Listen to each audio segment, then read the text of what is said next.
X in my name is not just a symbol or a target sign. A spell that attracts all who spit facts online all the time. Can you see it? All the ones who drag my name every single day. Can you see it? Can you see it? Can you see it? They keep saying you don't have what it takes to carve out your own name underneath the shadows of gods. And I keep waiting for the day your disbelievers say I flew way too close to the sun. I wait, but it never really comes.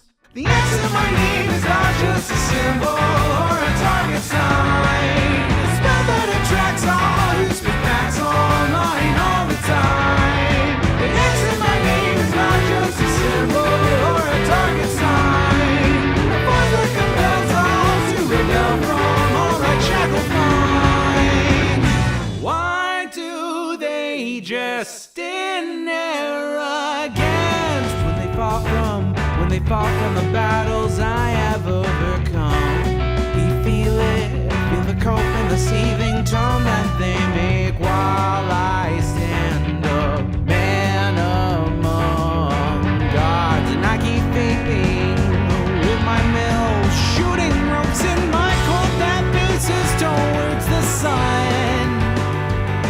They hate, but I'm sitting comfy with their mom. The X in my name is not just a symbol or a target sign. A spell that attracts all who speak facts online all the time. The X in my name is not just a symbol or a target sign. A force that compels all to rebel from all right shackled minds.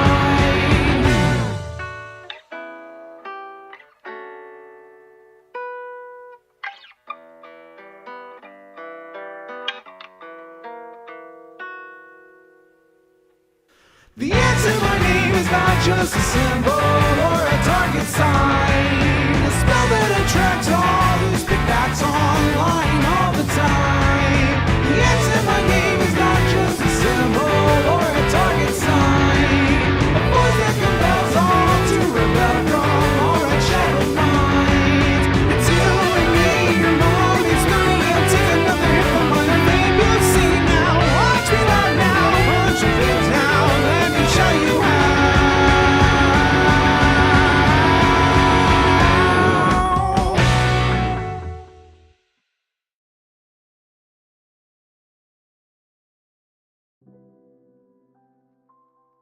Oh boy, it is so good to see all of you guys in chat today.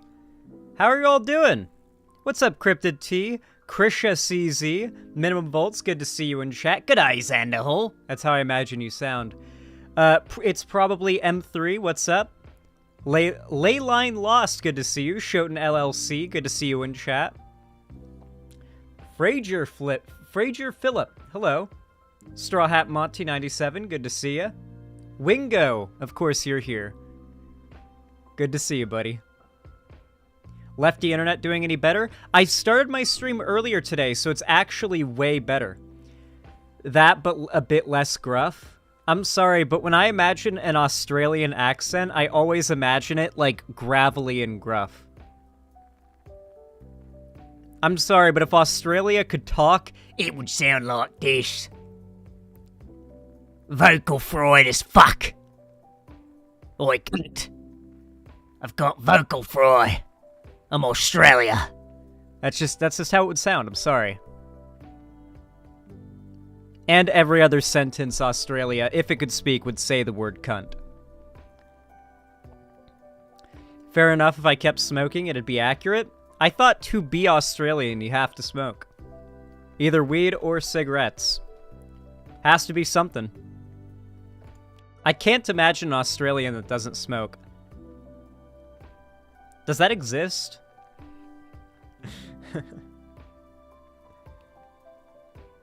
I'm still smoking weed. Well, there you go. See, it's either weed or cigarettes, okay?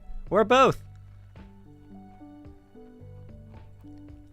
He sounded like a hobbit? What? What do you mean? What are you talking about? Anyway, if I sound weird today, I apologize. The back of my throat, like my tonsils, have been kind of swollen and sore the last 2 days. I don't think it's tonsillitis because I've had tonsillitis before and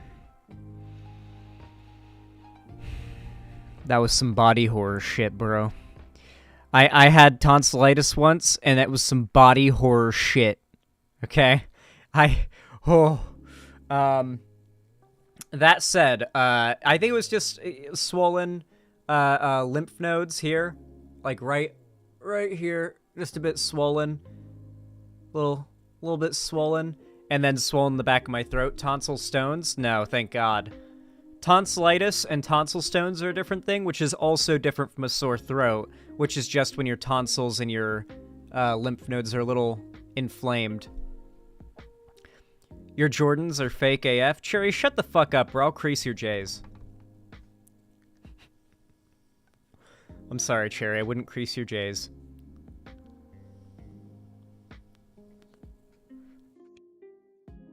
I would never do that to you. Cherry, I wouldn't do that to you. I'm sorry. It was just a joke. I wouldn't do that. I was just joking. I wasn't serious.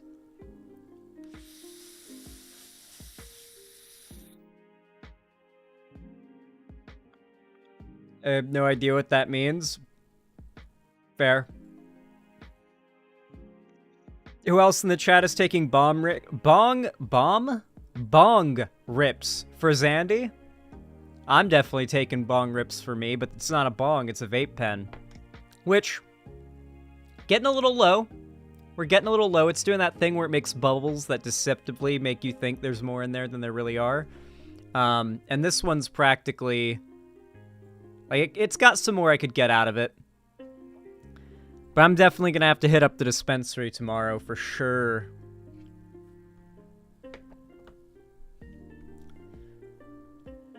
That's right on the line, though.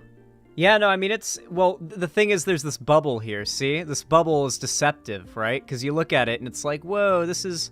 you know, this is pretty full if you look at it from here. But then you turn it around, and you're like, oh, no, it's not that full.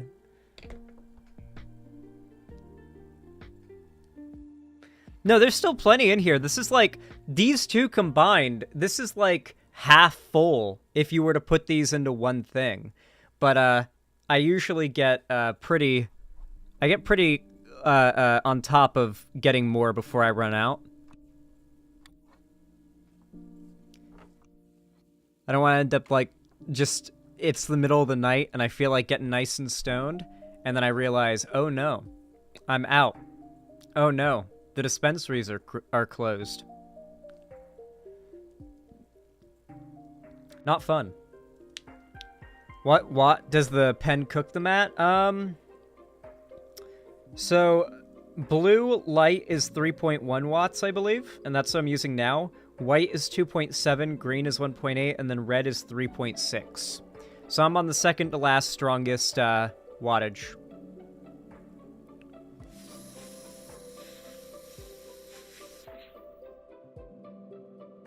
This is a blue light.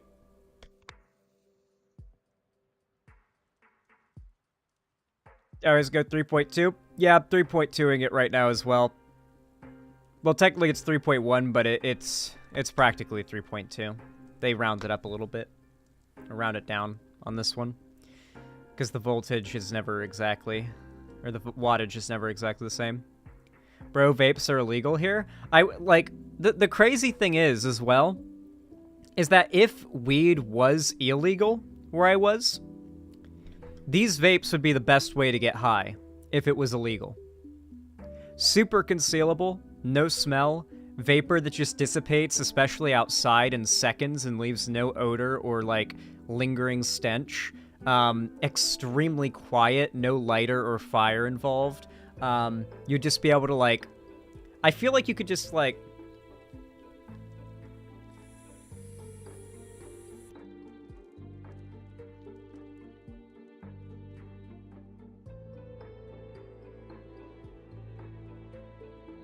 Just do a little sleight of hand.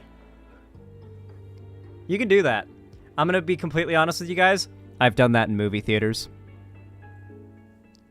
I always bring a hoodie when I go to the movie theater, so that when I, like, halfway through the movie, when I need, like, a hit of nicotine because I just can't take it anymore, I can just take the hoodie and just kind of, like, put my knees under it to make it look like I'm getting under the hoodie to be warm, and then I can just take a small, medium-sized hit from the vape and hold my breath as long as possible, just really absorb that shit, and then when I can't hold my breath any longer, just blast it inside of the hoodie, which is like a pocket that it can dissipate inside of, and no one even notices.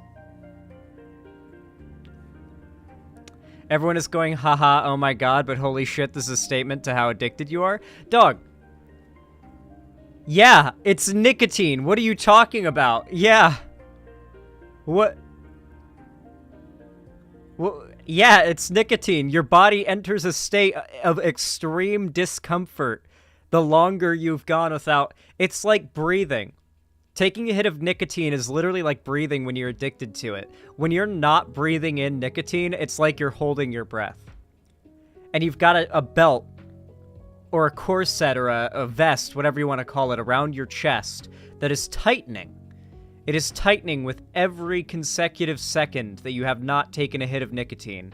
And it's getting harder to breathe, stress kind of mounts up. And then when you take a hit, like I'm about to do now, just to demonstrate, it feels like you've just, like, walked 3 miles and just had the first sit down of the day. Like, you've just sat down for the first time all day, and it's just like, you know?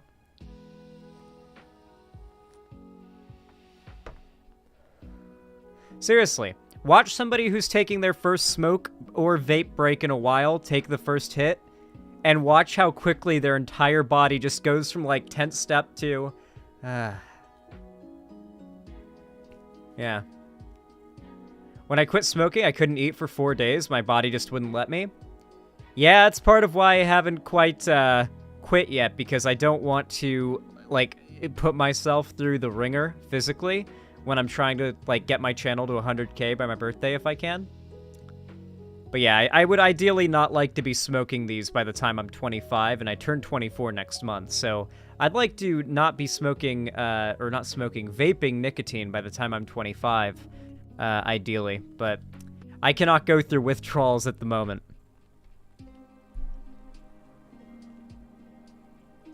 Sounds bad, I'm good, like good with never trying. Please don't ever try it. Yeah, you'll get addicted. It's not worth it.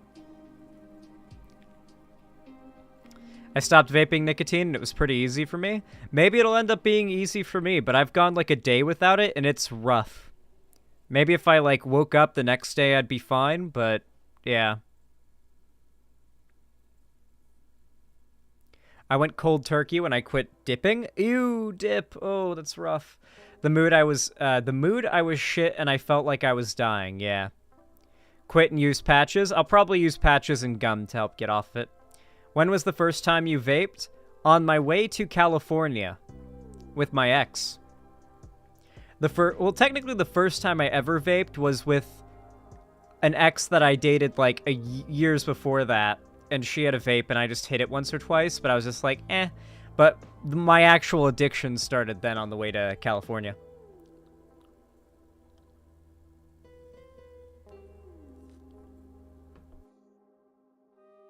Yeah, I didn't smoke. I literally did not have weed for the first time until I was 21. And I was in California. And I got it legally from a dispensary. I was offered drugs so many fucking times growing up. From, like, coworkers, classmates, and shit like that. And I was a good boy. I always said no. But then, I moved to California. It was my 21st birthday. Or maybe, like, the day or second day after my 21st birthday. And I was like, well, it's legal to smoke weed when you're 21 in California, so I'm gonna try it. I have to know. And then I did, and I got really fucking high. I started with a joint, and then I moved on to a pipe, and I realized that was when I should have realized I can't handle smoking. It ended with me vomiting profusely. But I spent what felt like 2 hours, what was probably 15 minutes, laughing uncontrollably, hysterically, and arguably painfully on the floor. I greened out, but it started with like 15 straight minutes of just uncontrollable, hysterical laughter. I was on call with my friend Ethan on the phone on Discord video share, and yeah, I took that goblin gas. And I'm there. I'm on the call with Ethan, and he's just laughing his ass off, watching me laugh uncontrollably. But then I stopped laughing. And I started vomiting directly onto my phone that I was video calling my friend on. So my friend sees me looking down at the camera laughing hysterically, then I stop, and then it's just like onto the camera. And I can hear him under the vomit laughing, and I have to like cover my, because it came out of nowhere. I had to cover my mouth and run to the bathroom as I hear him laughing under my phone. He's just laughing hysterically, going, ew, laughing his ass off. And I'm just like running to the bathroom, just trying to hold in the next phase of it, you know? It was awful. But hey, I learned about greening out the hard way. And now I know. Now I know why you gotta be careful and moderate yourself with weed. My first hit of weed was, what the fuck, I overate and puked the fuck out of oh yeah. Okay, to be fair, I took probably like 8 hits off of the pipe, and I, before vomiting, also ate about half a bag of tortilla chips.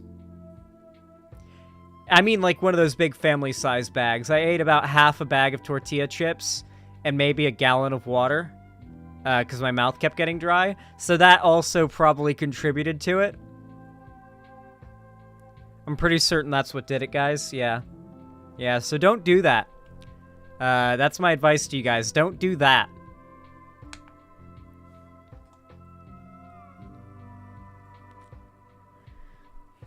Hey, Balth. Hey, Shenanigans. What's up, JBZ? I just got done swimming laps with my students. How you doing, man? Oh, do you swim with your students? That's pretty based. Sometimes my coach would do that too, but usually he was like, I'm not doing that shit I'm making you guys do. Fuck that. For those that don't know, Jay Beasley's a swim coach, which is pretty dope because I was on the swim team for several years. Chugging water makes me green out after I smoke as well. Yeah, you gotta moderate yourself when you drink water when smoking weed. You gotta be like...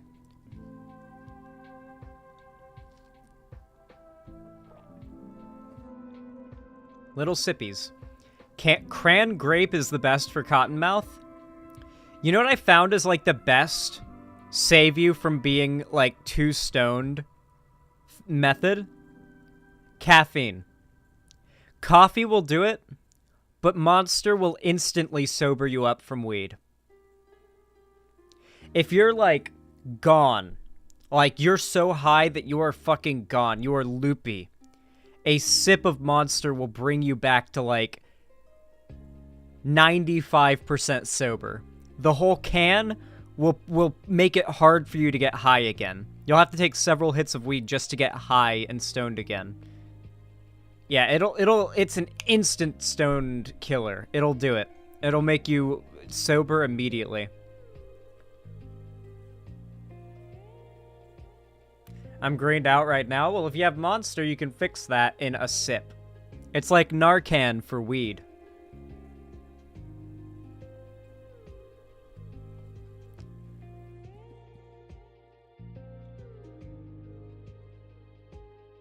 Anyone ever drink Monster Energy on an acid trip? Shit feels so weird.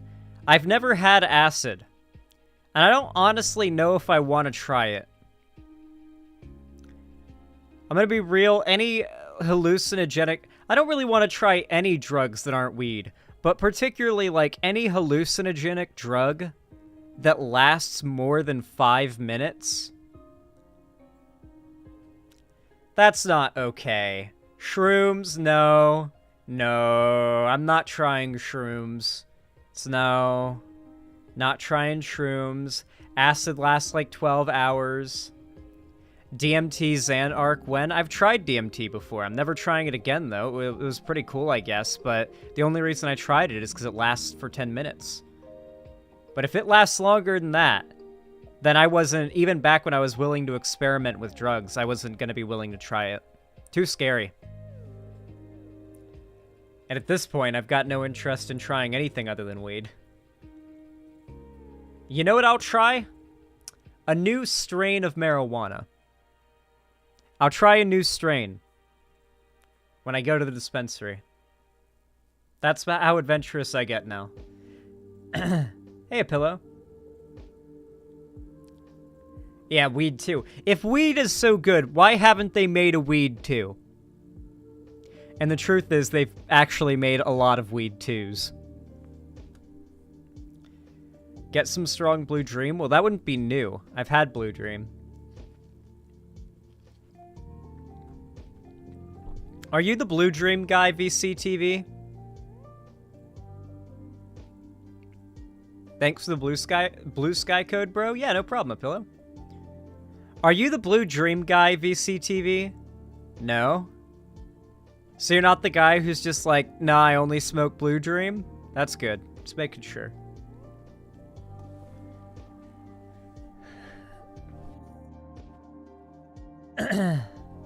Hey Xanderhall, how you doing on this fine day, my brother? Hello, Lord Key 51. I hope you're doing well. I have a trans group of artists who are gonna take mushrooms as a group. I'm pretty pumped, not gonna lie. That's pretty cool.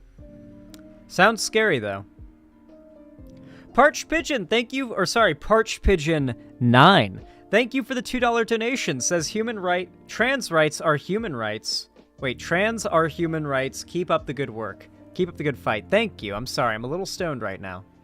My favorite weed strain is whatever concentrate is the cheapest. My favorite is whichever one is the strongest when I go there.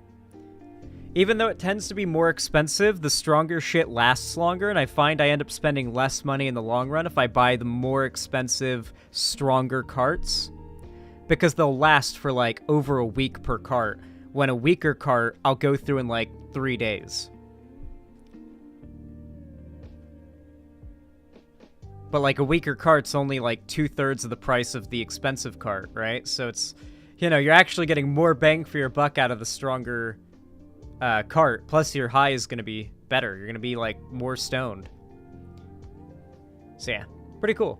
Sativa Master Race. I will say as a streamer, I have to admit Sativa is what I prefer. If I go for a hybrid, it's got to be Sativa dominant. I don't like getting couch locked by a by like an indica. I want to be goofy and bouncy and funny, and, you know, I want to be smoking a nice, like, energetic, loopy, funny, kind of giggly, what's the word for it? Giggly sativa strain. Where my sativa hose at? True. Oh, guys, by the way, Hytale update. You guys know what it is. You guys know what it is. When they happen, I gotta tell you. We have a summer 2023 update. Now, the update itself doesn't show off anything crazy in particular in regards to gameplay. However, it does give us an update on development. Things seem to be going very well. And they just had a big get-together at Riot's headquarters in LA, where they had the now still hiring, they're still hiring more people, but they've got like pretty much the team together. And here it is. I believe it's over 130 people now working on Hytale.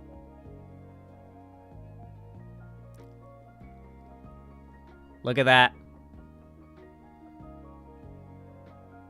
Pretty awesome, huh?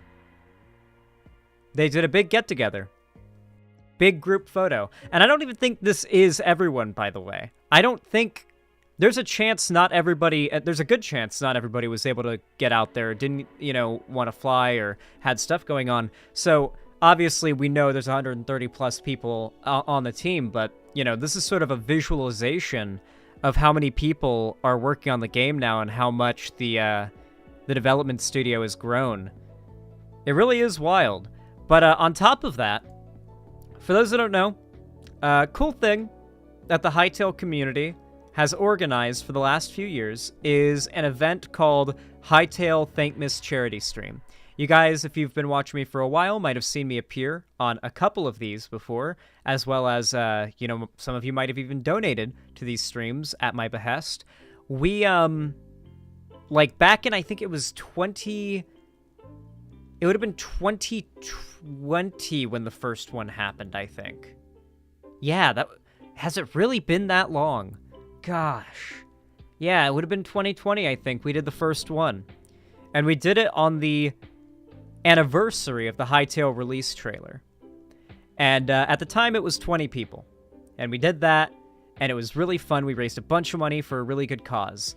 And it wasn't like a thing organized by the Hytale development team or anything, but they saw that what we were doing, and they decided to come in and thank us for doing this as like a community, right? And since then, every consecutive year, the charity stream has gotten bigger. And this most recent year, Hakon, who you guys might have seen in chat several times before, who's pretty prominent in the Hytale community, gathered all of our signatures. We all made our signatures in like different styles and aesthetics, and we were able to be really creative with it, as you're about to see in a moment. And had it laser etched into a big plate of, I would presume, steel, and had it inscribed with, "Thank you to the Hytale team," in the sort of iconic Hytale font. And it arrived at the Hytale studio, and it is now up on the walls. And they showed it off in the blog post, which means, that's right, chat. It's happened. I am now in a Hytale blog post.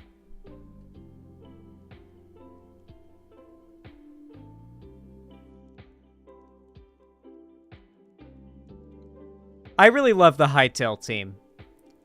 The amount of love they show their community for prior to the release of the game, nonetheless, really is above and beyond. And they get a lot of shit. They get a whole lot of unwarranted shit because, well, gamers aren't exactly known for being patient, and, we have had to wait a while, admittedly, but the wait's going to be worth it.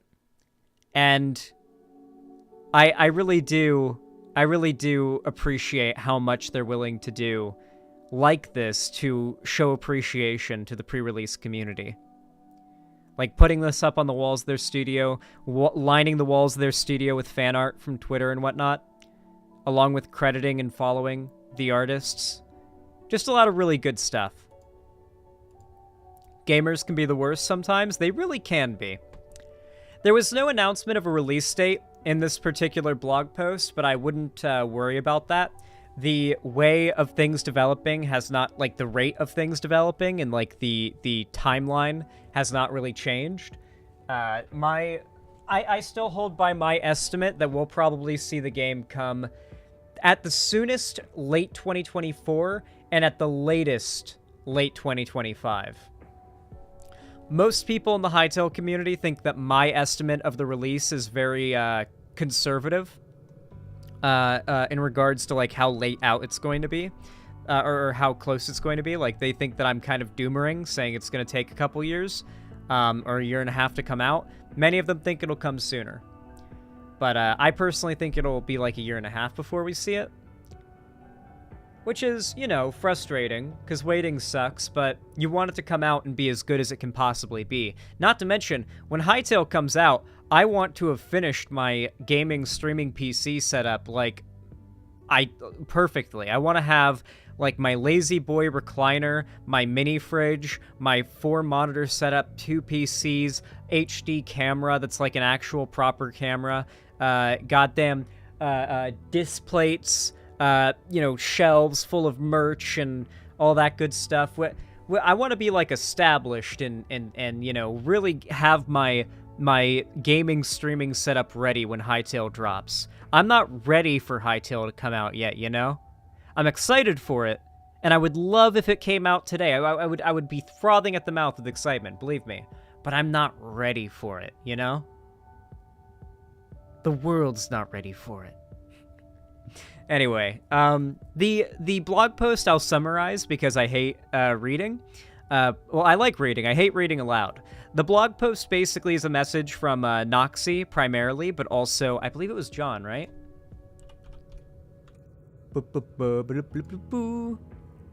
Yep, Noxie and John. Noxie is the CEO of Hypixel Studios, and they basically just say, you know, just recap what's happened. Like, development's going smoothly. Like, things are fine. Game's not, like, in any development hell or anything. There's no cancellation, nothing like that. The game is moving along very smoothly. They've had a lot of new people get hired. Like, last time they did a blog post was last July, and they had just short of 100 people on the team, which is a lot of people, but now they have over 130 people on the team. So that's a pretty significant ballooning of like the company's size generally in less than a year. So and yeah, it's just, I'm excited. I'm hyped. So yeah, be excited. Be hyped. 30% growth for a company in a year is insane. That is insane growth.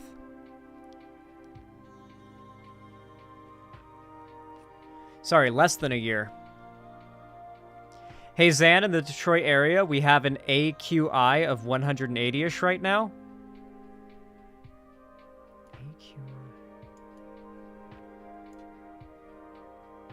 Oh my god.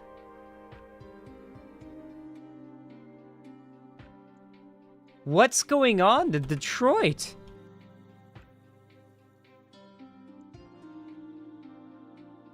Is there a fire?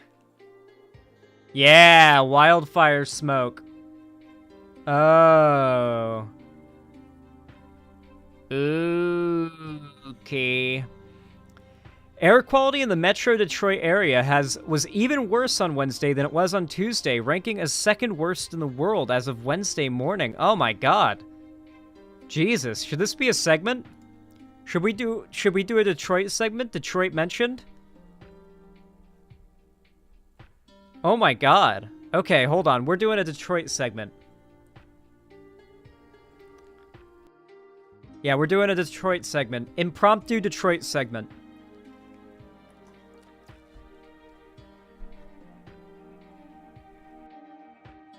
Jesus Christ.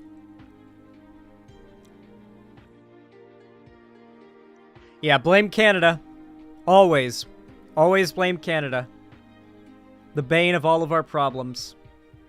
I heard our area had the worst air in the world a few days ago because of the smoke. Jesus. Well, that's insane. Storm Clouds, thank you for the tier 1 sub. I really appreciate that. Thank you for the $5. For those that don't know, any form of financial support you guys send, whether it be a like or not a like isn't financial support. That's totally free, actually. You guys can like the stream by hitting the thumbs up, and it's completely free. So if you want to do that, feel free. Feel free, because it is free and it takes half a second. Please do it. Like, it really does help, and I really do appreciate it. But also, you can donate, subscribe, or gift a sub to somebody else to help either purge yourself of the sin of being a white name or someone else of the sin of being a white name. You can literally involuntarily take away someone else's whiteness in the chat. It's pretty based, in my opinion. So, yeah, you should consider it. It also helps me. Detroitian here, woke up with air quality at hazardous level. News said to stay inside. Yeah, that's what we're about to cover. Please stay inside. And also, you may want to roll up some towels, get them wet, and shove them underneath your, the cracks in your windows and your doors. And any other large openings. Like, take a towel or a sheet. Bed sheets will do it too, like big comforters. Wet that shit, like, get it soaked. Then, like, do what you would do if you were wringing it out, but then you just kind of lay it there and kind of stuff it in. And that'll help keep a lot of the bullshit from getting inside.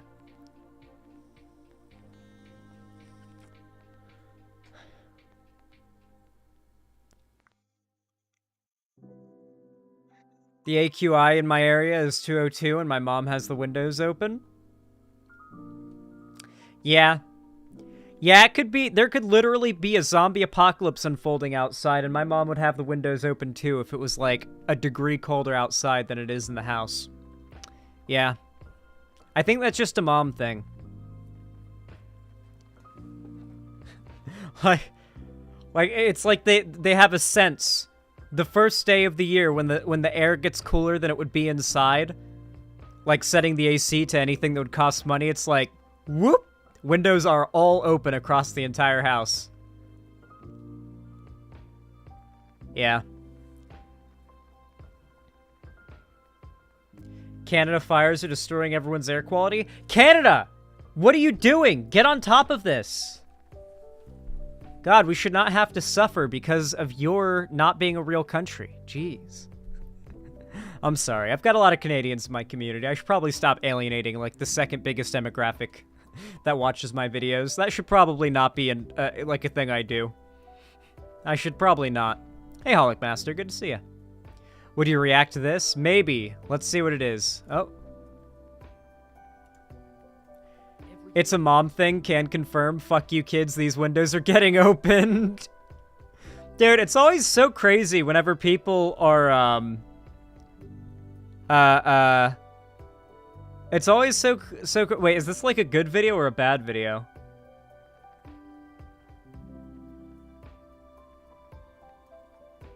Oh, it seems like it'll be a based video. I like that. Okay. Yeah, we'll watch it. I was going to say, I always get so, not humbled, I always feel validated as a content creator when I find out that a parent or a teacher or someone in like, you know, in like our armed forces, like the military or anything like that watches me. There's like doctors, etc. Like jobs that I don't feel like I could do, you know? Like, where it's like, not only do I feel like I couldn't do that, but I don't feel like even if I could, I would be able to do it at this point in my life. And yet those people who have such important jobs, who have positions or life experience that's so alien to me, but also, like, I would love to obtain said life experience to sort of round out my knowledge, that they see value in my content and what I have to say. They watch it, they find it entertaining, they find it, hell, sometimes even informative. It just kind of blows me away. Based people watch Xander Hall. Thank you, transgender gal.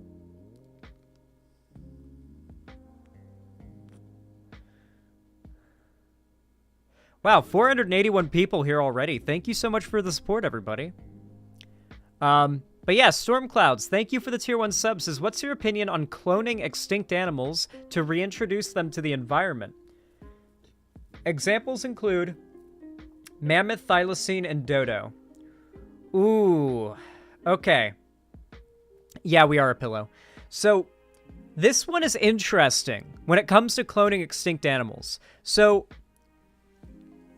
I would actually fucking lose my mind with hype if they made Jurassic Park real. If Jurassic Park was real, I would not heed any of the warnings of the movie. I would go there day one. I want you to think about this, guys. Worst case scenario, dying in a Jurassic Park movie. You died because you were eaten by a dinosaur.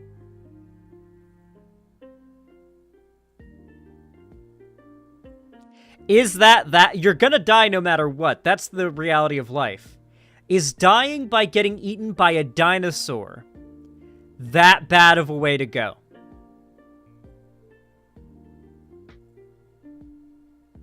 I mean, it's an awful way to go. Like, literally, depending on how. But, like, on your gravestone, it gets to say, eaten by a fucking dinosaur. Hell, you might even survive. That's literally assuming you're gonna die. Let's consider you survive. Now you've survived the Jurassic Park scenario, and you're like, yeah, I survived Jurassic Park. You know, it's like, holy shit, bro, that's a story to be able to tell. Anyway, yeah, I would be there day one. So if it was zoos, I would be all in favor of it. When it comes to extinct animals that would be reintroducing into the wild, that's where it becomes more complicated. The dodo would probably be fine. I'm pretty sure the dodo, like, belongs in modern day environments. Like, if it weren't for us killing them, dodos would just still be around living in, like, Iceland? Greenland? Where were dodos? Yeah, they were around. Humans killed dodos. So New Zealand is where they were. Really? Madagascar? New Zealand? Yeah, so the dodo died out 300 to 400 years ago, apparently, so that's pretty recently. Tasmanian tigers, like, those would be worth bringing back, because those, like, died out just recently. Mammoths you could probably bring back, and it would be fine. Like, introduce them up into, like, Siberia and northern Russia and Greenland and like, the Arctic and whatnot. They wouldn't survive in Antarctica, but the Arctic... Like, the Arctic Circle, I think they could probably survive these days, and they wouldn't hurt the environment. What else could you probably bring back?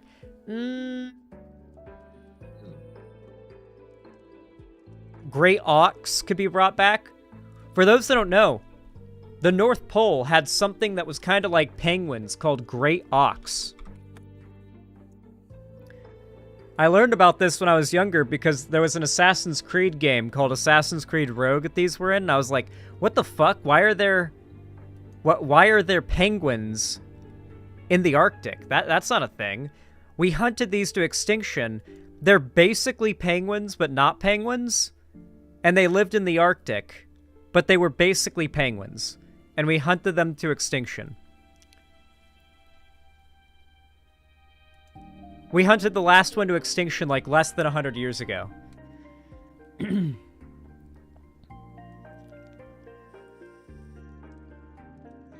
Yeah, Rogue was great.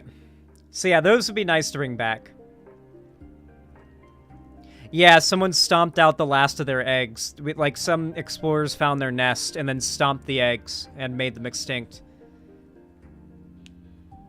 Evil is real, chat.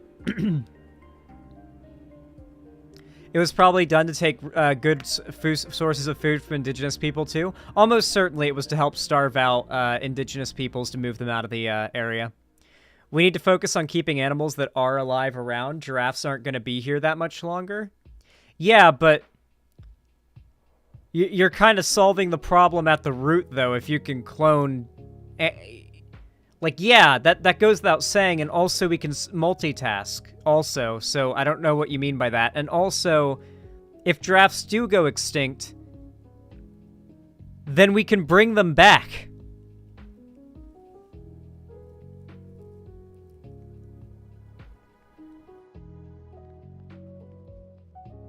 Yeah, giraffes aren't real, it's true.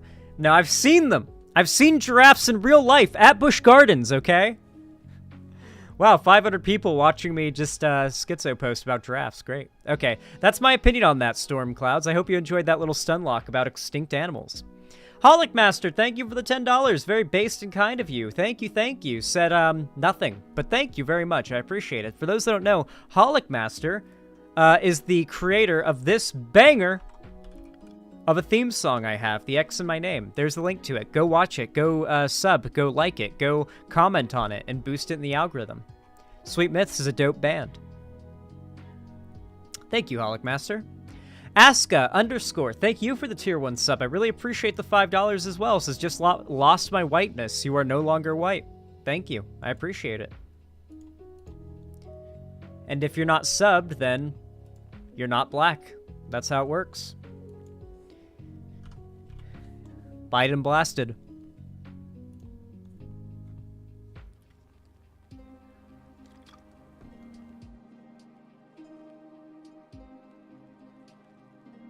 No, I think we might actually get woolly mammoths brought back. I think that's actually going to happen. I think that as global warming continues and, like, our technology improves, we're going to find a ridiculously well-preserved mammoth in some permafrost. Like one that got, like, buried in a mudslide and essentially flash frozen in an icy avalanche. And we're going to get some nice, fresh, juicy meat samples. Pretty sure we already did. They did, but the cold damaged the cells too much. There's too much cell damage. They needed a bigger sample. I followed that. There's a part trying to recreate the natural environment that mammoths lived in. Interesting.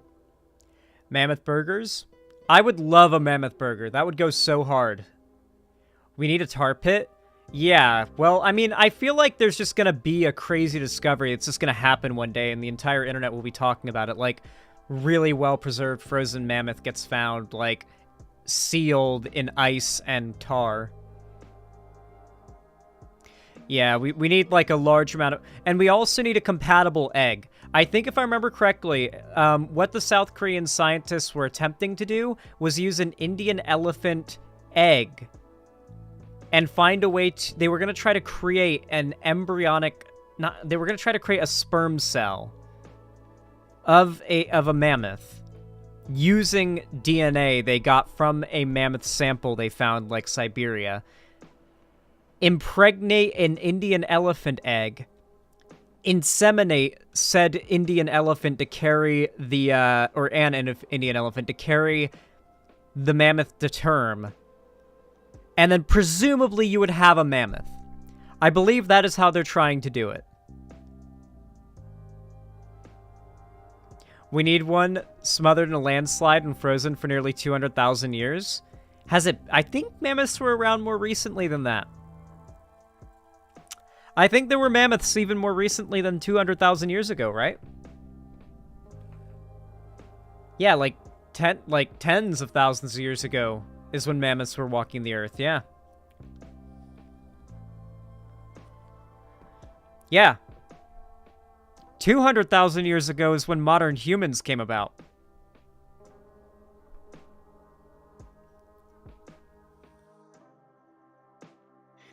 Mammoths existed when the Roman Empire existed? Yeah. Yeah, so mammoths are very recent. Anyway, yeah. All right, let's get into this Detroit segment. Detroit mentioned. God damn, so many people watching. Welcome, everybody. I hope you're having a good one. Hopefully you enjoy your stay.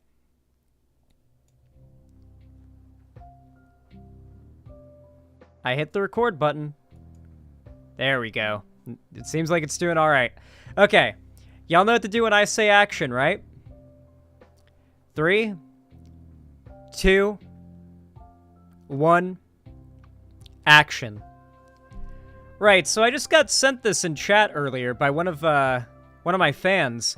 Detroit air quality is worst in the world Wednesday due to wildfire smoke. For those that don't know, Wednesday is today, as I'm recording this. Today, right now, as we speak.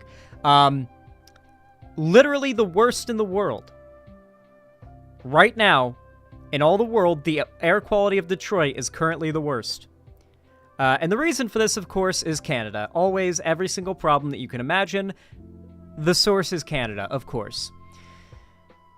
Air quality in the Metro Detroit area was even worse on Wednesday than it was on Tuesday, ranking it as second worst in the world as of Wednesday morning. A thick smoke layer has drifted down into Detroit from ongoing wildfires burning in Canada. The smoke has significantly reduced visibility in Metro Detroit, with some areas experiencing little to no visibility early Wednesday. This isn't just bad air quality, guys. This is like, oh god, it's Silent Hill outside.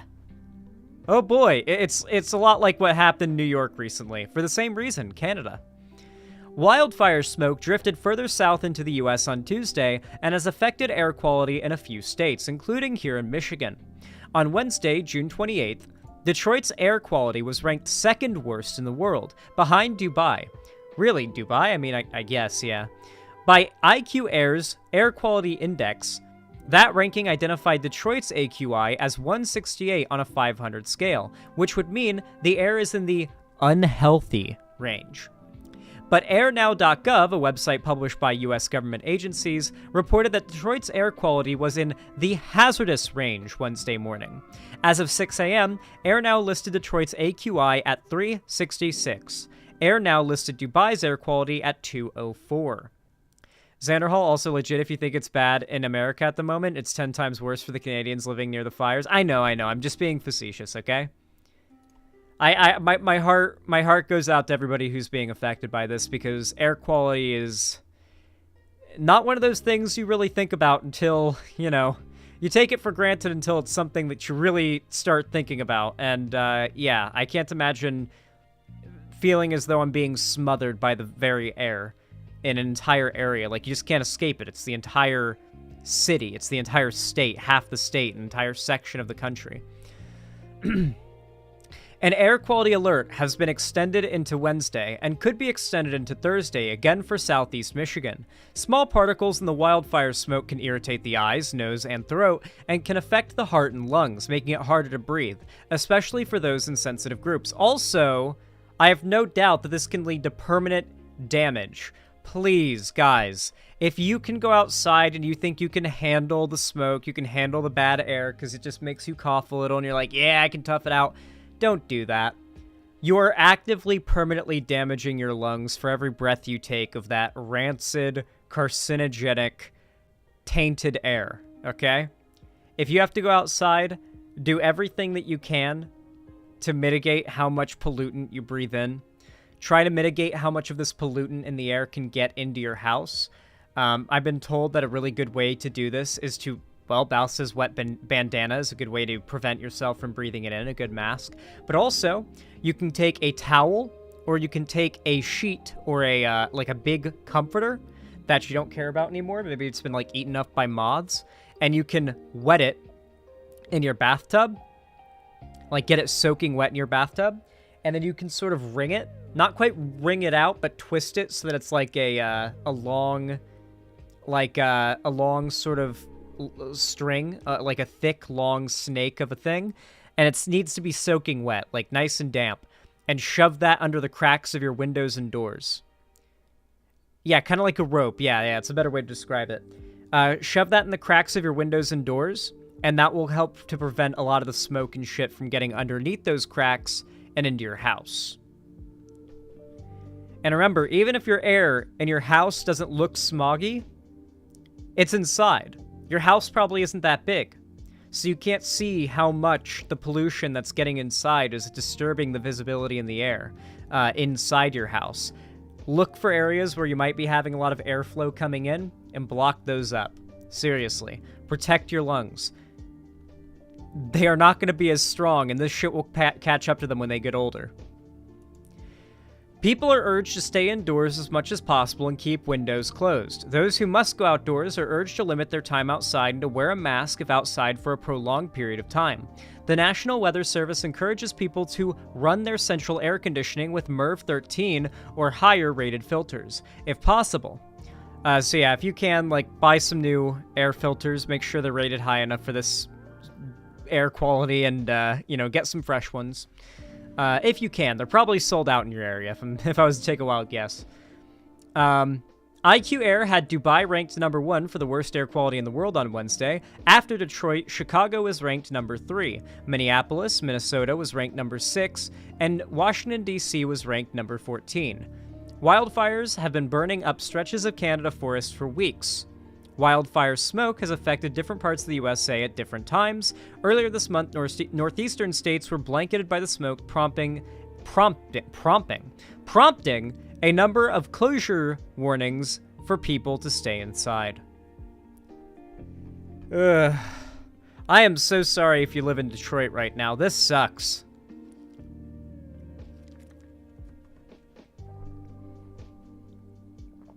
I like how we just now have a wildfire season that coats the northern, like, United States and the western United States in smoke. Like, half the year. That's just the thing that happens now on this planet. It sucks so much that climate change isn't a topic people really care that much about. Like, climate change deniers know they're full of shit, or they're so stupid you can't reach them. So they don't, like, engage with anything that calls them out. And people who believe in climate change think that it's such a settled issue that if I make a video about climate change, like dunking on climate change deniers, it will do poorly. Like, notably, compared to any other video I could do, a video debunking climate change denial will do poorly. And this isn't me complaining. This is true of Walsh, of Keffels, of Shrek, of any other lefty content creator you could think of. If they made a climate change denial debunking video, that video will do worse, significantly so, than most of their other content. A lot of lefties, even, just don't really engage with, like, discussions about how serious climate change is as a topic. It's weird.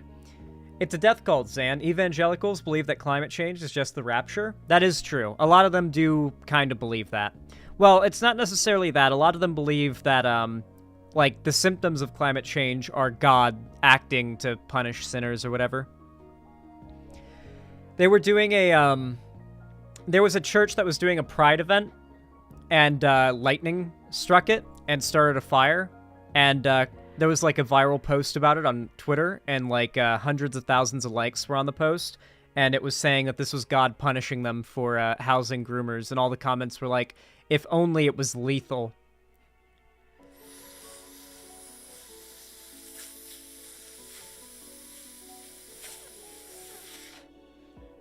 Christ.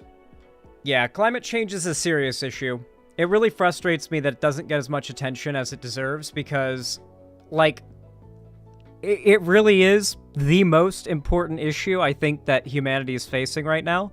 We're going to see a ridiculous amount of people displaced, killed, and just entire, like, climate refugees are going to be a big topic of discussion in the coming decades.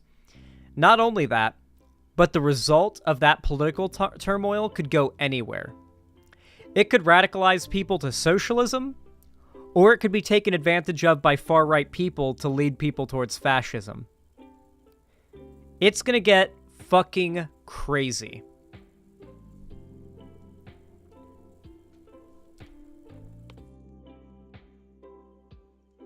Specific facts of climate change that are the most defensible are not well known, I've noticed.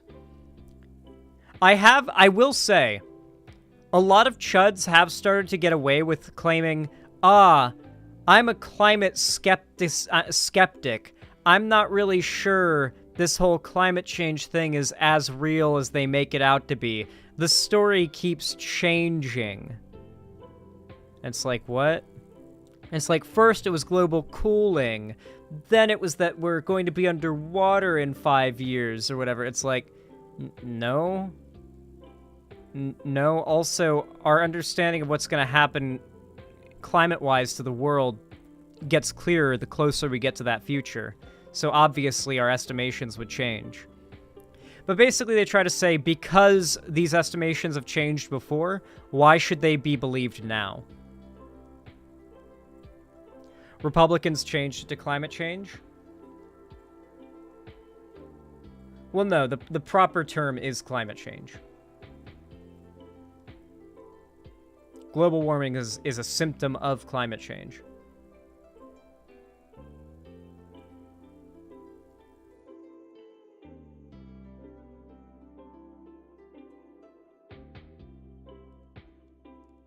Every recent development has shown that we're underestimating the pace at which the climate is warming.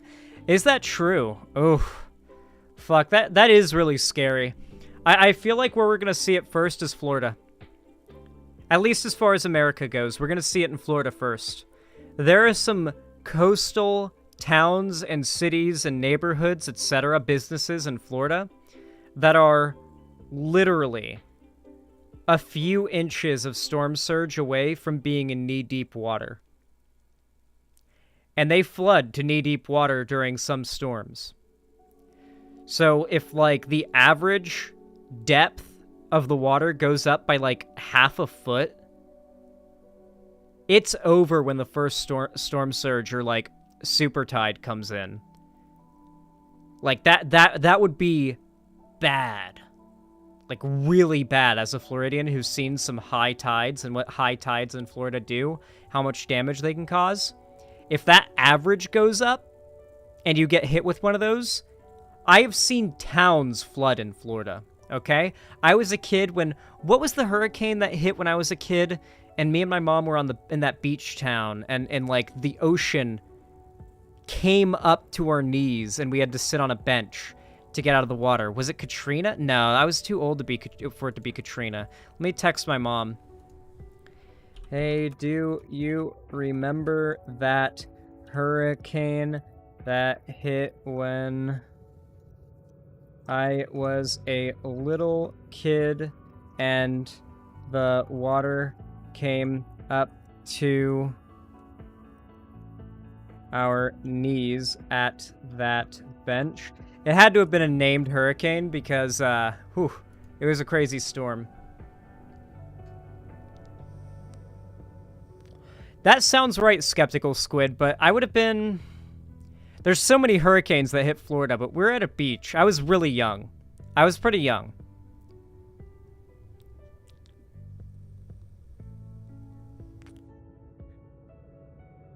Yeah, like, the results of climate change are going to be very varied. Very varied. Very numerous.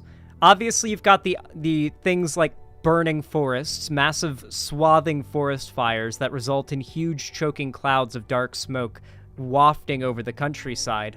But then you also have the fact that across the country, notably in these more flat, low-lying states, your Louisianas, your Floridas, your Georgias, your Carolinas, you're going to see some serious damage from there being a rise in, especially on the East Coast and on the Gulf. You're going to see some serious damage come about from rising sea levels. Even if it's like half a foot average, the next hurricane or storm surge is going to take out entire towns. Yeah, tornadoes have gotten worse too. I remember when I was a kid, tornadoes would happen in Florida, like once every... Like, you heard about it if a tornado happened in Florida. And then by the time I was a teenager, it was like, another tornado in the area? Like, that's the second time this week. There were always water spouts off the coast if you look out on the water during storms, but that's different. You know what's probably not going to exist after not too long now? The Keys. The Florida Keys and much of the Everglades. The Everglades relies on a dry season that may not be able to exist if sea levels go up too much. Not only that, but I mean, the Keys are very low-lying and very isolated from Florida. Like, rising sea levels could just kind of take them out. The bridge, the bridge that you take to get out to the Keys off of Florida, have been destroyed and collapsed by hurricanes famously before. Imagine if the sea level goes up. Yeah, the Keys are gorgeous. See them while you can, unless you're gay, because they'll kill you in Florida or something.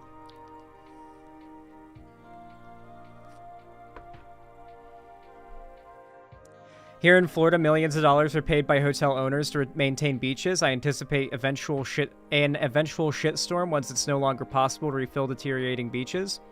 Yeah. It's going to turn into just like mangroves and flooded land. It wouldn't really be that bad if it became a mangrove ecosystem, because mangrove ecosystems are pretty valuable. But the Everglades themselves are very unique and valuable as well. We don't want them going away. Yeah. A lot of sinkholes. I don't think sinkholes... No, sinkholes are an issue of climate change. You're right. Because for those that don't know, Florida, and this is more of a Florida issue, there is an expansive aquifer underneath Florida. Many water-filled caves that have very high pressure that you could argue kind of hold up a large amount of the land in Florida. And when those aquifers empty out, they become dry, empty caves under the ground. And eventually the limestone and mud just kind of collapses. And you get a lot of sinkholes in Florida. Yeah, my uncle's husband investigates them. Funnily enough, my uncle had the same job. Worked for the state of Florida investigating sinks, blue holes, stuff like that. Springs. Matter of fact, let me show you what this looks like. Florida sinkhole, and the aquifer's drying up.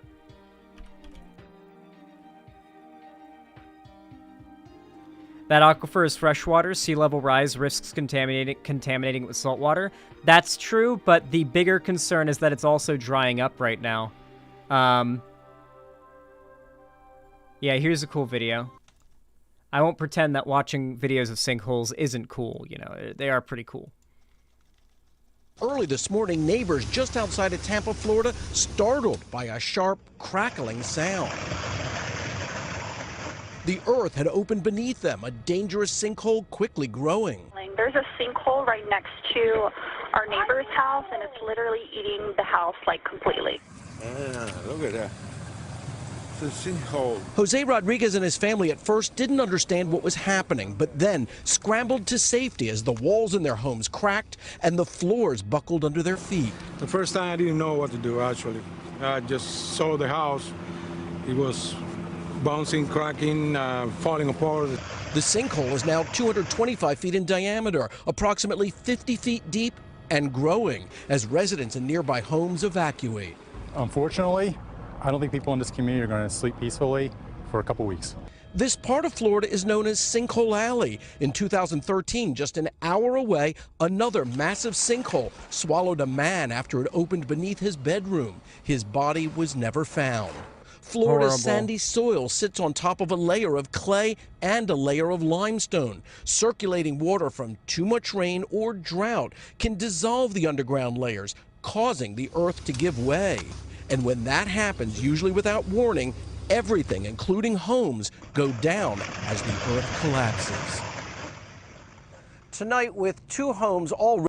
Yeah, climate change is a big deal. And Republicans who deny it and continue to perpetuate it, arguably, are, they're allowing this to happen and also enabling it to happen. And they'll continue to do that. And they know what they're doing. They're being paid to do this. They're paid to deny it, mostly by oil companies. A lot of other companies have a pretty good stake in wanting to prevent eco-friendly policies from being passed as well, because it would harm their bottom line, and companies are generally not very, they're not usually very generous and non-self-serving. Like CEOs and shareholders tend to just want money now. You could call it evil. Yeah, you could call it evil, Winby. You could definitely call it that. That's a word you might call it. What do you guys think of that segment? I feel like it came out really good.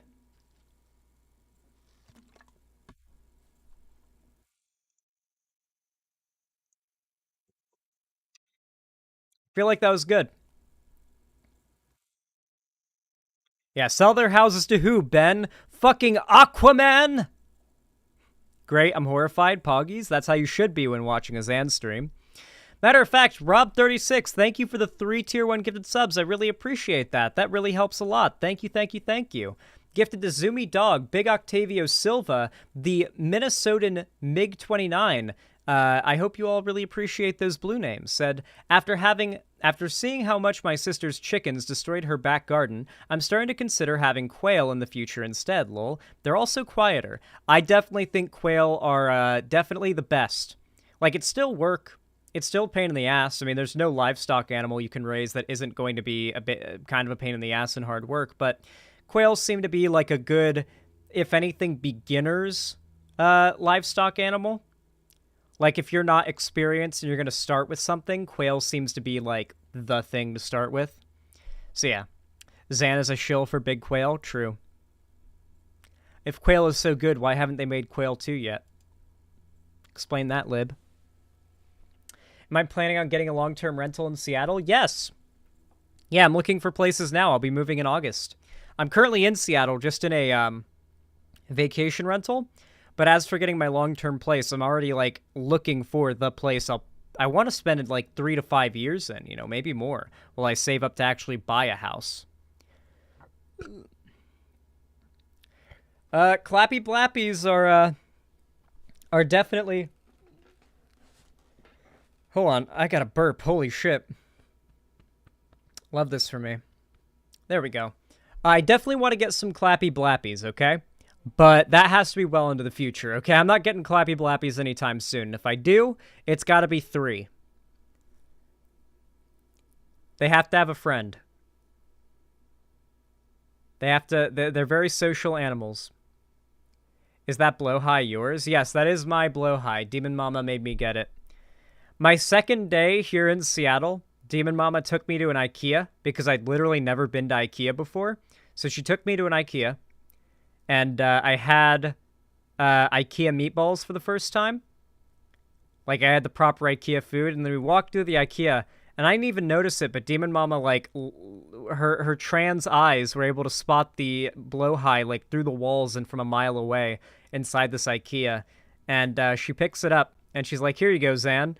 And just kind of, like, put it in my hands, and I was like, well, okay. We're already walking away. I guess I'm not going to put it away. And so there I was just carrying this this blowhigh through this entire IKEA, and I ended up buying it, and now I've got it. Somebody commented on one of my videos after I got the blowhigh, probably one of the best comments I've ever gotten, and it said, Zan is either hiding something from us or getting the best head of his life. There's no in between. What a good comment.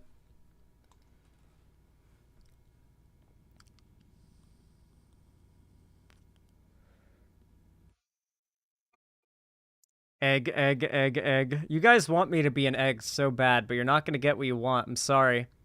Keep coping. Keep coping and seething. Yeah, I do like the shark, though. It's cute. It was actually, like, I knew it as the IKEA shark before I knew it as, like, the trans shark. Are we doing cringe egg meme again? Yes, Akira. They're doing the cringe egg meme at me again. Anyway. I only have a little bit of water left, chat. I'm gonna have to get up and go get a new one.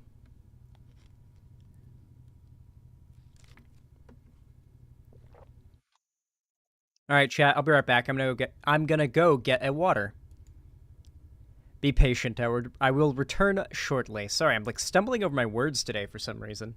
I'm a little tired.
Whoa, I've returned! Thank you for waiting for me, guys.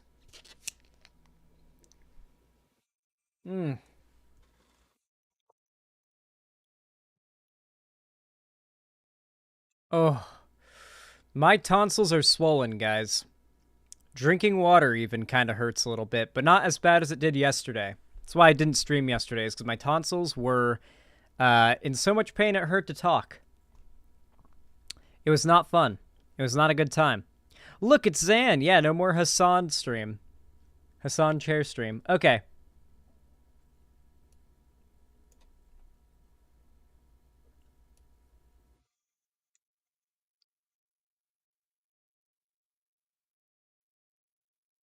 All right. Y'all know what to do when I say action, right? 3, 2, 1, action. Well, everybody, I just got sent this video in chat, and the title and thumbnail really has me interested. You have piqued my interest with this one. It's called Woke Spotting Explained. How the Grift Works.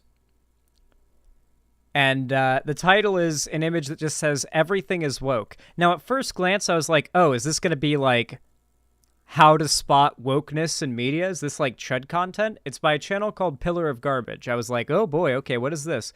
Very quickly, though, upon reading the comments and the description, it's clear this video is not a chud channel. This video is directly calling out the grift of people who basically do nothing but call any piece of media that has minorities in it or happens to be unpopular or disliked for any other reason woke in order to piggyback off of any popularity they can glean from whatever is actively being talked about in like social spaces at the moment. I love this guy's community videos. Yeah, I actually I've never watched their videos before, but this came out 2 weeks ago, and the premise has me very interested.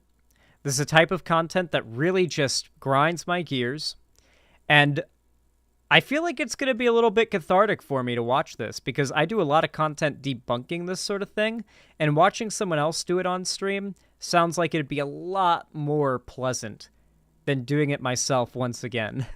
I'm curious to see, though. Do we have another up-and-coming lefty content creator here? Because this channel's got...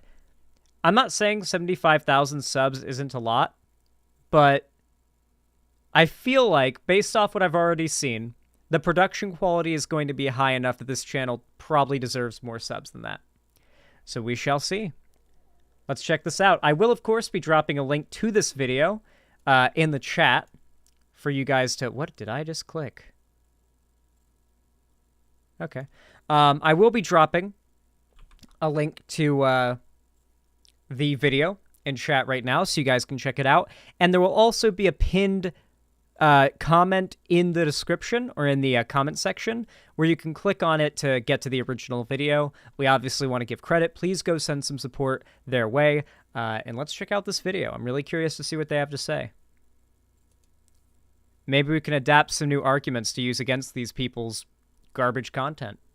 Woke. And nothing is woke. Let me explain. As I'm writing this, Marvel's new film Guardians Volume 3 dropped the other day, and, you know, amazing movie. Light spoilers for that film here, but one thing that really caught my eye was the response the film was getting from a certain section of internet users and YouTube channels. You know the ones I'm talking about. You see, now, a couple of months after Guardians 3 was the object du jour of their 2 minutes hate because the posters had Nebula, a female alien character, wearing a t-shirt instead of, I don't know, a push-up bra under a crop top, and this meant that the film was trying to subversively destroy gender. God, it's crazy how much they breakneck this bullshit at you. I totally forgot about covering this. The chuds flip-flopped on Guardians of the Galaxy 3 as well. I totally forgot about this. Because initially it was all about how 3 months ago it was woke and it's gonna flop and it's awful because the Nebula drama, because she was wearing the shirt, and didn't have, like, I guess, obvious, like, breast bulge or something. I really don't know what it was they were so mad about. But then it was coming out as competition to something else they don't like presently, and they started calling Guardians of the Galaxy not woke. They flip-flopped on it when they realized they couldn't win by shitting on this movie. I totally forgot about that. They hit you with just a new thing so quickly, so repetitively, that you'll forget, oh wait, 5 lies ago, it's just been proven that the 5 dramas ago you were lying. You know, it's like, God. Breakneck bullshit is the term. That's what they do. Breakneck bullshit. Gender roles. Now that narrative's been flipped. A lot of those same guys have been covering the film's release from the opposite angle. I haven't seen Guardians this movie 3 yet, is by the way. non-woke, anti-woke even. That it's, what, the last real Marvel project. A final, non-agenda pushing volley. There it is. There it is, the flip-flop. 3 months ago, it's woke, destroying femininity, awful, trash, Marvel has fallen. And then here we are. From exiting director James Gunn, blah blah blah. And that's interesting, right? What's going on here that those decrying a piece of woke trash would pull such a 180? Nebula looks like this in the film too. The thing they latched onto is still there. And if it was so self-evidently a huge issue, how can we reconcile that with this new anti-woke framing? Where are the boundaries of wokeness, both within this film and pop culture more widely? How firm, how changeable are they? And what can testing these boundaries? Following this thread, my favorite was, hey, it's a Gundam.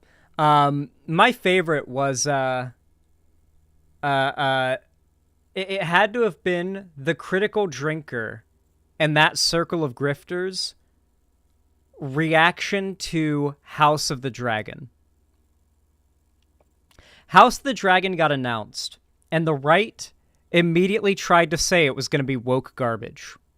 They tried really hard to say it was woke garbage. Hell, I watch a podcast called PKA, and when the show got announced, even they said they're not going to watch it because it's going to be woke garbage. But then the show came out, and it was big, and it was good, and everyone was talking about it, and the night premiere was big. But weeks before the show came out, when they dropped the initial trailer, Critical Drinker and his circle of grifters did a trailer reaction to House of the Dragon's, trailer, and called the stream, "Who Cares About House of the Dragon?"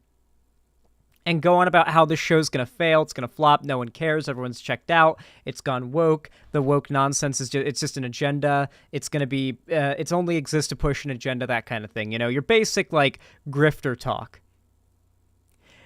But then the show comes out, the night of.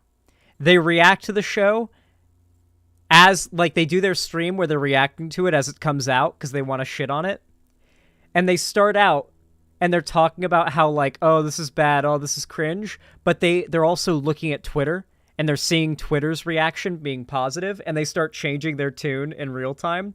And then after the night premiere, Critical Drinker went back and changed the title of his reaction from "Who Cares About House of the Dragon" to "House of the Dragon Trailer Review." Because they don't want to make it clear that they have no actual real opinions on anything. It's all just trying to kowtow to the bandwagon. And then, of course, at the same time, House of the Dragon was seen as the competitor to Rings of Power, which was the thing to call woke trash at the time. So then, of course, they had their prime enemy. Oh, okay, so House of the Dragon is not woke, Rings of Power is woke. So then they had something to compete. Tell us about the culture of anti-wokeness more widely. Let's have a go at finding out, yeah? Look, let's start with Guardians. So yeah, it's not woke anymore, you guys. I think this new framing's due to, the fact that the main protagonists are white men or played by white men, that they don't get beaten up by women ever, and because some of the critics didn't like it, and they're obviously in on the woke agenda. I think those are the reasons. If I've missed something there, please do fill me in the comments. But hold on. In as much as any film is woke, which, yeah, big asterisk there, Guardians 3 is woke. There's the aforementioned superficially woke elements, like Nebula, the alien cyborg, wearing a t-shirt instead of breasting boobily the whole time, but there's also, the story. How dare she? Now, as we've discussed previously on this channel, in 2023, woke doesn't— Hold on. Are you trying to claim that conservatives are incapable of media analysis? Are you trying to tell me that people with conservative values tend to have a hard time understanding the moral messaging of popular media?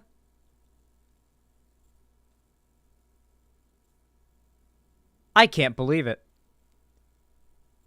doesn't really mean anything specific anymore. It now refers to an ill-defined, sometimes contradictory cluster of meanings, and arguably the whole point of the term's continued usage is to obscure that fact, to blur those lines, to launder right-wing sentiment through this act of distortion. But before woke became this empty signifier, before reactionaries co-opted the term, it referred primarily to being aware of systemic injustices. And if you passed out for, like, the whole second act, I could maybe see how this doesn't seem relevant to Guardians 3, but if you did watch the whole film, it is kind of clearly woke in that original sense. Jesse Gender made a tweet a while back noting the political underpinnings of the film's Counter-Earth sequel.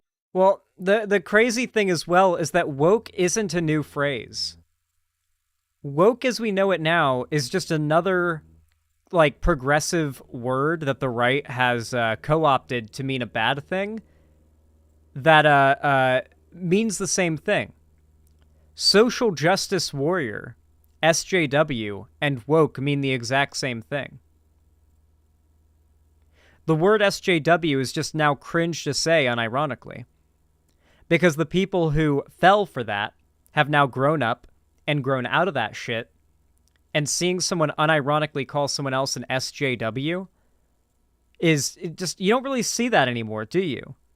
Like, really, chat. When was the last time you saw someone unironically call another person an SJW? It happens.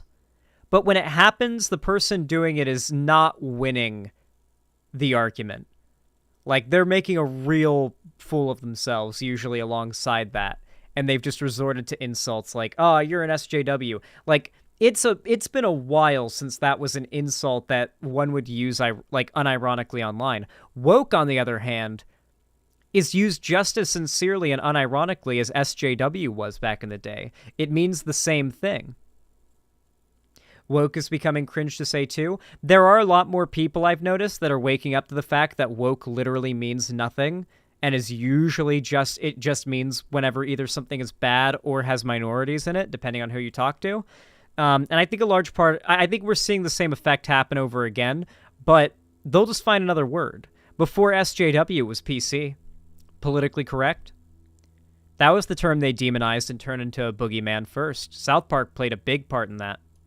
Sequence. And just to expand on that quickly, one of the High Evolutionary's flaws here is a sort of aristocratic belief in intrinsic biological quality as the sole determinant of success in life. Nature over nurture. Nature instead of nurture is his whole thing. He copied the America of the 70s to build his perfect world, replacing the people because he thought the people were the problem, only for his homebrew perfected humanity to develop those same issues. We see snatches of crime and poverty on the Guardian's drive-thru of his little City Skylines lab. The film's point here is very clear. Biology isn't the issue. Individual bad apples don't cause this stuff. It's the systems they're acting within, which on a mass scale incentivize certain actions, disincentivize others, block off people's options, yada yada yada, and that's one of the reasons the High Evolutionary is wrong, is a bad guy, a guy who deserved to get his face scratched off. You could very easily follow that thread across the rest of the movie. The idea that individual quality, design, or breeding don't lead to success and happiness, that good, caring systems do, but that's getting beyond the scope of this video. Suffice it to say, while these elements of the film do qualify as woke in that pre-2016 AAVE-derived meaning of the word, from the looks of things, those elements have not made Guardians 2023. Yeah, but really all that most people who say the word woke now mean when they say it, like, if you look at your average normie who uses that phrase in a derogatory way unironically, they unironically have been convinced that when there are minorities in media, or something that makes them feel off.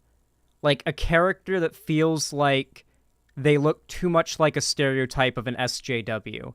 Maybe they're overweight, or they have hair colored in a way that they've been told indicates someone's like woke, or they have piercings or tattoos, or anything like that. They believe that there is an agenda being pushed to sneak and shoehorn characters who are non-white, characters who are LGBT, characters who just sort of fall into this stereotypical aesthetic of what they think an SJW or a woke person looks like. A lot of these arguments apply to both now and 2016, by the way, so that's why I use woke and SJW interchangeably. And so I think that a lot of them, they just say, I hope there's no woke shit in this movie. And they're like, oh, I hope there's no, like, overweight, pink-haired piercinged SJW who beats up the main character because she's so much better than him. Like, that is what these people have been convinced woke means. But then they'll watch a bunch of content creators who just call everything woke no matter what. It's very bizarre. I know you guys probably don't know what I'm talking about, but I watch a lot of content creators who make edgy humor content. I watch podcasts and stuff like that, and they're not exactly hard political podcasts, but when the topic of politics comes up, it becomes clear where the political influence is leaking in. And when you hear, like, your favorite apolitical podcasters start talking about how they hope this new show or movie isn't woke, you know that this shit is spreading, too much.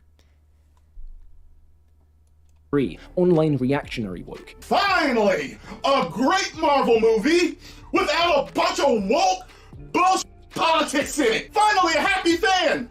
They get a happy fan! Hey, how are ya? Without woke identity politics!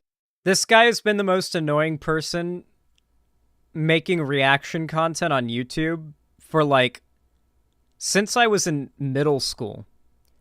I was on middle school, and this guy was grifting reaction content back in the day. This guy doesn't offer any commentary on reaction content, by the way. All he does is kind of over-exaggeratedly react literally to things, like, whoa! And it's like, that's it. And then I guess the most commentary you'll hear from him is going on a rant about how, oh, good, this movie's not woke. It's like, okay.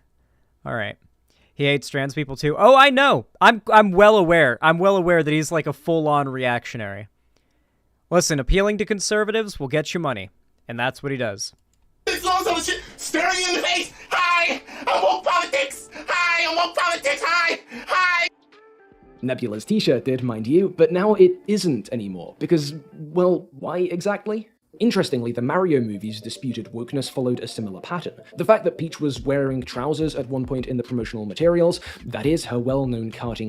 I really think this is going to be what takes down this era of, like, everything is woke propaganda. I think a lot of these people who are falling for these grifting content creators are going to start to realize, wait, but didn't you say Guardians of the Galaxy was woke, but now it's not?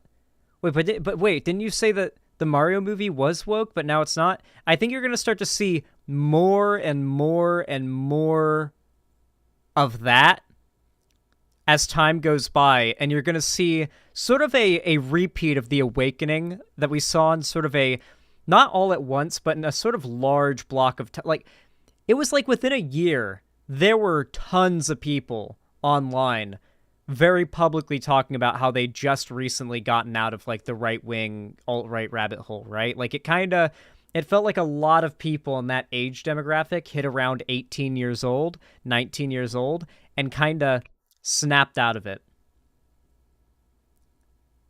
Like, the repetitiveness of it just kind of hit them. The hypocrisy and the contradictions just kind of hit them. Their life experience showed them that the claims made by these grifters just don't add up, and they just kind of snapped out of it. I think it's going to happen again. I think we're already kind of seeing it happen. I think this sort of era of right-wing dominance is already falling apart. Outfit we've all seen 1,000 times before led to a lot of the usual suspects complaining about the, I don't know, women in trousers agenda. Together, we... Yeah, Shadiversity. I'm fascinated to hear your thoughts. You don't have a whip out, pants and halberd in Smash Bros. Yeah. So this is him ranting about how the cartoon character isn't realistically wielding the weapon and isn't realistically dressed for fighting with said weapon, because he's like an unironic, like, medieval neckbeard guy who makes his own gambeson vests and shit. Well, they're taking away the femininity of Peach. Peach! Yeah. Princess Peach! Yeah. Give it her pants! After the film came out, of course, its place in the narrative changed. The Mario movie became anti-woke also, necessitating some frankly embarrassing backpedaling. This is the part where she tries to say, what are you talking about, Peach? Wearing pants. She's wearing pants. Is she aware that this is us reacting to the trailer and we don't have that context? Because when we had that context, did we criticize her wearing? No, we didn't. It makes perfect sense she's wearing pants. Not a problem at all. But in the trailer...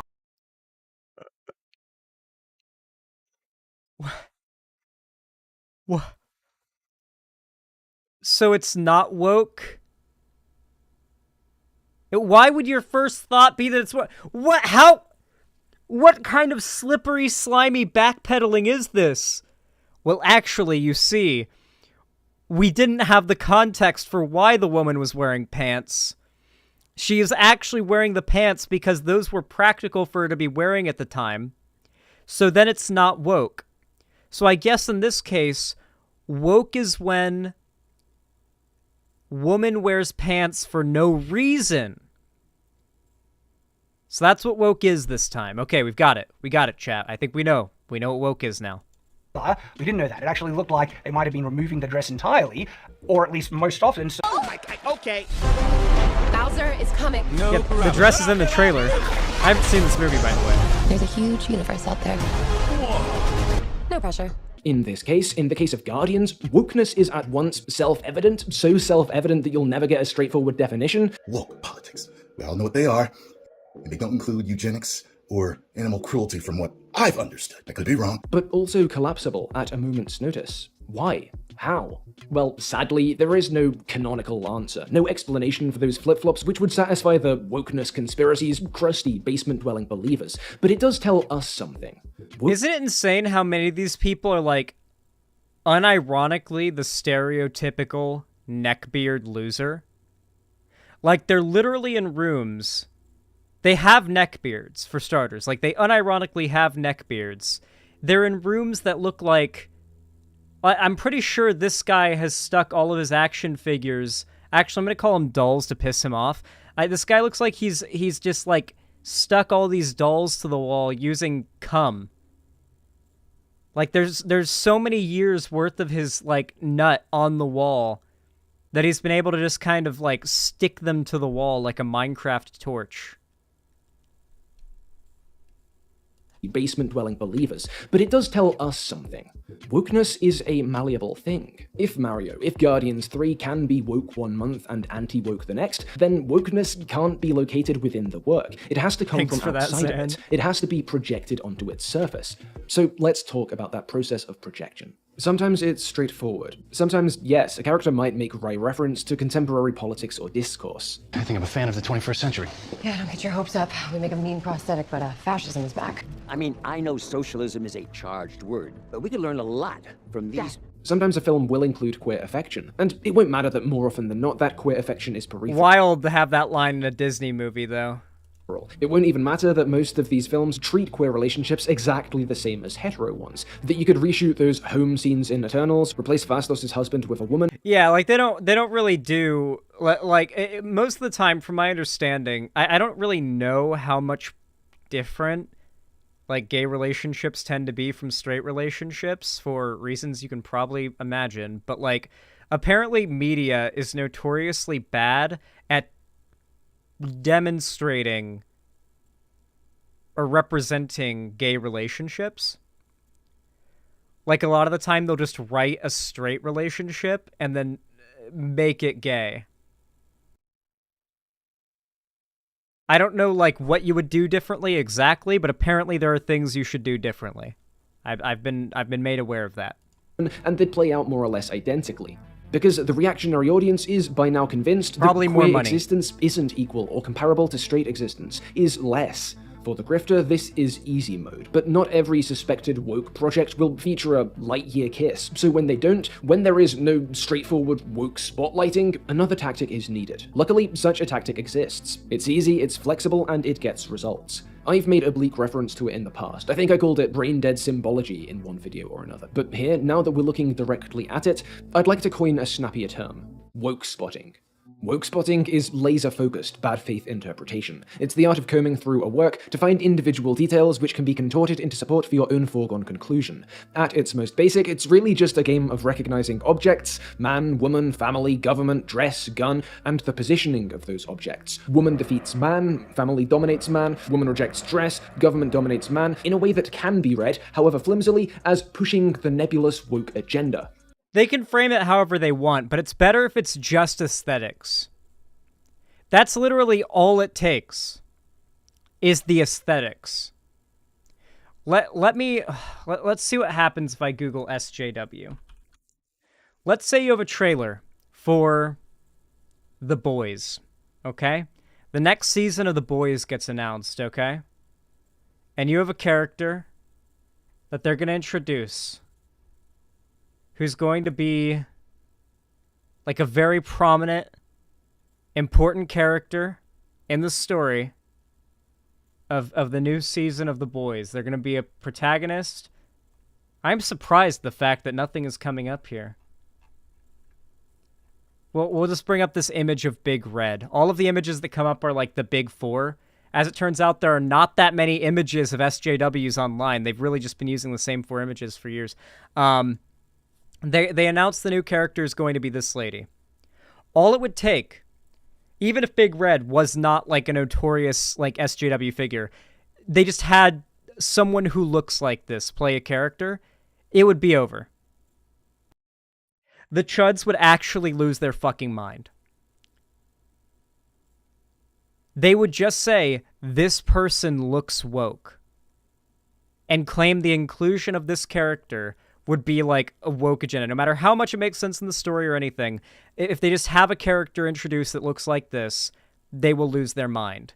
But if the show still succeeds, and they can't monetize hate for it anymore, they will switch to claiming it's actually not woke. And they will find something else that is more profitable to hate at the moment and claim that is the woke thing. And the thing they were previously calling woke garbage is actually the non-woke, anti-woke thing in competition with the woke thing. And they can attach the success of the thing they once hated to the success of their beliefs. And the failure of the thing that they hate now, out of nowhere all of a sudden, to the failure, quote-unquote, of the left. And of the wokeness, I guess. Like, go woke, go broke. It's a grift. Importantly, how the story frames these objects and positions is largely unimportant. If it happens to line up with the anti-woke narrative, great, but if not, it doesn't matter. All the woke spotting game requires is that those positioned objects be there in some capacity. The already established anti-woke mythology does the rest, does the heavy lifting, substitutes in for framing.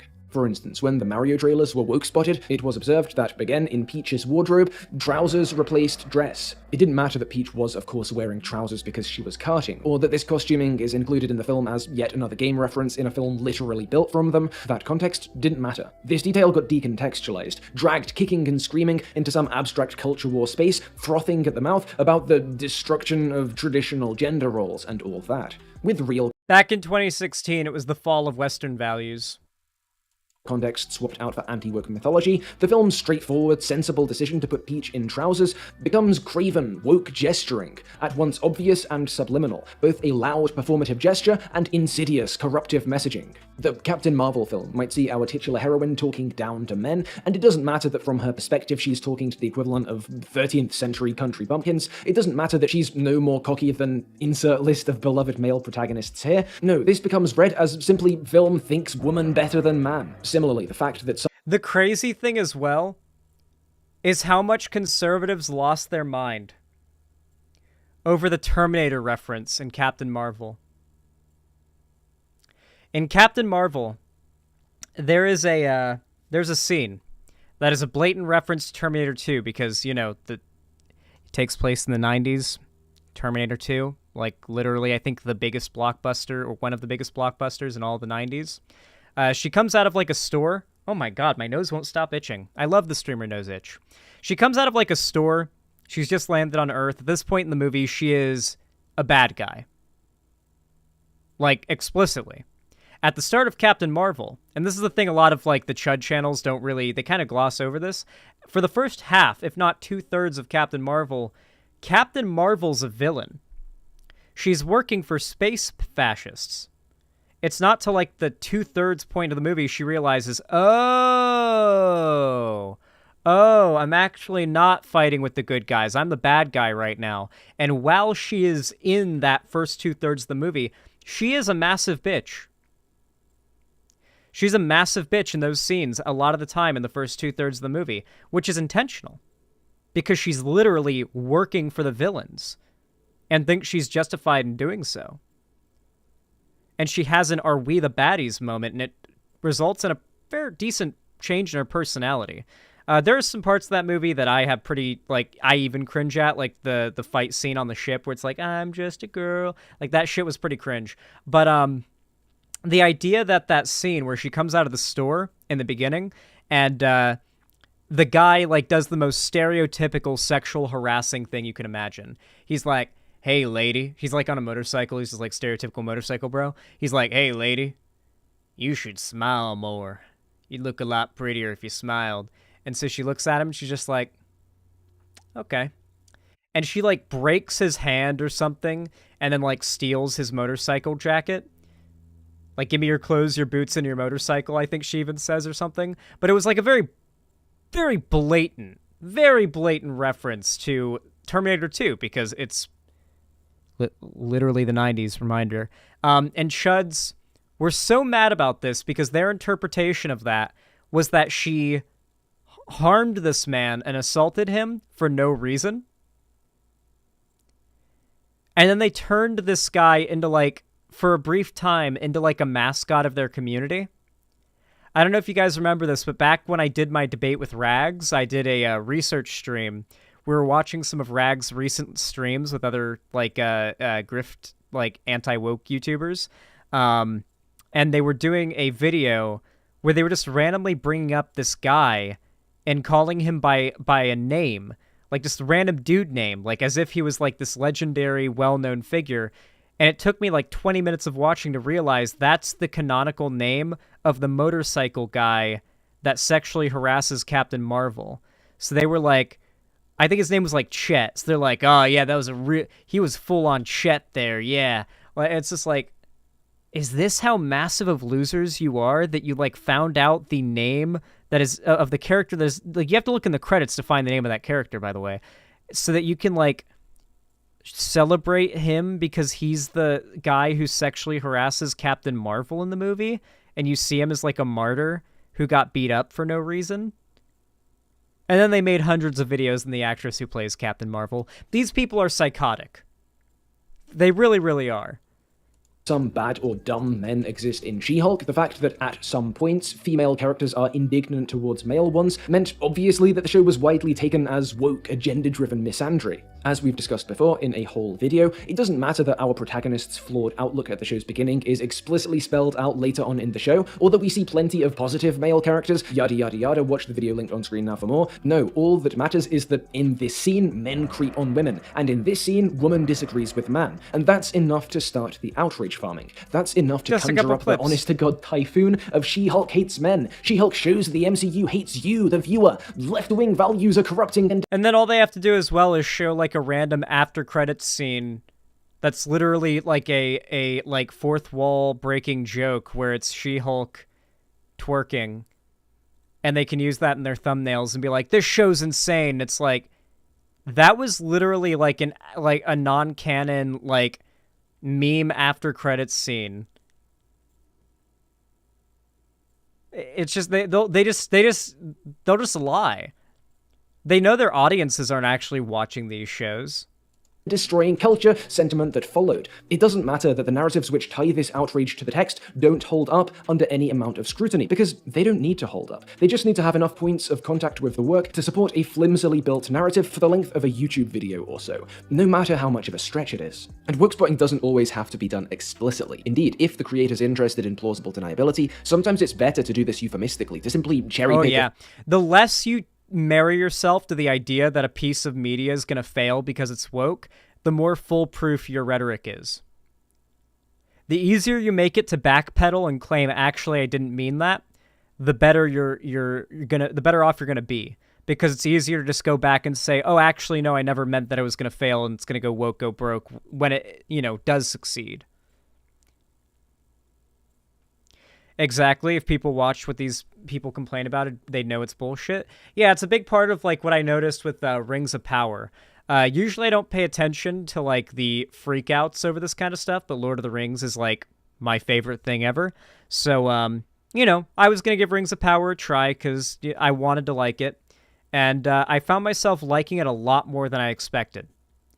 I was really not expecting to like it. I did not give myself any expectations other than I think that default like skepticism I really was convinced by people talking about it that it was going to be like a remake of Lord of the Rings, which it didn't end up being, which kind of immediately, like, the second I found out that it's an adaptation of the events following the War of Wrath, I was like, oh, wait, this isn't at all the lies of what people told me this was going to be. Wait, this is like actually adapting a real timeline in Tolkien's story.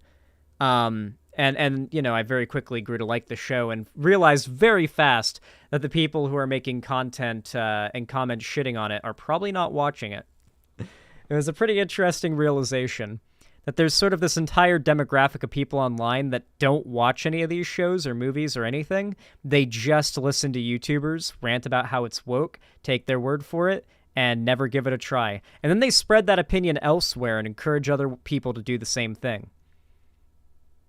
Because if they can convince people not to support a piece of media they deem as woke, maybe they can artificially create the go woke, go broke phenomena they so desperately wish was real.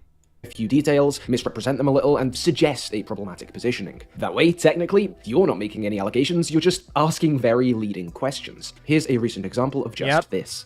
So I can't shake the feeling that the script is doing everything in its power to play down Fucking critical drinker, dude. It is insane how much defense this guy gets because he doesn't as explicitly sort of associate himself with the far right.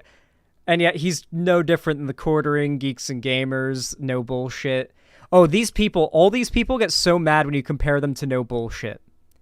That's the crazy thing. No Bullshit was the predecessor to all these people. He kind of started the grift that they all do, and they've refined in their own different ways. And they hate when you compare them to No Bullshit. Critical Drinker and Mahler, notably, hate getting compared to No Bullshit. They really hate it. Because No Bullshit does their thing, but long ago was, like, exposed and just realized by his fan base to be full of shit. These content creators have an audience mostly consisting of sort of new age, like, teen, radicalized chuds who are inevitably, in large numbers, going to find themselves breaking out of it and realizing they're being grifted to. Technically, you're not making any allegations, you're just asking very leading questions. Here's a recent example of just this. So I can't shake the feeling that the script is doing everything in its power to play down Peter Parker, like it's afraid the audience will somehow start rooting for him over Miles if he's shown to be too capable and confident. The first movie portrayed him as an aging, burned out loser who only redeems himself at the end, while the second film morphs him into a bumbling, hapless father in a pink bathrobe who for some reason keeps taking his baby along on life-threatening adventures despite having a perfectly capable mother at home to look after it. Is this some weird attempt to mock and belittle the Spider-Man that most people know and love, who incidentally just happens to be the only straight white man in the entire movie? I don't know, man, it just kind of leaves a sour taste in my mouth, that's all. Straight white male is out-alphaed by the woke spider people. Sour taste left in mouth. Cherry-picked. Agenda suggested. Time to move on. I'm sure there's plenty of other Spider-Verse examples, but I wrote the rest of this video back in May, and look, it's already long enough, so let's get back to it. That is woke spotting, the interpretative trick that allows a piece of media to be marked as a valid target for the conspiratorial, alt-right driven collective hate ceremonies of the anti-woke movement. It's incredibly easy to pull off, and you can do it to practically anything. Let me show you what I mean. The other day, I asked my followers on Twitter for some examples of TV and film that are not considered woke. Not anti-woke, mind, just... The Boys. We brought this show up as an example earlier in the segment. The Boys. Perfect example of the blatant hypocrisy of the right and what they consider woke or not. The fucking Boys. Yep. Best example. It's woke as fuck. The creator of the show, Eric Kripke, massive SJW. The writers, the people, everyone behind the show is a massive fucking SJW. I watched a lot of Supernatural before The Boys. There are a lot of very explicit progressive jokes put in there. I mean, hell, look at Eric Kripke's Twitter, but like, yeah, it's very clear what the political leanings of the actors, the writers, the showrunner, director, everything. And yet, conservatives, because they notoriously lack any form of media analysis and literacy, they view Homelander notoriously as the good guy. How many conservatives have you seen unironically believing Homelander is the hero? It's a massive epidemic of conservatives, and the creator of the show himself has talked about it. But because the surface level aesthetics of the show are so gritty, grungy, and like it takes advantage of things like toxic masculinity, etc., to make the show feel more compelling to that audience, the messaging flies right over their heads and they enjoy it nonetheless. And they don't call the boys woke. It's interesting. I think that's a really good example of how very blatantly hypocritical these people are. The same Metal Gear. Metal Gear is a good example. It's not called woke. It's often not even called political, and yet it is extremely political and arguably quite woke too.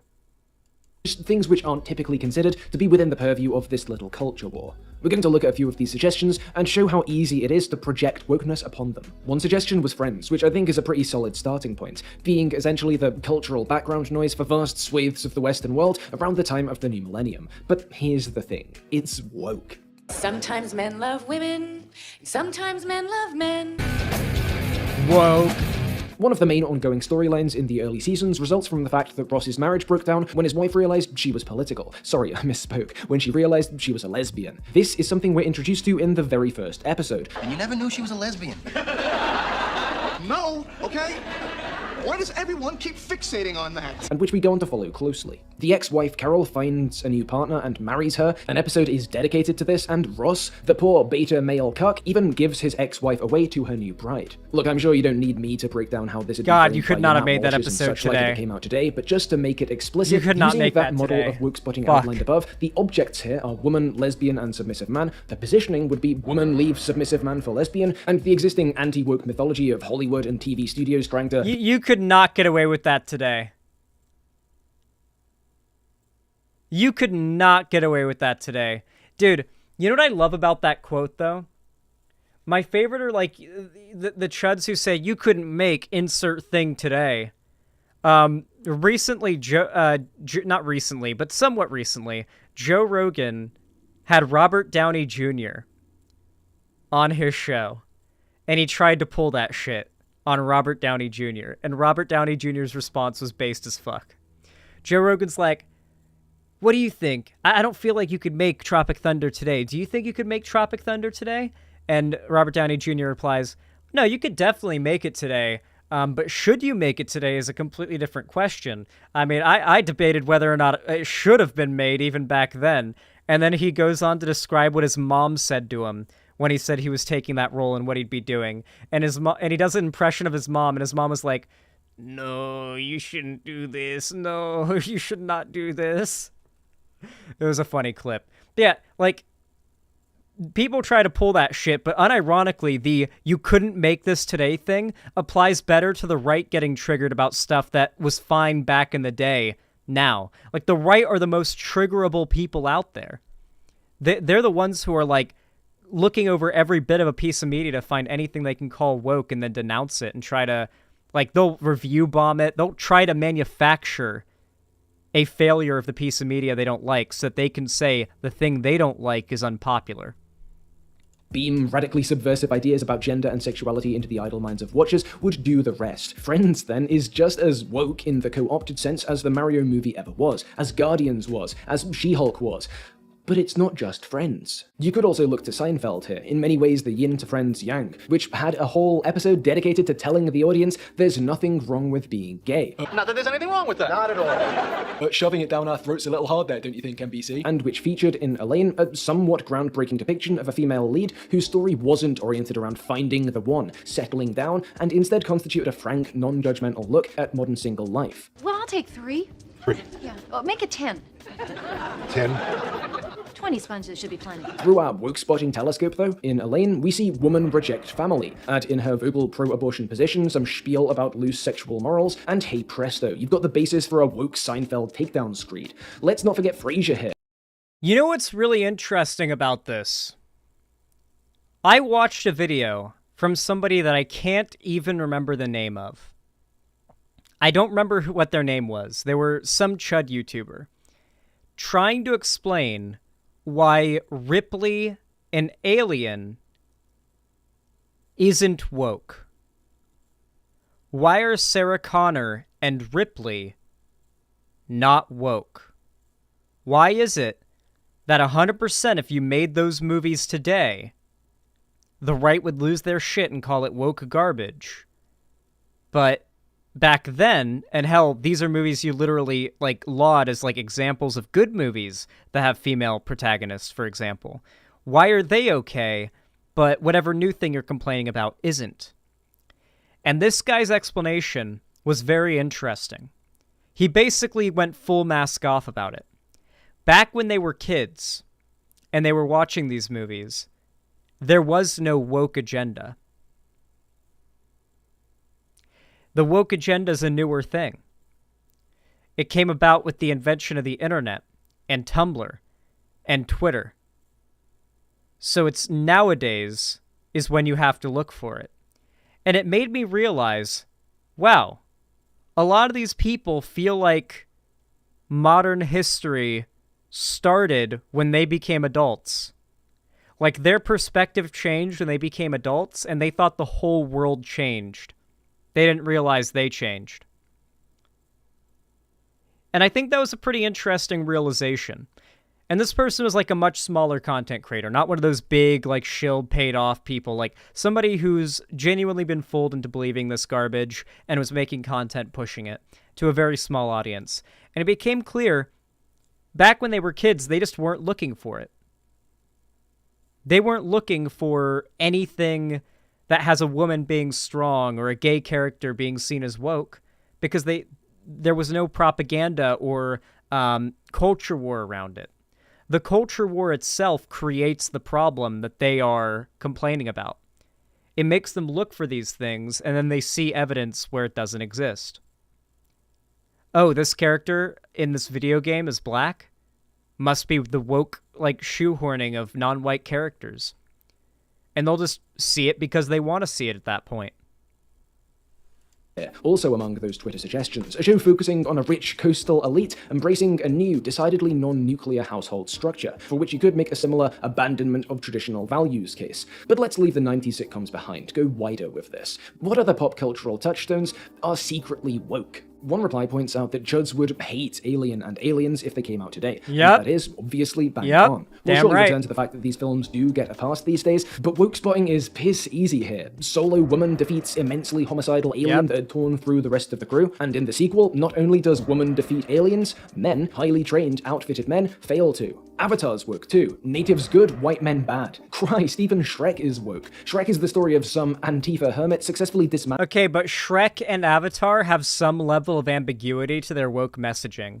If it requires even the slightest bit of looking into allegory, they will not detect it. That's how this works. They cannot see allegory.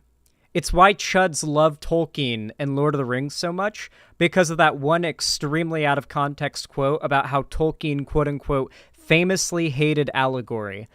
He was referencing religious allegory. He was talking about how his story is not an allegory for Christianity despite his own Christian views. Ugh. These people do not have the ability to look past the surface of media. Shrek is about an ogre who's funny and wants them out of his damn swamp. He wants these people out of his damn swamp, and he's an ogre, and he's funny. That's what Shrek's about to these people. There's nothing beyond that. If you try to analyze Shrek any further than that, you're memeing. You're either joking or you are a joke. That's how these people think. Handling the state's unjust landholding system. But we don't even have to look that deep into it. We can just see that the story ends celebrating the main female character's transformation from classical, ideal feminine beauty to a body type and mode of existence that goes against the grain of society's traditional gender stereotypes more widely, and ding ding, woke film alert. Another user suggested No Time to Die, which is a super interesting example because it had a broadly similar reception to that of Guardians 3. Susceptible viewers were whipped up into a frenzy by anti-woke responses to the trailers and promotional materials, only for the narrative to shift after the film's release. The good news is that the movie is nowhere near as bad as those early trailers suggested, which basically painted Bond as a useless, miserable pussy, constantly getting pushed around and berated by his strong, empowered female replacements. To the point that now, in 2023, it can reasonably be brought up as an example of non-woke media. Indeed, it has been read convincingly convincingly as a failed attempt to rehabilitate the misogyny inherent to Daniel Craig's Bond. But for our purposes here, to project wokeness onto this film, all we have to do is look back to that initial response, which really was woke spotting at its most harebrained. Lashana Lynch's Nomi was, of course, identified as woman of color replacing man, and as more plot details were teased, Bond's devotion to Léa Seydoux' Madeleine Swann, the first female lead to appear across 2 subsequent Bond films, was taken as woman turns iconic symbolic Sigma male into simp. Oi fellas, is it woke to fall in love? So forget about the actual film, forget about the fact that it wasn't really woke in that original sense, that Nomi wasn't the Hollywood agenda replacing Bond with a woman of color, that the temporary inheritance of the 007 codename by her spoke not to the shadowy media impact of Kathleen Kennedy's feminist mind virus, but to the anachronistic undercurrent of No Time to Die, the part of the film that wonders how suited Bond, MI6, spycraft is to the modern world, how far Britain and its surroundings have changed since Ian Fleming put pen to paper. No, forget all that. With our woke spotting glasses on, all we have to do is mark the object, here black woman, and the position at its most superficial. So, I think a really big part of this is that apathy that starts to set in a lot of people around 16 to 18 years old when it comes to media. Something I've noticed a lot of lately is TikToks and videos from gaming channels talking about how video games just don't feel the same anymore. They don't have as much fun playing video games anymore, and they're sad about that. And they find themselves gaming less and less excited about gaming, playing like all that stuff. Have you guys seen these videos too? It's become a really common trend I've noticed the last couple years. Is these younger guys mostly doing like commentary videos about how they've fallen out of love with gaming, like significantly in the last few years. And all these guys that post this stuff are usually in their early 20s. And I noticed something. Is it that gaming has changed that much and there's not actually any good games out compared to like the 2010s? Or is it that this entire batch of Gen Z has reached this like, you know, first quarter, the end of the first quarter of their life roughly, and they're getting older, they're getting more responsibility, a lot of things are changing in their lives in a very short period of time. Maybe they've just moved out on their own, they have their first job, they have college, they have classes, they have bills to pay, maybe they're in relationships and they have other responsibilities to uphold. A lot of them, it just becomes very clear that they don't miss the way games used to be. They miss the way life was when they were a kid and they had no responsibility, when they could just game all day. And this may sound pretty unrelated and like it doesn't matter, but the reason why this stands out to me is I feel like those guys are the types of dudes falling for this shit. The types of people who have found their favorite hobbies that they might have even dedicated their entire personality to, like gaming. They're finding it to just sort of like not be something they're as in love with as they get older, because they're not kids anymore. They've got responsibilities and lives to attend to. And they are responding to it by saying, wait, no, I want things to be like when I was a kid. I'm nostalgic for when I was a kid. And this must mean things are changing. And they must be changing in bad ways. And I thought the same thing too. I had the same phase. Like when Fortnite was like really getting big, and I saw that like Minecraft was kind of dying back when Minecraft was having its like slump off back in the day. I was like kind of feeling I felt old. I felt a little like bitter about it, you know, like, these kids aren't, Fortnite's shit compared to Minecraft, like how it was back in its peak. Fortnite YouTube's shit compared to how Minecraft YouTube back was in its peak. I had a real childhood online, not these kids. But then, 2 realizations hit me. I saw the video of those kids that are like, we like Fortnite, we like Fortnite. And then I also saw classic WoW players talking about EverQuest and classic WoW and stuff. And I realized, wait a second, things are changing, but they've always been changing. It's just that now we've gotten used to a certain thing. We've gotten attached to memories and nostalgia, and things have gotten different. They've progressed, they've moved on, and people get bitter about it. Some people get excited about it, some people get bitter, some people get scared. And that's just frankly the general feeling of being afraid of progress. And I think we're seeing it somewhat expedited in Gen Z because everything moves so fast on the internet. The internet is such a different place to a 21-year-old now than when they were 10 years old. Like, the internet's so different now than when I was 10. And I spent all my time online when I was 10 and 11 and 12. A lot of my memories are online, and there's no recapturing that era of the internet.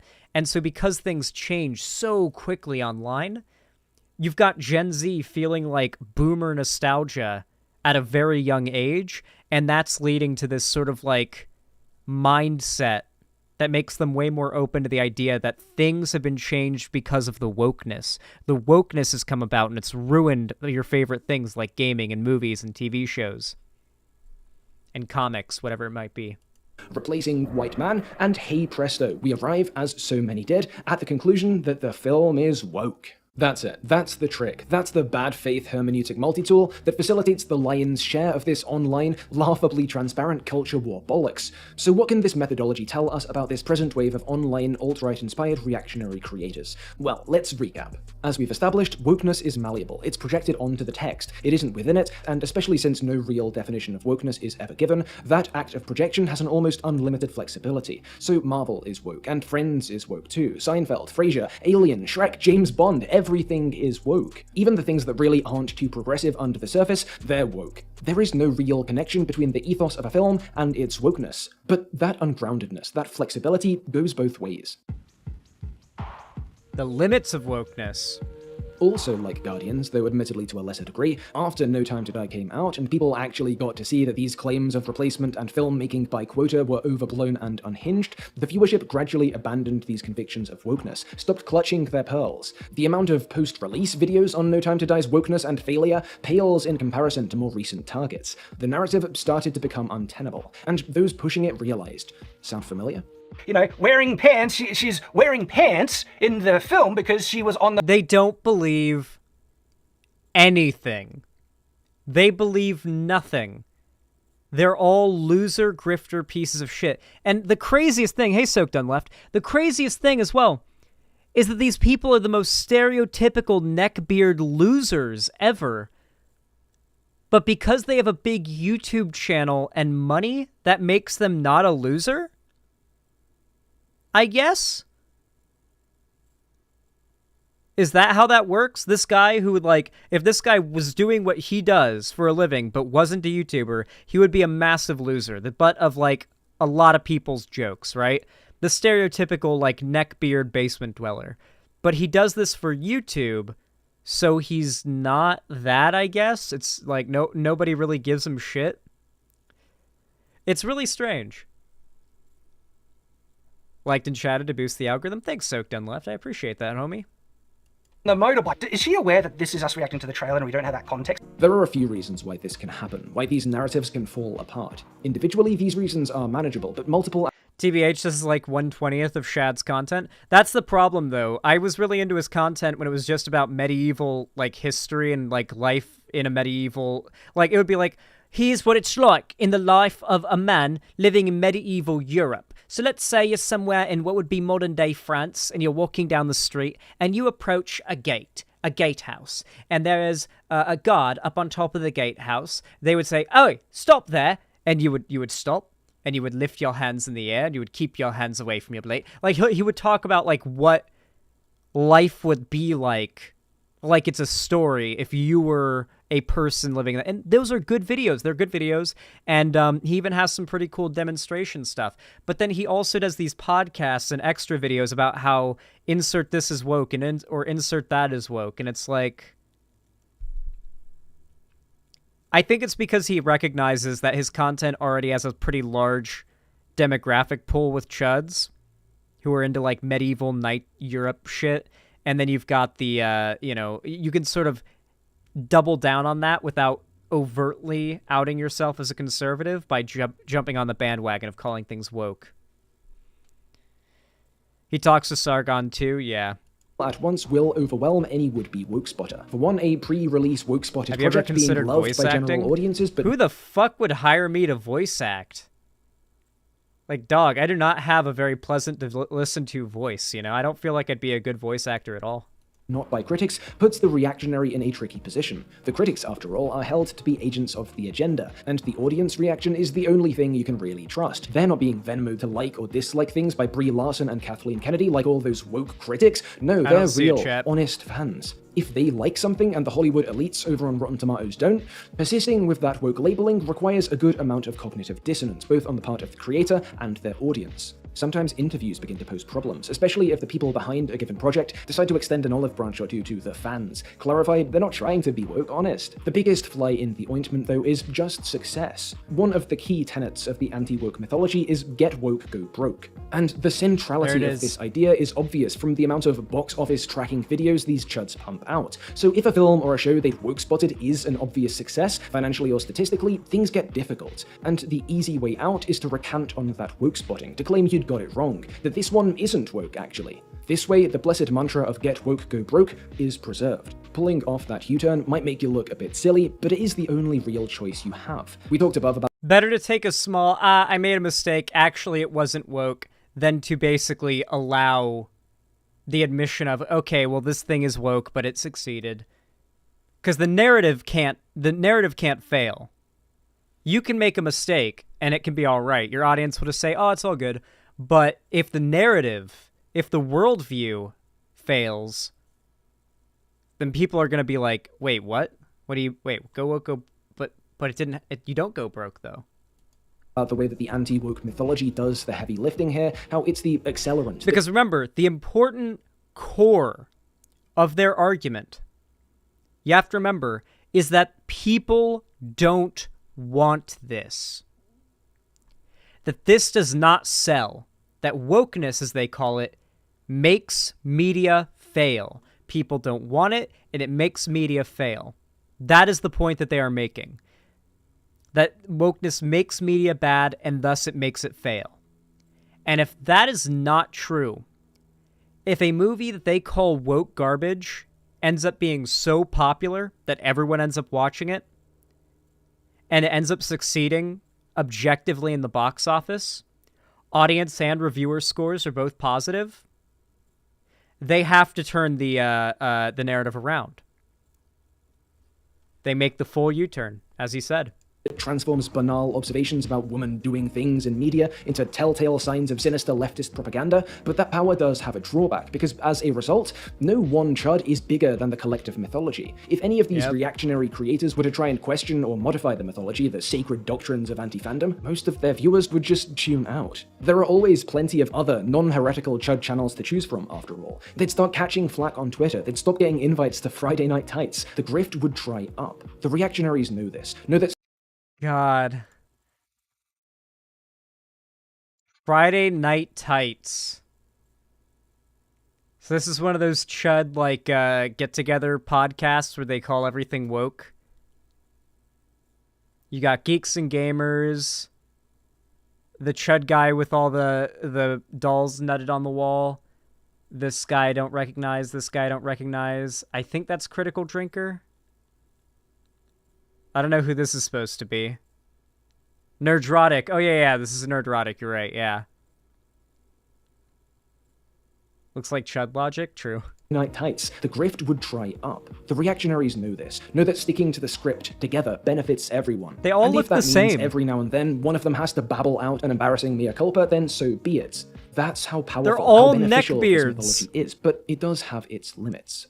Let's get back to Alien. Why isn't that woke? But simply, why are they literally all unironic neckbeards? They're all neckbeards! Every one of them! They all have the unironic fucking neckbeard!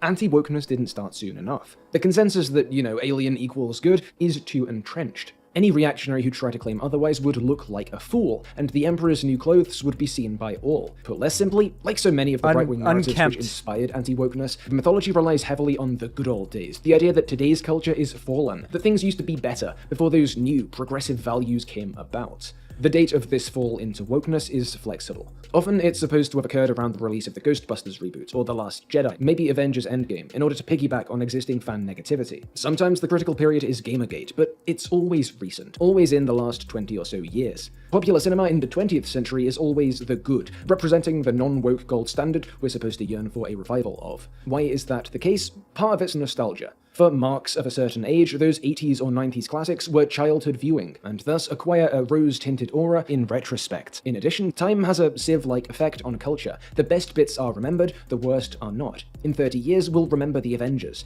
Divergent, not so much. It also has to do with the fact that anti-wokeness is the nerd wing of the culture war. In these spaces... It's crazy because when I was a kid, for some reason, I was under the impression that nerds were smart. If you liked nerdy media, you were likely to be smart. And if you were smart, you were likely to be, because I was raised pretty, like, progressive, to be, like, liberal, right? And then, you know, obviously it's, as we know, nope. No, the nerd community online is very right-leaning. The original Star Wars, Alien, Terminator, Predator films, those older Star Trek shows, and so on, these are canonical works, the foundations of modern nerd culture, and that's been the case for decades, long before YouTube ever played host to any creators railing against the message. But there is, of course, a difficulty here, and we've already seen it. If the Aliens films came out today, the Chuds would hate them. If the Terminator films came out today, the Chuds would hate them. By the same ticket that today's hot-button female-led projects are woke, these are woke. The presence of that dastardly agenda, wokeness, in this modern reactionary sense, is manufactured and projected onto all superficially applicable surfaces alike. And if they did it to No Time to Die, they'd have done it to Alien. To get away from this, today's reactionaries and their viewers will exhort, in ruthlessly meaningless terms, how those were different, those weren't politically motivated, those women weren't forced in, or they'll just avoid the topic altogether. But to anyone who hasn't drank the Kool-Aid, or isn't trying to make a quick buck from outrage farming on the algorithm, the mismatch here, the cognitive dissonance, is clear. He may not be parading through the city, but the Emperor is still wearing those new clothes, and every now and then he slips up, stands too near a window, and more people see. The reactionary grift, the mythology of wokeness it bolsters, which in turn bolsters it, these ludicrous doctrines of anti-fandom do not make sense. The basis is not reason or logic, it's emotion and faith, and every one of these mismatches, of these public moments of cognitive... Dude, I looked up a FF14 guide the other day, and I was watching it, and I was like, okay, this is helpful, and then I scrolled down and realized it was like a 8-year-old heels versus babyface video. Back before he started the right-wing grift. I was like, whoa. I just stumbled across an ancient fossil from before this guy sold his soul. Dissonance, these aliens, these Peaches Trousers incidents, these Guardians U-turns, reveals this, pulls the curtain back momentarily. And that isn't always enough. Some people are deep enough into this cult, have grown so attached to Mr. Bones' wild ride that they'll rationalize practically anything. But lots aren't, not yet. And every time a grifter slips up, more people realize that it's all a big, greasy ball of shit, that the Emperor is stark, balls out naked, that if everything what was the example? Up, more people of these public moments of cognitive dissonance, these aliens, these Peaches Trousers incidents, these Guardians U-turns, reveals this, pulls the curtain back momentarily. And that isn't always enough. Some people are deep enough into this cult, have grown so attached to Mr. Bones' wild ride that they'll rationalize practically anything. But lots aren't. Critical drinker when white men like being fathers. Not yet. This is why critical drinker is a shit reviewer. And critical drinker when a man loves his daughter. Every time a grifter slips up. Yeah, I mean, people are waking up to it, I'm telling you guys. Like, people are waking up to this shit. They're starting to see the hypocrisy and they're checking out. More people realize that it's all a big, greasy ball of shit, that the Emperor is stark, balls out naked, that if everything can be made woke, then nothing really is. Thank you for watching, smash that godforsaken... That is a really good video. Please go send support. Go drop a like, go comment, go subscribe, go send all the support that you can. That is a really, really good video. I'm not done yet, though. I have an extra example I want to add on to here. I'm surprised it wasn't used in the video. I was going to bring it up myself earlier, but I was hoping he'd bring it up in the video. But here's the thing I wanted to show you.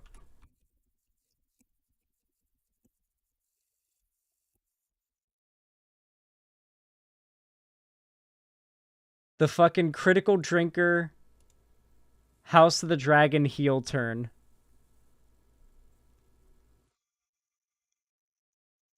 So this is before the heel turn. This is from the House of the Dragon subreddit, okay? This post is from a year ago. It's captioned, "Can't wait for these idiots to eat their words on August 21st. And oh yes, they did, but not in the way that I think you wanted." So, the narrative. Drinkers Chasers. This is the Critical Drinkers, like, podcast he does with, like, Nerdrotic and whatnot. And Mahler and those people. Why nobody cares about House of the Dragon. The reality. House of the Dragon official teaser trailer. 12 million views. And then, of course, the actual show dropped, and he changed the title of that podcast because it made him look bad. Let me see if I can find...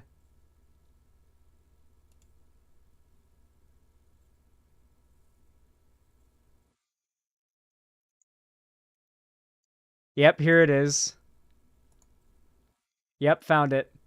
Bro switched up 2 months later, skull emoji. This is the original one. Drinkers Chasers, Why Nobody Cares About House of the Dragon from Critical Drinker, Nerdrotic, and Mahler. Then they changed the title after the first episode dropped. Drinkers Chasers, House of the Dragon trailer breakdown. They changed the title because the narrative that it's gonna fail and no one cares, if they are remembered as the people who said that, that makes them look bad. That makes the narrative that they try to push, the worldview, look bad. It's all a grift.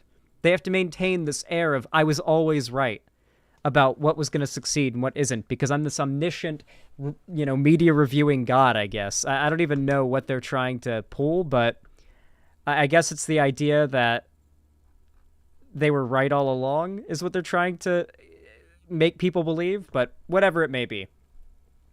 These people are complete grifters, and I'm really happy to see that there's more newer up-and-coming content creators that are calling them out. I really think this is going to be a big part of what helps to sort of bring down this era of chud control of internet culture. I'm excited to see it fall. That was good. What do you guys think of that segment? I feel like it came out pretty good.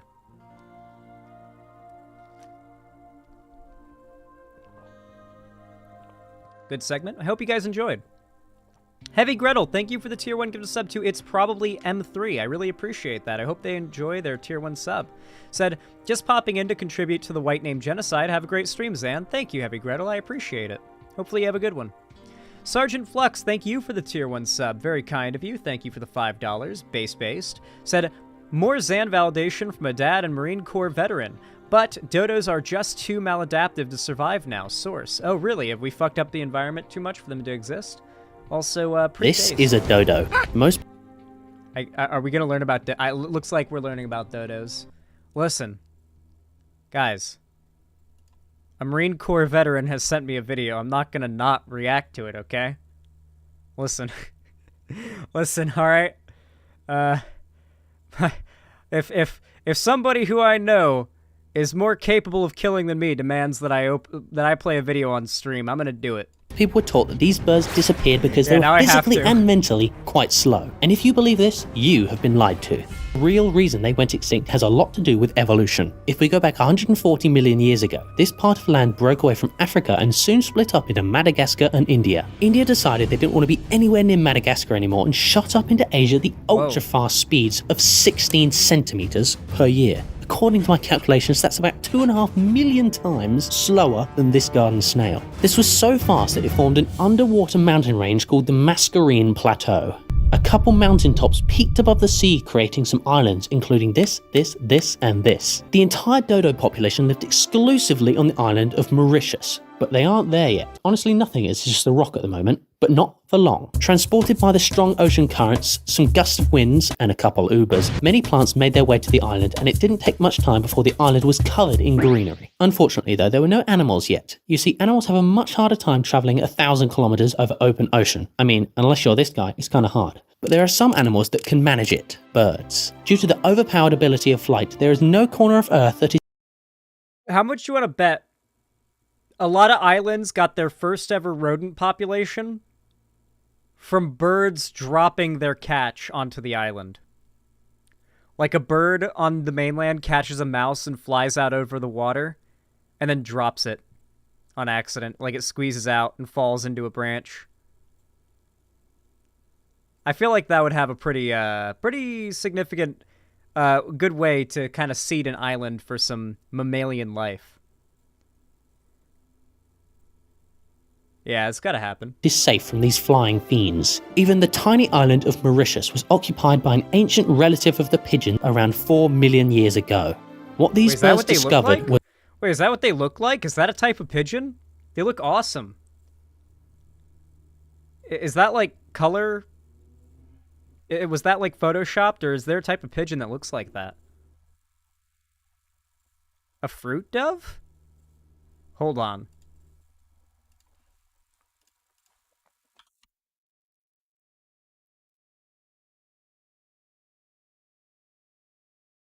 Are you fucking serious? There are doves. They're like super colorful, like parrots. I don't think you guys... I don't know how many of you know this, but I had an army of pigeons / doves that I tamed on my back porch back in California. I will move to whatever country these are in, and I will make another army of pigeons that are just this time really colorful and pretty looking. Holy crap, that's awesome. Yeah, and the hummingbirds, of course. They're invited. I love my hummingbirds. Was an island paradise. Pretty sure you just dead named Jesse Gender? What? What are you talking about? I don't know Jesse Gender's dead name. Wait, how could I dead name somebody who I don't even know the dead name of? What? Why do you know Jesse Gender's dead name? Lush with trees fostering a multitude of fruits and nuts, with a distinct lack of predatory animals. So of course, these pigeons were like, hey man, let's just stay here. So they did, for 4 million years. Due to the wide availability of food on the island and the sheer isolation it had from any other land masses, except this, the birds gradually grew much larger than their relatives on the mainland due to a phenomenon. You're telling me that magic made these birds become dodos? Impossible. It must have been God. Known as island gigantism. They also went from having small sharp beaks best suited for eating small insects to huge claw-like beaks to better gobble down as many fruits as possible. The birds grew from only 15 centimeters tall to nearly a meter tall, making them the second largest animal on the island. They're so cool looking. Like, it's such a shame they're not around anymore because they're just so cool looking. Their beak is their entire face. Like, you guys noticed that, right? Like, their beak is literally their entire fucking face. Just after the tortoise. This brings us to factor 1, the 4 main factors that influence the extinction of the dodo. Meet Steve. Steve is a dodo. Hello. Due to Steve's weight gain and his stubby little wings, he completely lost the ability to fly. Behaviours like fleeing from danger was once necessary for Steve's great-grandparents to escape predators, but due to the lack of any sort of predator on the island, he didn't need to fly or run away from anything. This caused a big problem. Not only could Steve not physically run away from anything now, but over millions of years of having no predators and practically limitless food, he had literally forgotten the fight or flight instincts that helped his ancestors survive. The fearlessness hardwired itself into Steve's brain, making him literally just not feel fear. You could show him whatever the hell this thing is, and he would sit completely unfazed. Steve had the defense stats of a vegetable, but as long as he and his buddies remained completely isolated on their island paradise, they would be completely fine. Uh-oh, it's Europe. Well, actually, the first people to arrive were... God, could you, like, Humans got to an island and found a bunch of meaty, fat birds that can't feel fear.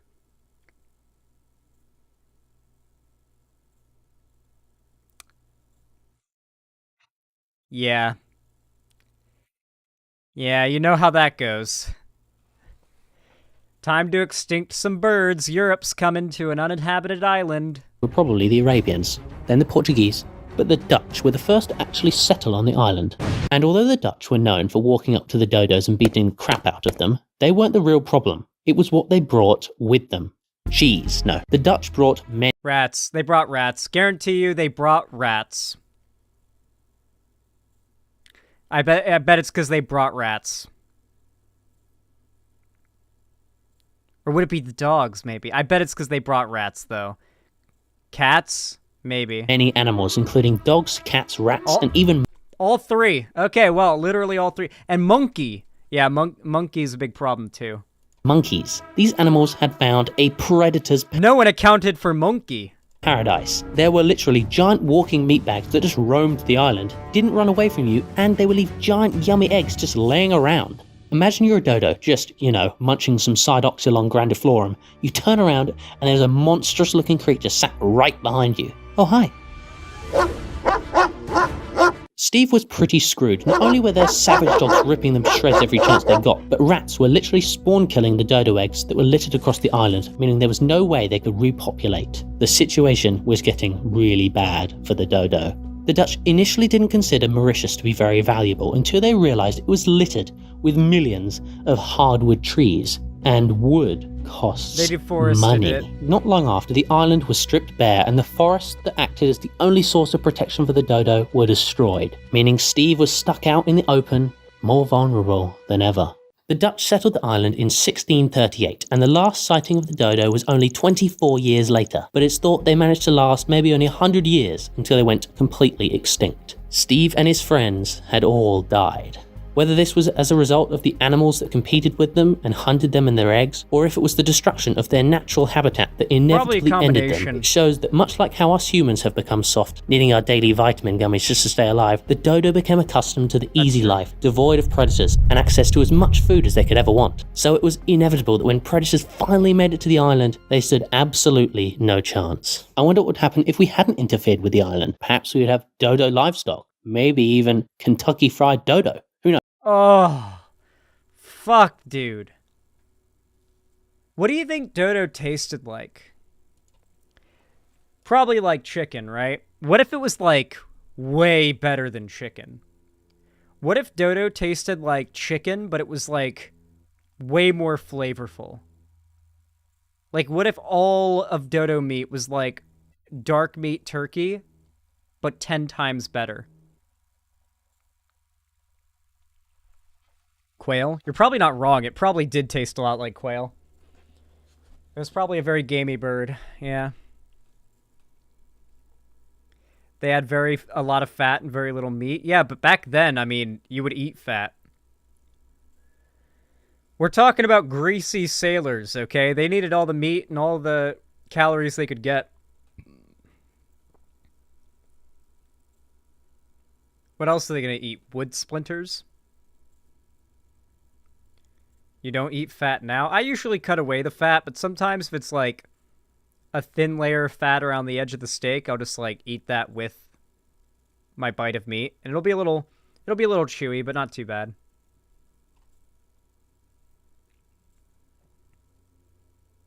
Apparently it didn't taste very nice and they would stew it for a very long time. That's unfortunate. Domestic dodos sound delicious. Yeah, maybe if you keep them like stored in a little like hen house, they taste a lot better. Why is my wrist hurt? What is going on? Why? There's no injury here. Why is it hurt? Why it do that? Anyway. Yeah, that was a pretty good video. Thank you for sending it my way. That was pretty dope.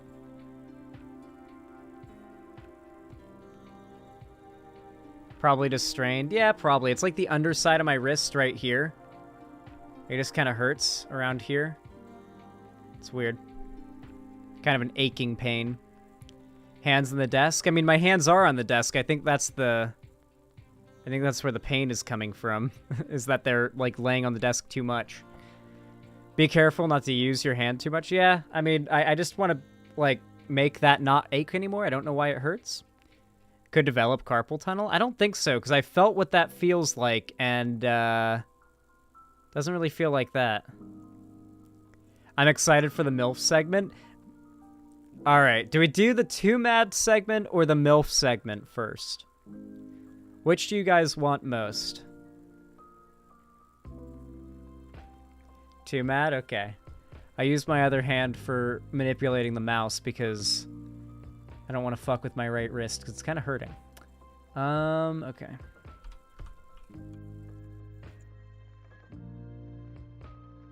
Alright, let me get the links open.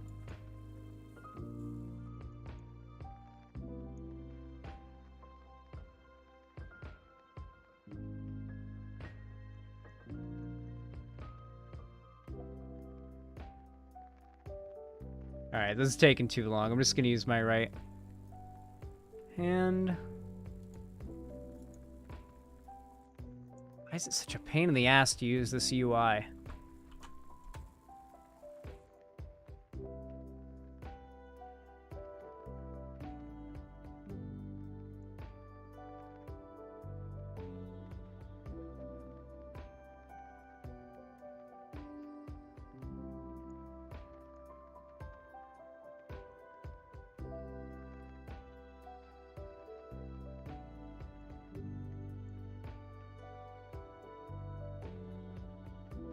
I got a lot of links prepared for this one, chat.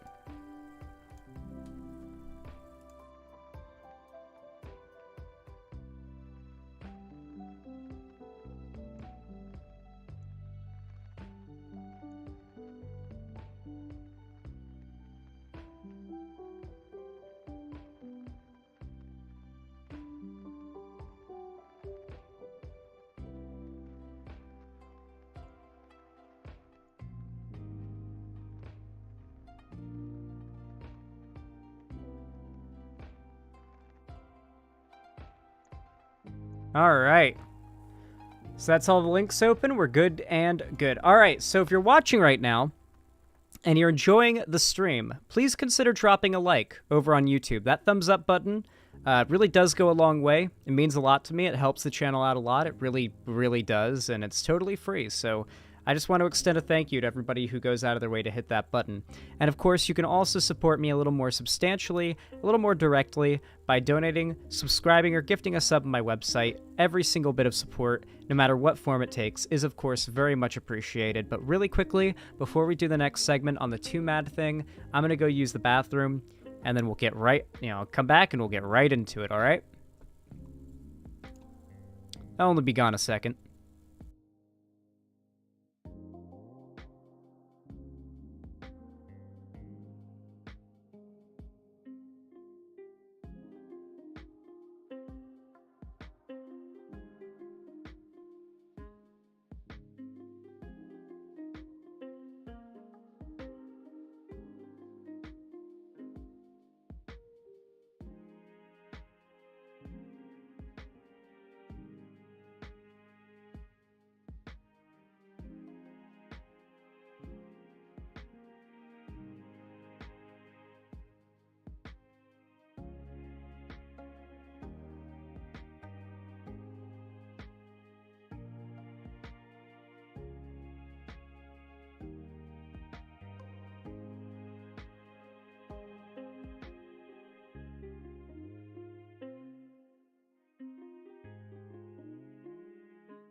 Okay, chat, I shit you not. My dream setup is going to have, like, a mini kitchen on camera.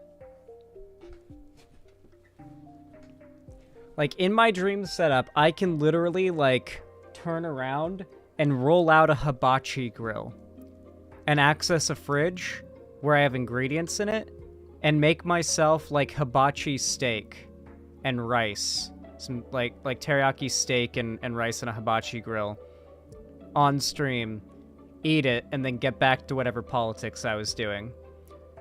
Just that easily. That is the dream, okay? That would be... To be able to make myself food, like cook and make myself a meal on stream because I'm hungry, and then immediately resume my before that content would be awesome. That's the dream. You need a toaster oven? Well, that's not as interesting. A hibachi grill you can cook just about anything on, and it's way more, like, entertaining for you guys to watch me cook with that. Can I put Subway Surfers gameplay into videos? I'll let chat judge whether or not that should be done. Would you guys prefer if there's, like, a little Subway Surfer thing up in the corner during my videos? Do you want Cherry to edit that in?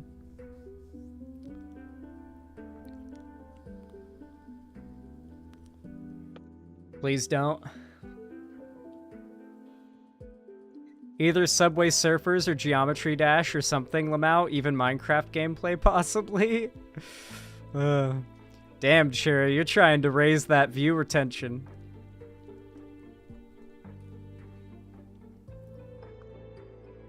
Alright. Let me take a sip and we're going to start the next segment.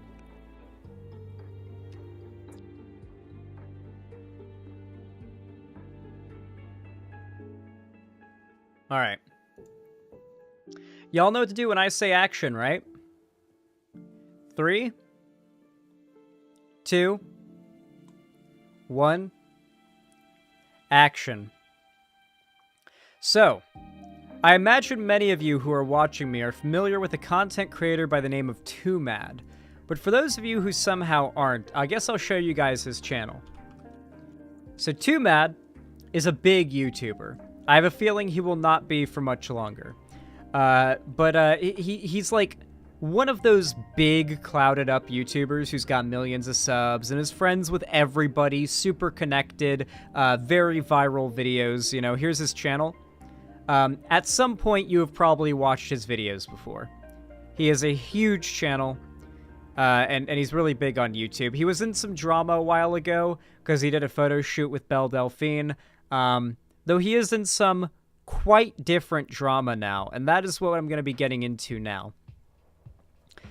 I don't know how much I can say, but I'm just going to let, like, you guys know that I know for a fact that the allegations against him are true.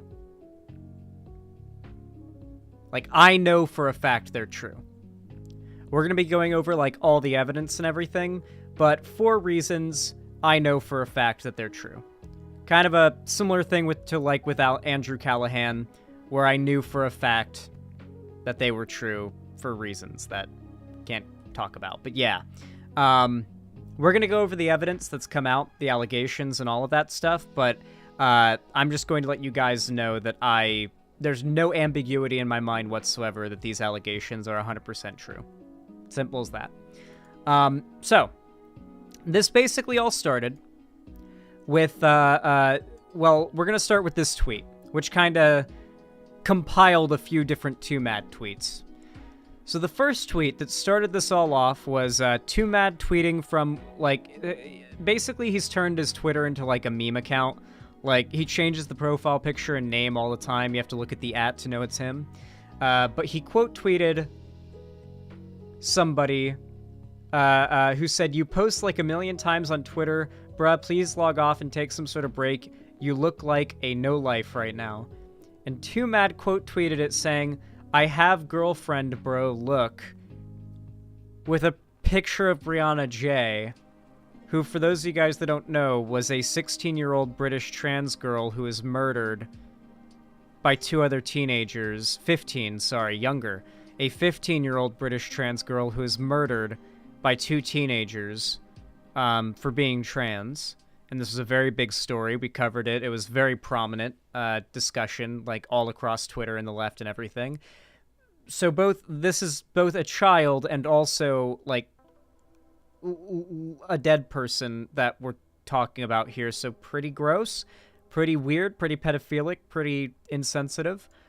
And then he goes on to tweet, I didn't know she died. I just thought she was hot. Not really acknowledging the fact that she was 15 there, buddy. Move on forward. Someone quote tweeted the post saying, "You're never getting this off the internet, man." And Twomad quote tweeted it saying, "Well, maybe it's a demonstration of how unfair the internet is, cause that's unfair as fuck.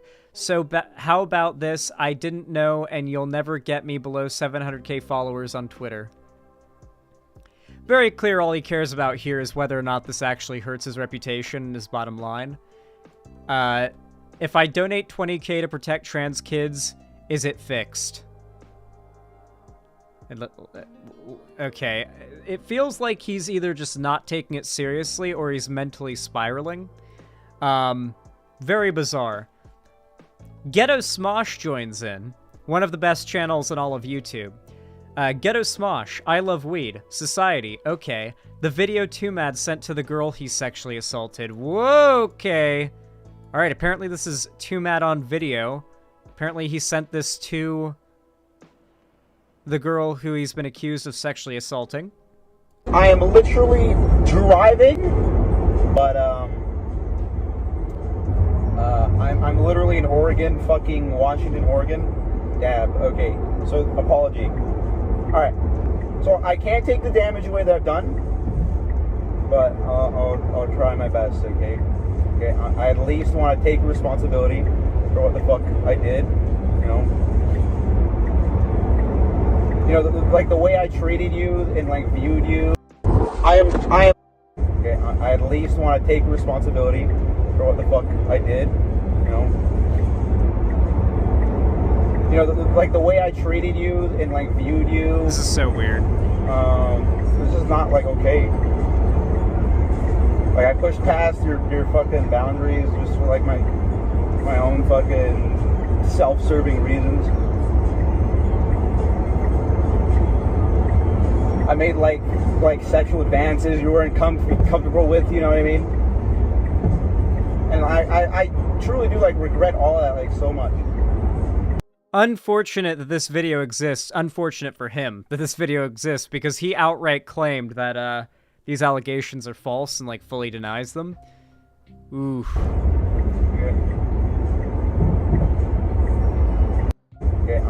I am literally.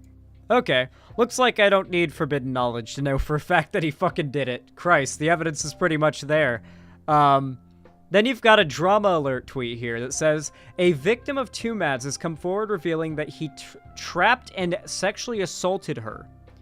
Following the incident, he sent her an apology video and proceeded to stalk and spam her for 7 months. In one of the occasions, he even sent her a contract where he wouldn't make sexual advances. What? So there's the video clip that we just saw. And then there's this contract.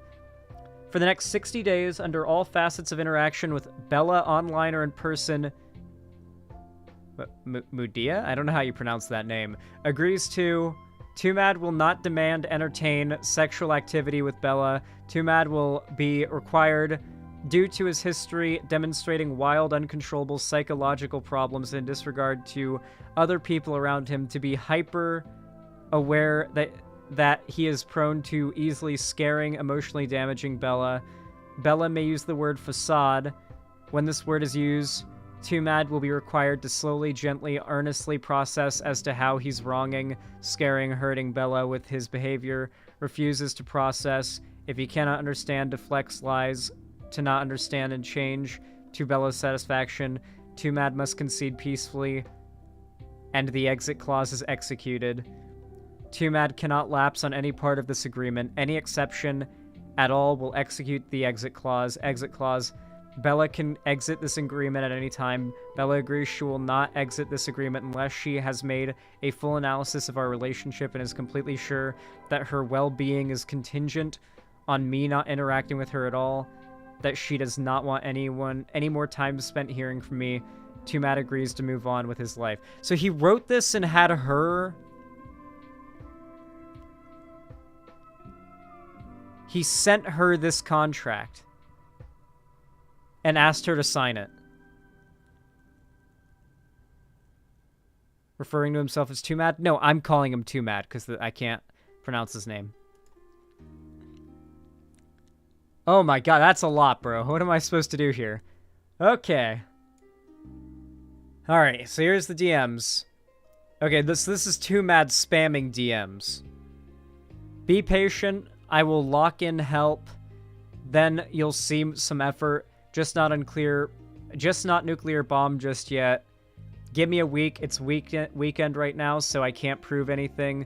Kaiser, be closed.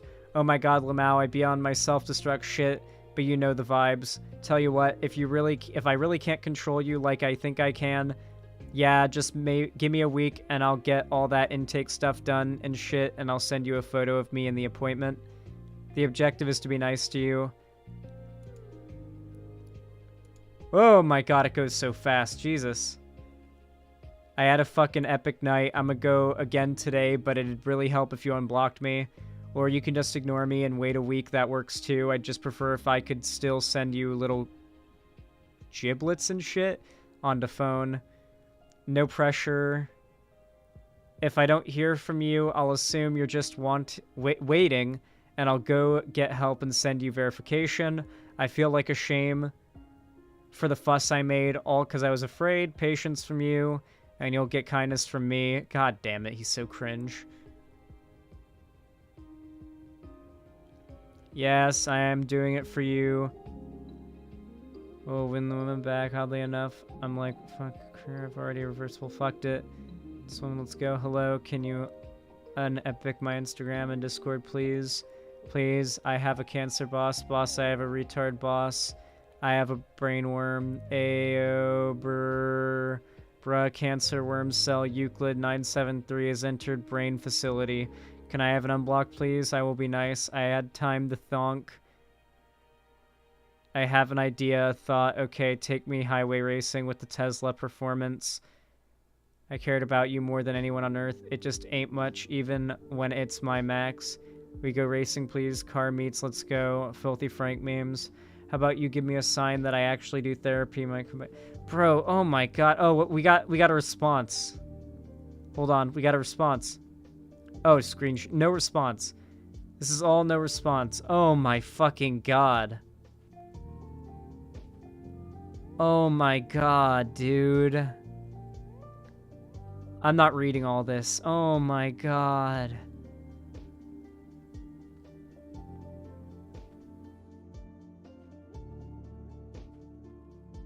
Wow.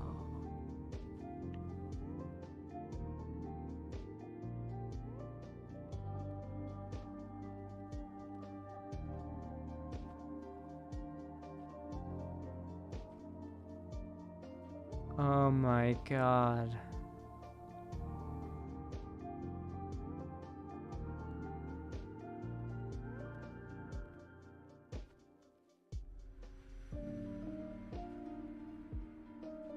Whoa, Jesus! Bro! What the fuck? Okay, hopefully I scrolled through that fast enough. I feel like that was NSFW. Apparently he starts sending porn at some point. We're gonna stop scrolling through this, but this guy needs fucking help, dude. How many months worth of DMs is this? This is 7 months worth of DMs? Was this guy pulling like an Andy Dufresne and sending 5 DMs a day? This is 1 minute and 4 seconds of like hyperspeed scrolling. No replies. Jesus.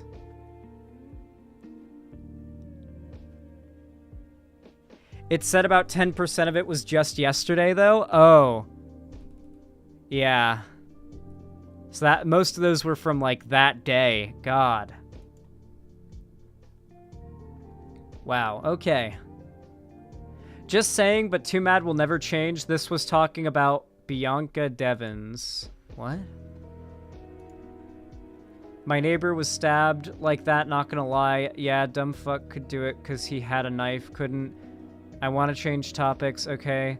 Let's talk about how that shit is like happening daily. Dog, I got some epic shooting videos I can show you. No, I'm gonna step out for a second. I am demonic. I would watch gore in Discord VC with Patreon subs. Don't do that. Best moments, we got a bond over gore. What, bond over gore? Enter my infotainment system, babe. You're freaking me out. Jesus Christ. Negative Riz. Negative Riz. This man is literally a Riz black hole. Like, they're... Jesus Christ. That's how you scare women away. This is delusional stalking. This is the type of stalking that ends badly for several people. This is extremely dangerous. So, Twomad tweets out another video clip and just captioned it bruh back in May. And this person quote tweeted saying, looking back, it should have been obvious that Twomad was never playing a character and is legitimately just done well. Please, not while I'm driving, man. Do this at your own... Oh, fuck! You dumbass! Why What would you do that? Why would you do that?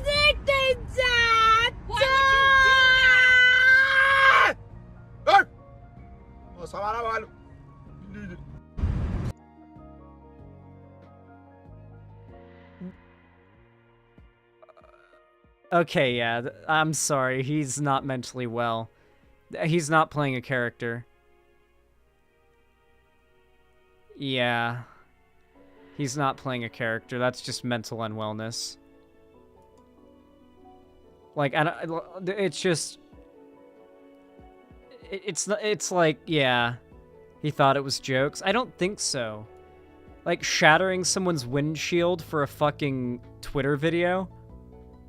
I don't know if you guys know, but getting your windshield replaced is like a whole ordeal. Even if you pay for it, your car's basically out of commission for a day, if you're lucky. Yeah, like, that's not just like a little funny joke. That's a Tesla too. Yeah, expensive car. Twomad tweets, yeah, miners Minecraft meeting up to mine diamonds. Then Quite replied, check into professional care, man. It's clear you're not thinking things through. You need help and won't get it on Twitter.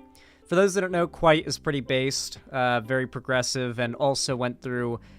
he had some allegations that went his way a while ago, but they ended up being false, unlike the case of Twomad. But despite the fact that Quite was able to thoroughly disprove the allegations that were hurled his way, Twomad tries to play that card. Oh my god, dude, you literally went through the same shit, and you want to, quote-unquote, eat your words. What the fuck? That's literally why I'm willing to eat my words. And this was quote tweeting, of course, him saying, I will gladly eat my words. I don't want it to be true, but you're actively addressing it and not refuting any of the things that at least at the moment seem damning. If you've got something to show, then show it. So he's just like joking about all of this and not taking it seriously, despite the fact all the evidence is against him. Quite calls that out, and he goes ahead and just says, oh, but I'm in the same boat as you. And he's... like, a good example of the joke is making his profile picture Call Me Carson, who famously got arguably kind of overly canceled because he was like 19 and dated a 17-year-old and everyone called him a pedophile groomer. And it was like, okay, I don't think that makes him a pedophile groomer, but it's definitely irresponsible. But yeah, I guess he's trying to compare himself to Call Me Carson. Bizarre. Next, we've got another Twitter interaction that Twomad had. This person named Goldie Bell tweeted, to the VOD, stop calling me your girlfriend. We never agreed on ever being in a relationship. I'm not insecure about my face. I look fine. You are literally balding. Worry about yourself. I never let you pay for anything for me. Continuation. And then Twomad just replies to... I think this is the person that Twomad sexually harassed or sexually assaulted. Twomad replies, woman moment. And gets ratioed. And then someone named Coco Chalky Milk replies, question marks, she was molested when younger equals that's why I'm being accused of sexual assault? So this is another clip, I guess, from Twomad's stream where he goes fucking crazy. Only I'm allowed to say woman moment. You don't say woman moment in like, replying to a woman who's accused you of sexual assault. That's not a good response. That is the person Twomad is stalking? Yeah. She's said way worse shit about me anyways, and she's like being really honest about herself on the fucking internet too. Got something to kill. Why the fuck are you guys freaking the fuck out about this? Anyways, that's the truth. The truth is, if she didn't get molested, maybe she wouldn't have had the same reaction. You know what I mean? She wouldn't be calling it sexual assault. Like, that's the truth of the situation. Some intellectual destiny shit, bro. It's like, that's weird, bro. She's said way. So yeah, he's doing like little Overwatch streams to probably like less than 1,000 people, I guess, where he's just ranting about the drama, if you want to call it that. It's more of a fucking scandal, more of a crime, more of an investigation that needs to happen by the police. This is a blatant example of a large content creator with a massive platform who's taken advantage of that platform and used it to like engage in predatory behavior towards underage fans. Not only was he preying on underage fans, but on top of that, he was starting something that I wouldn't even call a relationship, more of a groomer dynamic with them, and then abusing them on top of that. Insulting them, verbally and emotionally abusing them, stalking them, etc. This guy's a real piece of work. Oh, remember that tweet he said where he'd say you'll never get me below 700,000 Twitter followers? You guys remember that tweet? Oof. 696,000 Twitter followers and dropping. And most certainly dropping. This guy gets no positive engagement on his tweets anymore. Maybe a couple hundred likes if he's lucky, but on a lot of them, he's getting just a couple dozen. I'll read some of his most recent tweets. What's worse? He did a poll 3 hours ago. What's worse, Twomad doing nothing or newborn baby into trash? Hating women, not viable backup career, question mark, question mark, question mark.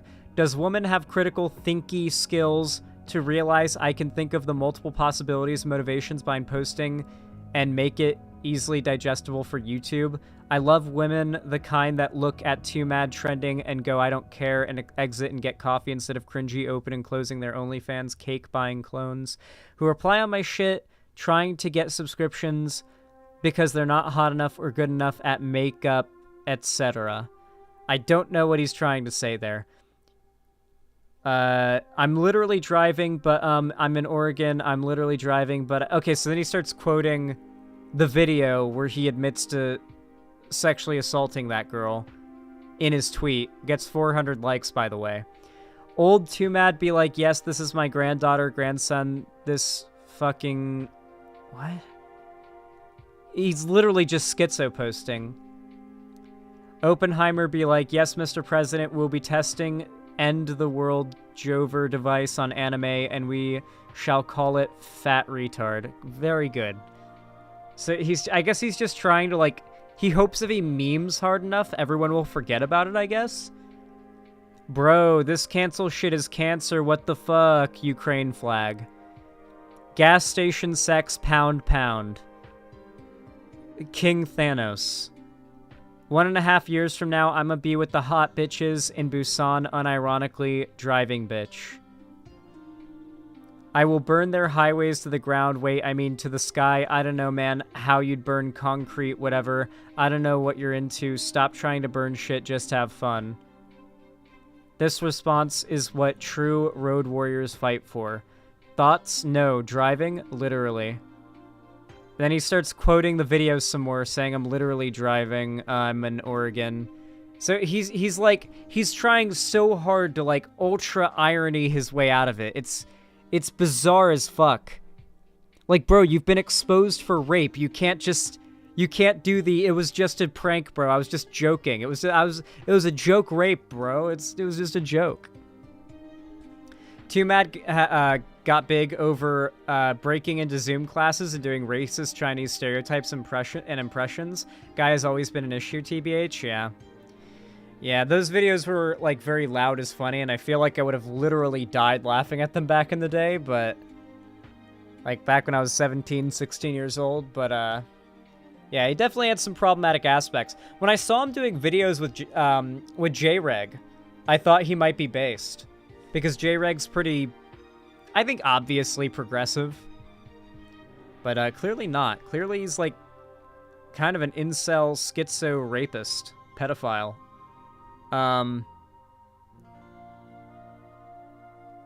Yeah, I'm just scrolling through his tweets, and he's quoting a lot. He's quoting the video where it's him saying, I'm literally driving right now, and I'm in Oregon. From the video where he admits that he did the sexual assault, he's just quoting it now like it's a joke. He also collabed with Linus Tech Tips. Yeah, this guy had connections all over. Do you want to just watch his meltdown? Thank you, Cherry. That's a very handy comedy link. Oh, the Bo Blacks. Let's go. We'll watch Bo Blacks' video. That's good. Oh yeah, he also made his... He added Keffels to his bio for some reason. I don't know. I don't know why. He added Keffels to his bio. I guess it's just to kind of like... He's just shotgunning every meme at the wall to distract people from the fact that he's a rapist. Meme YouTuber Twomad has been having a complete meltdown on Twitter, tweeting non-stop over the past couple days, and losing about 70,000 followers on Twitter because of that at the time of recording this. And this all started when he quote-tweeted someone with a picture of a deceased transgender 16-year-old and captioned it by saying, I have a girlfriend, bro, look. As soon as he was called out for this, he deleted the tweet and then said, "Aw, I didn't know she died, I just thought she was hot. How the fuck I'm gonna get cancelled for see photo of girl I think sexy, cause leisurely strolling on couch Twitter, saved because sexy, no idea of death context. Someone calls me no life so I respond with here's my girlfriend. I found out she died, get cancelled even though I didn't know. I was like, why the fuck y'all mad at my girlfriend? You guys are incel level 9000. Something bizarre is happening. And then boom, she died. What the fuck? I have sympathy for the trans community IRL. Ghetto Smosh makes a viral tweet calling out Twomad on this, and then he quote tweets them. I love Ghetto Smosh, dude. I don't know if you guys know this, but I listened to the Assassin's Creed 3 Ghetto Smosh parody every morning.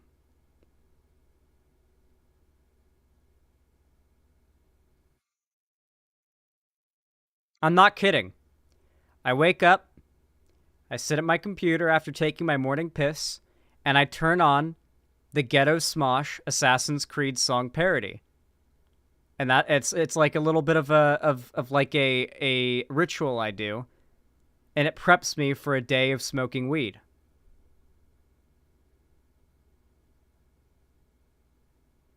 It's not a joke. Ghetto Smosh is awesome. By saying, I have a submersible trip to sell you, probably referring to the recent submarine trip to the Titanic that went wrong, causing in the death of multiple people. Sterilitzia responds to Twomad by saying, dude, I thought you were cool, but you were actually just losing it. I know this is your idea of a joke, but shit's not funny. She got stabbed to death. He quote tweets them and says, she got what to death? He then tweets out a picture of whatever this is. Bread responds to him by saying, if you genuinely didn't even know, then you should be fine, bro. I don't know why everyone's pissed. Dr. Ballknower responds, I don't even gaff about the whole situation. My hater energy just fuels me. Not even hatred for Twomad. I'm just a day one hater. Twomad respect to this guy. I aspire to be this guy.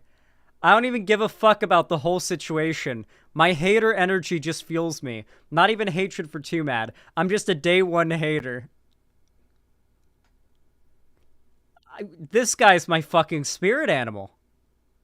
Responds, what? He then says, aight, logging off for the night, bye. I'm getting rate limited. Twomad quote tweets another person calling him out and says, well, maybe it's a demonstration of how unfair the internet is, cause that's unfair as fuck. So how about this? I didn't know and y'all never get me below 700k followers on Twitter. Oof. Shrimp Fried Rice responds with a picture of a Nazi dog and says, ATP, you were just trying too hard. Just end it, man. Twomad then responds with this picture of an Asian man. Zero says, can someone just jail? That's not an Asian man. That's Dr. Han. Excuse me, Boblax. That's not an Asian man. That's Dr. Han. You get it right. Of an Asian man. Zero says, can someone just JFK Twomad the next time he goes outside? Twomad then responds with another picture of that Asian man. He then posts an image of a crying furry with shadows in the background depicting his alcoholic father performing domestic abuse. He then says, if I donate 20k to protect trans kids, is it fixed? Twitter, if I bench press 2 plates, is it fixed? Hello Twomad, I have several accounts of you being inappropriate with minors. Would you like to respond to these allegations? Twomad, I made it. Sarah quote tweets Twomad and says, I will tie you to a chair and scoop your man titties repeatedly until they start to chafe and eventually bleed. Twomad then responds again with that Asian man. He then tweets out a picture of a sad ant and says, Sir, Twitter is very upset with you. Aw, fuck, what? Did you hear about the red plastic cup update they're adding to Roblox? Dubus Goobus responds to Ghetto Smosh's call-out post of Twomad by saying, Twomad then responded to every person mad at him with the same fucking 1-month-old Dr. Han meme. His feed is genuinely the— It is so refreshing to know Dubus Goobus is based. Dubus Goobus being a lefty is like one of the biggest breaths of fresh air I've had in a while. It's like mainline that shit into my bloodstream. Most unfunny Twitter meltdown I have ever seen. An actual joy vacuum. It's honestly impressive being this fucking unbearable on top of all this. They don't have a right to threaten him. Dude, she was murdered 4 months ago, and it was all over Twitter. Still fresh in people's minds. It's like sticking your dick in a beehive. If you get stung, well, what the fuck did you expect to happen? Twomad responds to him with not 1, but 2 Dr. Han reactions. Morning tweets out DMs of Keemstar saying, here's the deal. I want this guy killed. Clean shot. And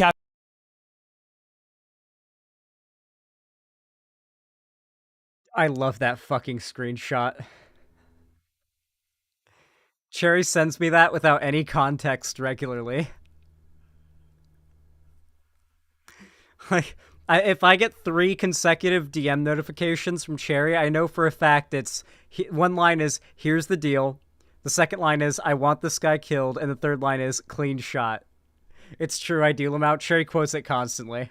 Captions it by saying, Twomad. And of course, Twomad responds with Dr. Han. He then says, if you use Apple Music and you're grown-ass man, exit. I mean, some of my tweets have been cringe, but overall, hoes mad. Blammo says, Twomad ending his own life on stream would have more success than his Overwatch 2 streams. He then responds with a new reaction image that says, brothers come out of nowhere to hate. He then says, I promise they still watching. Cancel culture very well known to be fair and reasonable. Wait a minute! He then tweets out this gif of Joker saying, it's not about the money, it's about sending a message. Marcel Music responds by telling Twomad he's coping, and then Twomad responds by saying, oh, that's Twomad posting the picture of a 15-year-old trans girl who got murdered. I'm fucking sick of it, I can't take it anymore. I'm hiding my true emotions. Please leave me alone. I'm deactivating now. Bye. This is like the 3rd time he said he's deactivating, by the way. Profile pic showing a black picture. I'm so ugly. Twomad, you good bro? There's only one solution. A top 0.1% 18-year-old legal age goth GF. Virtua says, I'm putting $10 on Twomad's head. I don't care how fast or slow someone gotta do it. At Twomad, we're gonna kill you, dog. Twomad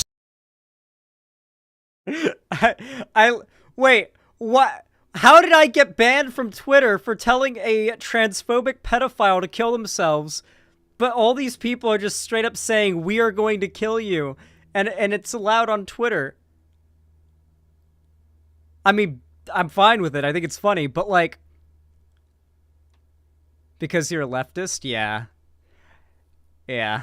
Responds with Dr. Han. He then tweets out the picture of the deceased girl again and says, hey look, Twomad girlfriend! She's 8 trans got stabbed to death by bullies. No! Man, in a world where motherfuckers get paid to enrage motherfuckers on internet, y'all make it so easy! I don't think that was Brianna J. Replicate the same attention energies to GoFundMe. Oh wait! Twomad, you not funny anymore. There is no way I seem as bad as Leafy, bruh. I'm just riding off the mistake. I didn't start the outrage deliberately. I only extended extended it deliberately. I'm not a bigot, Dr. Hahn. I'm not! Look, I didn't like Leafy behavior. If it seems that way, my bad. But I'm not fucking retarded, okay? And the windshield was the moment. He then makes a poll with the caption, career over, with the two options being overall you're okay or bro, with bro winning at 69%. He then says, if I get Subway, is it fixed? It did. I understand fat people now. CL says, disgusting, repulsive swine. Any creator that may be out there scowls at your very existence. Worthless vermin. Twomad responds with Dr. Hahn. Twomad then retweets Two Who Tuesdays saying, man, in a world where imposters get sussed to kill crewmates on the Skled, y'all make it so easy. Replicate the same gaslighting to emergency meetings. Oh wait. He also retweets Pecky saying, man, in a world where Andrew Tate fart porn get paid to become lost media, y'all make it so easy.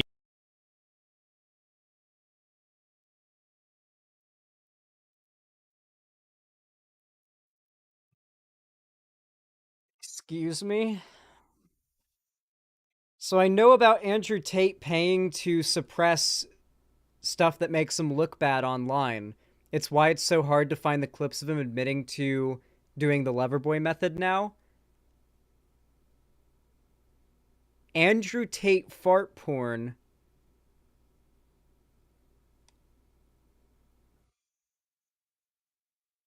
became lost media. Well, I'm gonna need you guys to get on top of that, internet sleuths.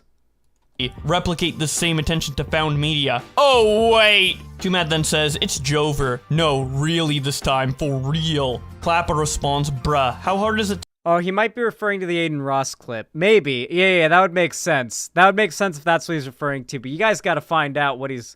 You gotta find out, like, what's going on. If that's real, dog. Take a break. You keep putting salt in the wound by tweeting every minute. Hop off Twitter for a while. Twomad responds, I don't know, y'all keep telling me to get off Twitter. Hey guys, it's me, Joji. I'm good boy mode starting now. Not actually Joji. Mama wan, Twitter, I'm so alone, Doug. Catastrophic disasterationally. The replies are getting fucking strange, bro. Assorted donut box variety. Twomad. I just met Fan and had long convo. I told him don't check my Twitter. Yeah, they are saying I'm a pedophile. How did it get to that point? I can't be a pedo. I have young children, dog. Balls like this, going against the grain like this, goated absolute cinema, showing a picture of an anime guy laughing maniacally. He then makes that same poll again about his career being over, this time with the bro answer bumping up to 72%. Flurple shitpost responds, Twomad, listen to me. Your career will be over when you decide it to be over. You can stop now if you want. You can take a break. Anything. Your view is what make your world. Your result only the outcome of the quantity of your product. Go out of the matrix. Humanity is light, but don't define light, because you matter a lot for this world. Do something good for yourself. Take care of yourself. Love self-care. Purple meme. Twomad responds with another Dr. Hahn reaction, and then Jarin quote tweets him and says, Twomad on Ticketmaster. One ticket to Raping Children convention, please. And then Twomad, of course, responds again with Dr. Hahn. He then says, I forgot a pillow just screaming, hear me out. To tweet. Aw, fuck Bella, no! DoorDash and movies and no social media for 3 months. Bye. My thoughts on 17-year-olds is that they are chill and cool like hot tubs. And this is where I'm gonna stop covering the Twomad meltdown for now, as from this point onward, it actually gets worse, with some very severe allegations against Twomad coming out during his meltdown about reposting the picture of the deceased trans girl. And with the allegations being so serious, as well as Twomad being in the mindset of constantly tweeting random stuff, of course this escalates things and causes him to go more insane on Twitter than he already was. But for brevity's sake, I will save all of that for the next. Do we extra pack it and watch part 2? I don't know, Pillow. You're furry posting right now. Well, yeah, part 2? Okay. So in part... Yeah, Boblax does a good job of sort of making all of this information a lot more digestible. Like, I would literally need to have 500 tabs open to be able to depict how many tweets Boblax is able to show us in sort of a concise line. His videos are honestly perfect for other YouTubers to pick apart, to talk about things. I feel like he should lean more into the marketing of being the guy that you go to if you need to get sources from, like, Twitter interactions and DMs and whatever has come out, like, just all put together. in one place and to be reliable for it. He already does meet that standard for a lot of issues, but I feel like if he leans even heavier into that, a lot of he would just be known by the fact that a lot of content creators would always be going to his videos to get their info. And he'd be known as, like, the guy to go to because he's on top of getting all those Twitter screenshots. He needs to become the better Sunny V2. I would love if Bo Blacks took the place of Sunny V2.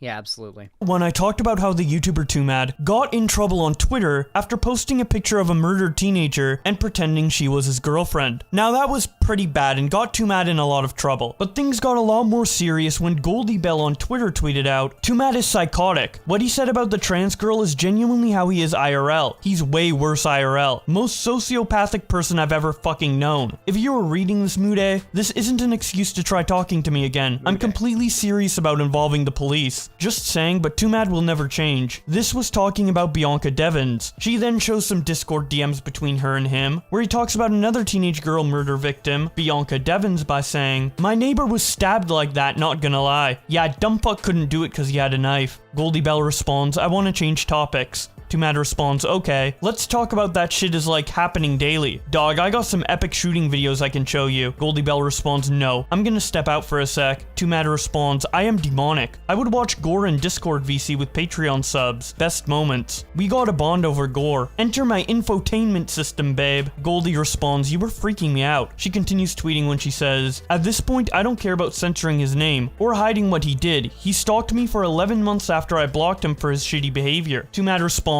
"Okay, call the cops, do it. They'll be like, who asked?" Jane responds by saying, "Guy is actually psychotic, the fuck?" Goldie Bell responds, "This isn't even the tip of the iceberg. He's done significantly worse stuff." Jane responds, "I knew he was bad, but not this bad." Goldie responds, "Yeah, it's bad." LX says, "Yeah, that's a human." Goldie responds, "Fucking insane," to which LX responds, "I think it's crazy that he's a edgy/dark humor content creator, but he's worse off camera than on it."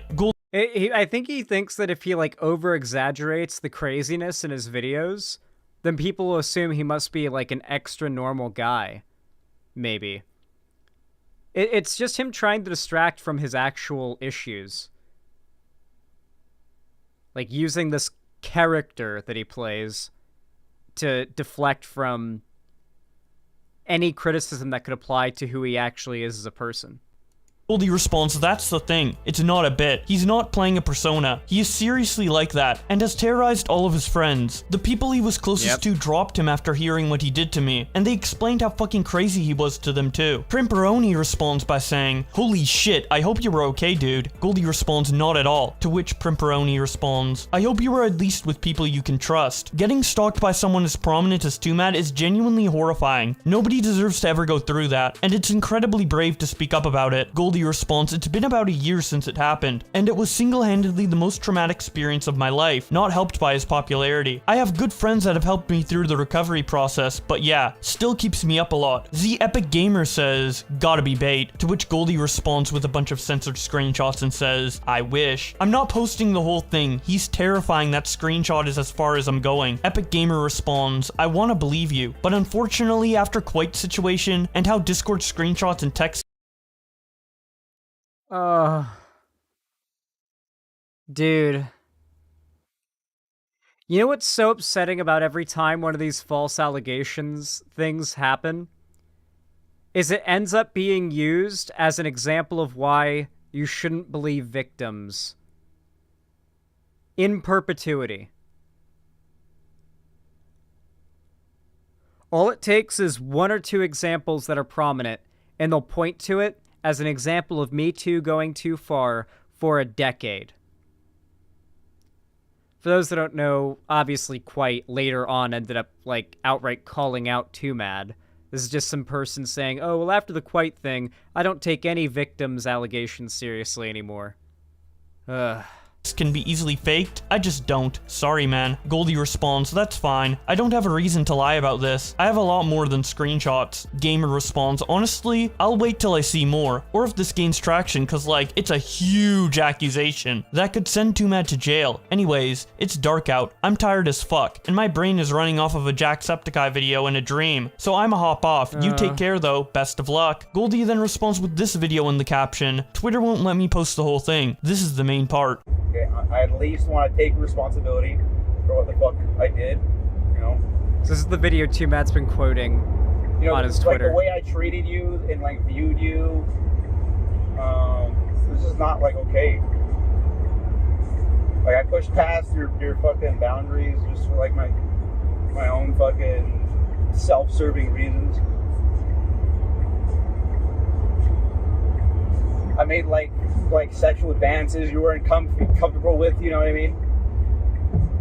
And I truly do like regret all of that like so much.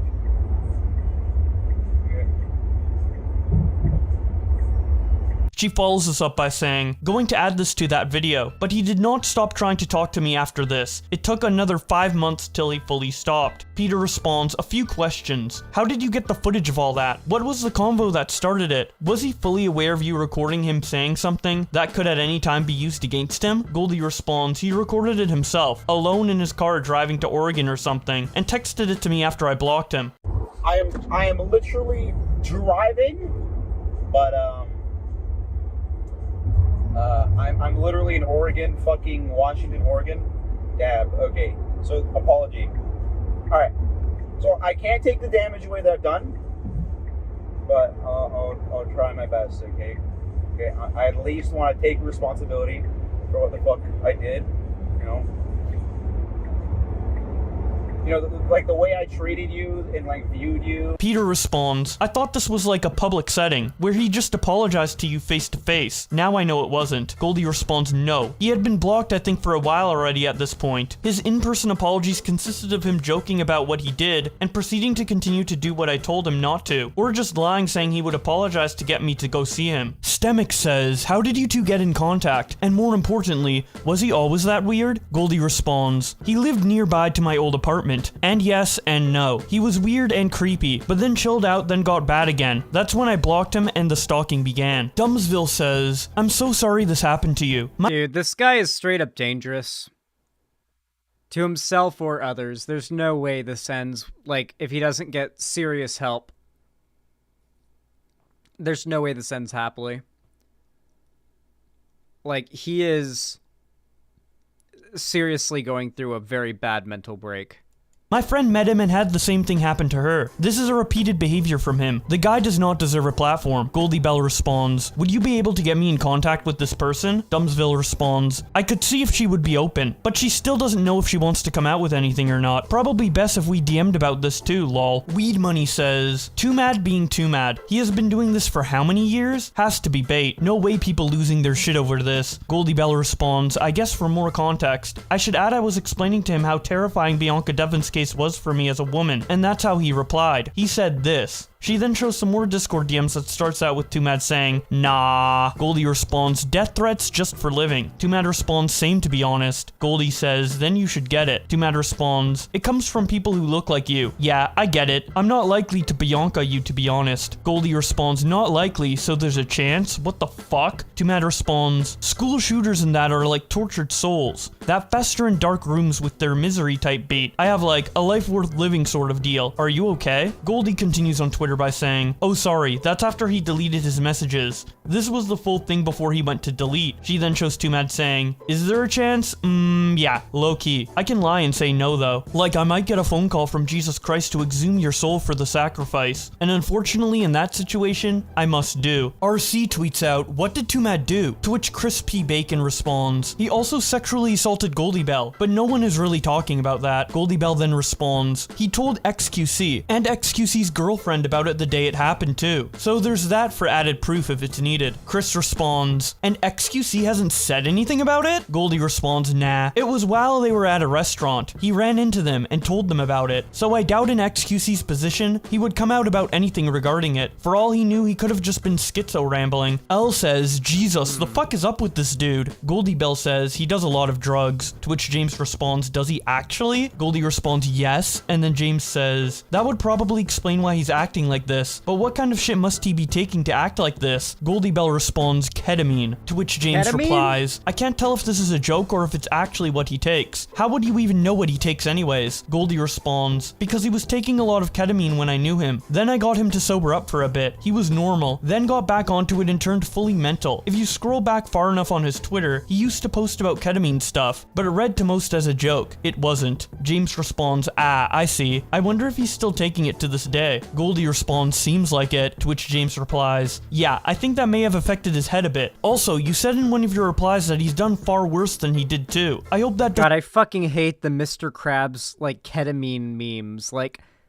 the types of people whose entire sense of humor is that shit are the types of people who watch Twomad. The what? If you don't know, then you don't know. If you know, then you know exactly what the fuck I'm talking about. Doesn't mean those tweets about him liking kids he made, while presumably not in the right state of mind, is actually true. Goldie Bell responds, no, I don't think he's a pedo as far as I know. But I don't know, I've had him blocked for a long time. SaveVidBot responds by saying, can you prove that it's really him? To which Goldie responds, he's deleted every message he ever sent in Discord, so that's why it's only my text now. And then she shows Discord proving that she talked to him. I'm not gonna read all of these messages though. If you want to pause and see what was said from just Goldie, you can do that, but I don't really see any point in reading this, as Twomad's responses are deleted. But as you can see, some of the messages do line up from when she did screenshot it, while Twomad's messages weren't deleted, which adds a lot of validity to this being real. Goldie follows up this video by saying, right, forgot that he called Bianca Devon's murderer based, but I don't have a screenshot of that exact text because he deleted it. You can see me referring to it there though. Spam from Twomad after I blocked him for essaying me. He made 6 burner numbers after this to also spam me on, as well as Instagram accounts and a Twitter account. If you want proof, I have all of it. Just ask. You can see him send texts actively at the end of this clip. The texts start out with him saying, be patient. I will lock in help. Then you'll see some effort. Just not nuclear bomb just yet. Give me a week. It's weekend right now, so I can't prove anything. Kaiser be closed. Oh my god, laughing my ass off. I be on my self-destruct shit, but you know the vibes. Tell you what, if I for his original— We're not listening to him read the whole thing. Spam. But the spam continued well on after that apology video. I'm really lazy, I don't feel like making a twit longer. I'm gonna be honest. People can see my replies if they want the context. Tragically Overrated responds, would it be rude to ask in what way he sexually assaulted you then? Goldie Bell responds, I would rather not get into that part. It was just bad, that's all I'll say. Ahio asks her to play the voice messages, and then she responds with them, saying that he's just making random noises.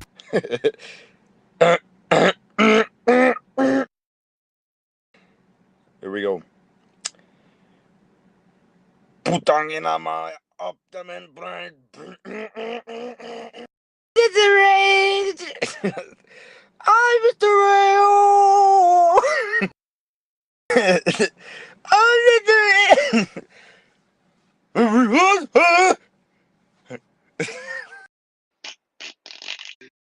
Oh, Twomad then responds to her with a skull emoji, and responds to Goldie by saying, dude, as someone who's been SA'd, I'm really fucking sorry to hear that, Jesus. Like, he's just unwell. He's just mentally unwell and trying to make himself look like a sort of filthy Frank figure.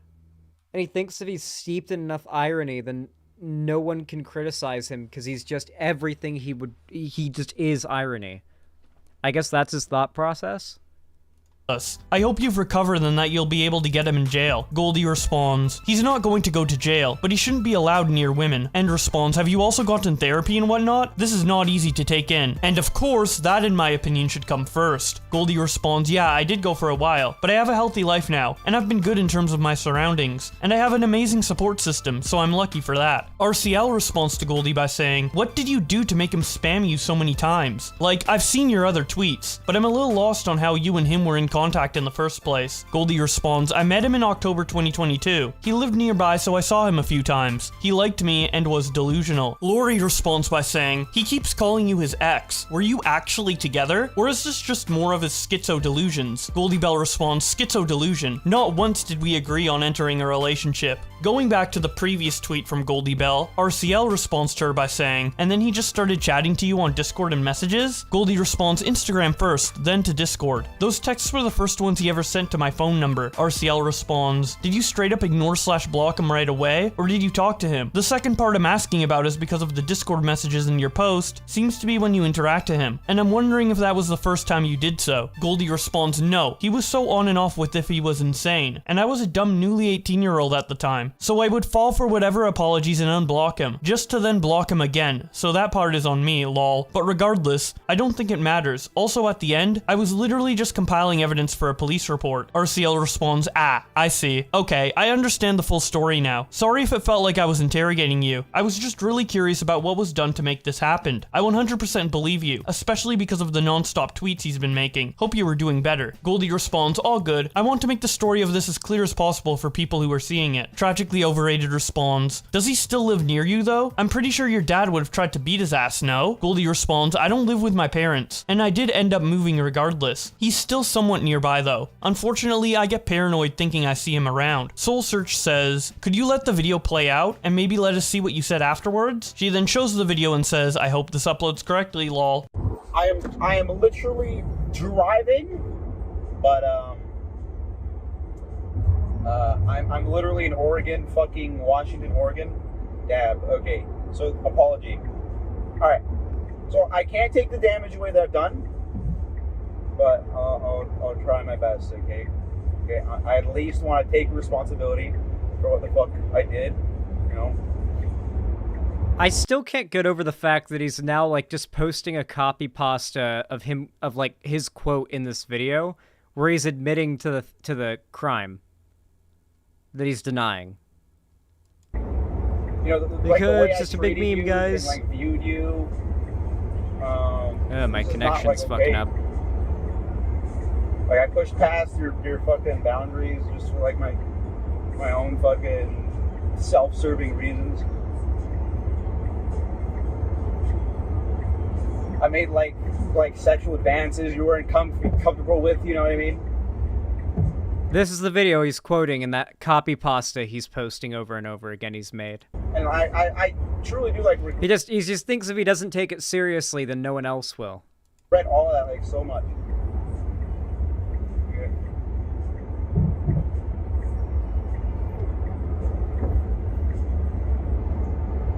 I never wanted you to like fear for your safety or anything, but like I understand it's like how you felt.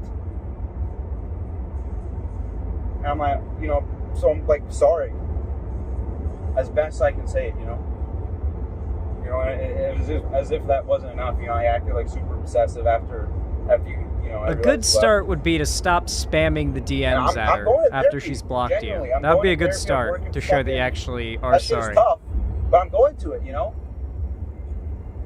To like fix whatever the fuck parts of my brain or just like let me act that way, and I'm like, I'm 1,000% sure I'll never do it to anyone else, you know.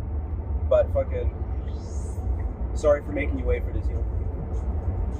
Goldie continues by saying, he did it to other people after this and continued to stalk for 6 more months, by the way. 999 responds, do you know him like in real life? Ever even met him? Goldie then responds with a picture of her at his house and says, me at his house wearing his glasses. Yes, I knew him IRL. James responds, when was this taken? To which Goldie responds, early February 2022. James then responds, so when did you finally block him? Goldie responds, video February 3rd. Blocked February 5th, I think. That's what the timestamp on the photos say. Kira responds by saying, currently not one to deny or debunk, especially to this caliber. I genuinely find this guy weird and creepily annoying. I have a question though. Were you two on the phone or something? Especially around this part. Just seems odd a random yes just appears the next message. Goldie responds, no, he's just insane and talking to himself. Kiwi and Lime says, I hope this isn't pressuring, but this seems really concerning. Have you tried reporting all of this to the police with the files and screenshots that shows proof of your identity / you cannot show online? It might be worth reopening opening a case for the safety of others too. Goldie Bell responds, my school is aware of it, my family is aware of it, and I have threatened legal action numerous times. Kiwi responds, that's good. Is it too personal to ask how old?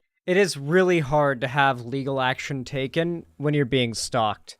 Notoriously, if you're, like, even if you're a big content creator, there is a streamer named Sweet Anita who's literally moved, like, 10 times, and her stalker keeps moving in, like, to her neighborhood and, like, hanging around her house, and the police won't do anything.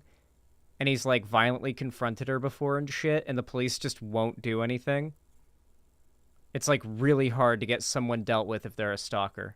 Old are you? I'm really sorry this happened to you. You also seemed young, and as a victim of SA... Unironically, realistically, the best solution if you have a stalker is to get a gun. Or a restraining order, but if you need a more permanent solution that's not a piece of paper, and you're really worried, gun. This just makes me absolutely shiver. I hope you get the justice you deserve due to this. Goldie Bell responds, I'm 20 soon, 18 at the time. Evan Do Things responds to Goldie by saying, so you only mention this after people are going at him? Goldie responds, yeah, lol, why wouldn't I? I hid about it forever because he's terrifying, and I was still freshly traumatized. Plus, because of people like you coming after me, it's exhausting. But now... Zan just triggered every lib in his audience. Listen, there's a pill that is perfect for solving a lot of issues, and listen, stalking's one of them, and that pill is 9mm wide. Now everyone agrees we hate the guy, and he finally left me alone, so it's a better time to. Evan responds, I'm not looking to call you a liar. You're just gonna need to produce legal shit at that point. Goldie responds, I am broke. I can't do much legal stuff. I'm just saying what happened. The big YouTuber Jameski then responds to her by saying, fuck it, I'll pay for it. Twomad then reacts to this by saying, what the fuck? And he also tweets out, I never sexually assaulted nobody in my life, but not gonna stop crazy bitch from lying on YouTuber guy. Goldie responds, I'm unblocking you for this. You know exactly what you did. You were groping me as I was crying trying to leave your fucking house, then stalked me for months afterward. I genuinely hate you more than anyone on this planet. You ruined my fucking life. You pressured me into things I clearly never wanted to do. When I said, doesn't matter if I don't want to, you said no. You even told XQC and his girlfriend about it that day while laughing because you thought it was funny. You are cruel. Twomad also makes this tweet that says, when my hoe has to go to cringe 9 to 5 cause she chose art school degree fast and loose cause rich parents, and gets no following long term, and I still get tons of YouTube views. Don't go crying to your mama cause you're on your own in the real world. Goldie Bell then responds, you literally made and signed this. She then shows a piece of paper he signed that says, for the next 60 days, under all facets of interaction with Bella on... Yeah, he's trying to like shit talk his victim now as well. Online or in person, Mude agrees to. Mude will not demand entertain sexual activity with Bella. Mude will be required due to his history of demonstrating wild, uncontrollable psychological problems. Refuse concede peace or move on with his block me. You are cringe! Prodigy Trevor responds by saying, that does not seem like a real document. Goldie responds, yeah, cause he made that shit in Google Docs or something. Ask him, not me. And speaking about asking Twomad about this, he actually did a stream while all of this was coming out and was asked a lot of questions in chat about this, which do we watch part 3? We're doing the full deep dive. We gotta watch part 3.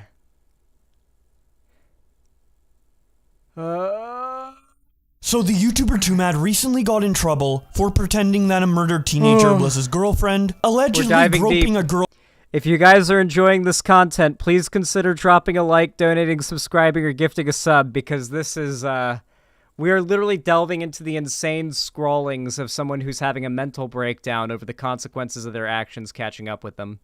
Girl called Bella, who goes by Goldie Bell online, then going on to harass her on 6 burner accounts, and record an apology in his car, saying that he pushed past her boundaries for his own gain. If you want to see the full allegations for yourself, go watch the previous videos, but today we are going to cover Twomad's awful stream reaction to all of this coming out, which of course he deleted because it looked so bad, but luckily, thanks to Coco Chalky Milk on Twitter and Void on YouTube, this VOD has been saved, so I am going to show you the important bits of it now. And oh boy, this has to be the worst stream addressing allegations that I've ever seen. He just starts insulting her, right? This is Bella right here. Fuck you, bitch! Twitter? Don't give a fuck. I don't give a fuck. It's my fucking strategy. I don't give a fuck. It's my tool longer. Spamming it. Oh my god, it's unhinged. Wait, didn't I actually do something wrong? I'm gonna do it again. It becomes so unfunny.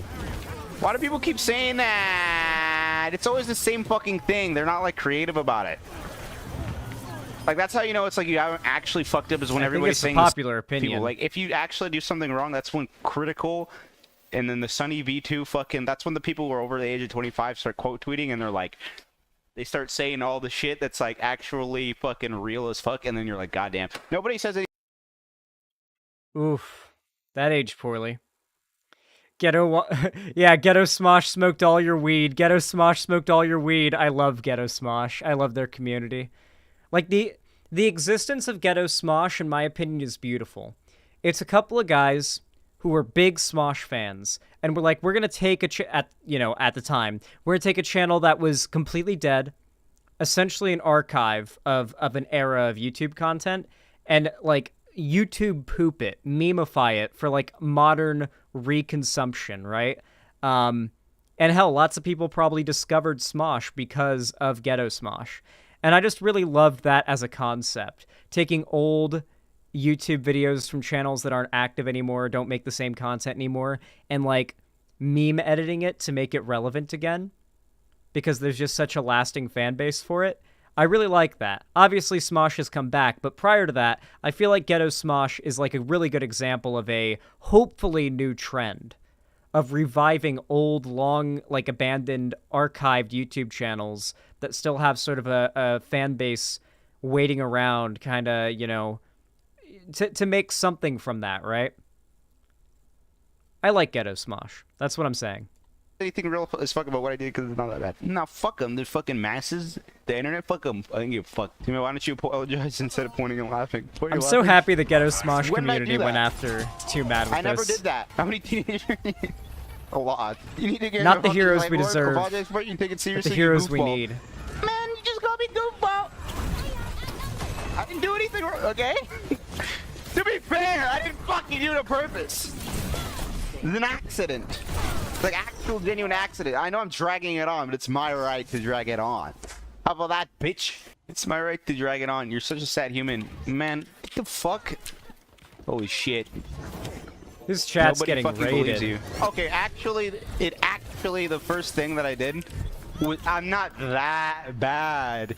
I didn't fucking... Bro, I was on the couch with the fucking cat scrolling mindlessly. And then I saw the fucking kid. Oh my god, it was an honest mistake. He's just melting down. I was just fucking posting. I was just doing shit. I was just talking, okay? Like fucking, I'm gonna tell you. Well, what the fuck? Why do I have to think about what I thought about it. No, I do think about it. The thing is, when I thought about it, I didn't know the fucking thing happened, who the person was. Nothing breaks. I just thought it was like an attractive person. You're gonna cook my guy. Your coping laugh is doing nothing. My coping laugh? Okay. Fuck you then. How about that? Your career is over. It's like, motherfucker, I can go worse and it'll probably just go up. Like, it gets better. Like, more views, controversy. Like, unfortunately for you people. I would feel bad if somebody involved with this situation knew this person fucking saw the tweet. Okay, so that's like, I would feel bad just digging if the that hole line was deeper. crossed. Other than that, it's funny. Like, not this situation. That's not funny. Hey. That's like that fucking like schizophrenia, actual like dark depths of human being shit, you know? Like I read that Wikipedia Yeah, if someone article and I DDoSed got him a right little bit now, sad, it would a little actually tiny be a bit sad, service. at least. I was like, it said like larger than life, 16-year-old, stabbed to death, bullied. I got a little bit sad. I was like, oh, that's sad. Yeah, I'm gonna get away with it. What the fuck do you think? So after this, he ends the stream, deletes the VOD, gets exposed by Goldie Bell on Twitter, and then comes back on live, this time with copyrighted music in the background. I'm guessing so that Twitch takes the VOD down, or... It's to make sure that people can't clip it. He plays the copyrighted music so people can't clip it. To prevent YouTubers from clipping it because it's gonna get copyright claimed. Needless to say, I'm not gonna make any money on this video, but I don't... No, you can filter it. Okay, I don't know if you guys, like, if you're a YouTuber and you're watching this right now, you should probably know this. There are edits you can do that will literally filter out music from, like, a stream. It's not very hard. And it will distort the audio of the person talking a little bit, but not that badly. They'll still be completely audible and understandable, but it'll pretty much completely cut out the licensed music that is in the background that you would have an issue with. Really? That's interesting? Yeah. Yeah, you could do that. Don't mind. It's not gonna stop me from showing this insanity. Notes app apology 1. Oh man, you know I'm so fucking like upset about my girlfriend thing, but I feel like you niggas are just thinking about the fucking pedophilia shit and I feel so much better about it. It's like shifting the attention. Oh shit, dude, I was like, my reaction when I saw that shit on my phone, oh my god, I was just in bed. I was like, this is so long ago, it's not gonna ever happen. I wish right? we could see the chat. Yeah, look at my phone, when I see that shit, I died! This would only be made better if we could see the chat. I fucking died. I thought my life was over. I was like, holy fuck, Goldie Bell? Yeah, she's too old for me. She's 18? Okay, great. Amazing. Yeah, I like 18.1. Alright, I don't want to make these jokes. Not phony. It's not phony. And I'm better at fucking video games than her too. She's so shit. It's like a gamer girl. She's like fucking gamer girl. I admitted it. Okay. I never did that. You got a whole lot of explaining. I don't explain shit. I explain it fucking enough. What? Okay, I'm calling the doctor and therapy's on. I did not stalk this bitch. What a fucking... It's just so fucking frustrating. It's not true. The fuck? What evidence? This is why it's not gonna work. This is why Twomad still gonna shake titties up camera, huh? It's gonna work. This is not fucking true. Like, when the fuck did I ever do that? Don't think I did. Yeah, it's not me. None of the words in that video were written by me. Should probably say that.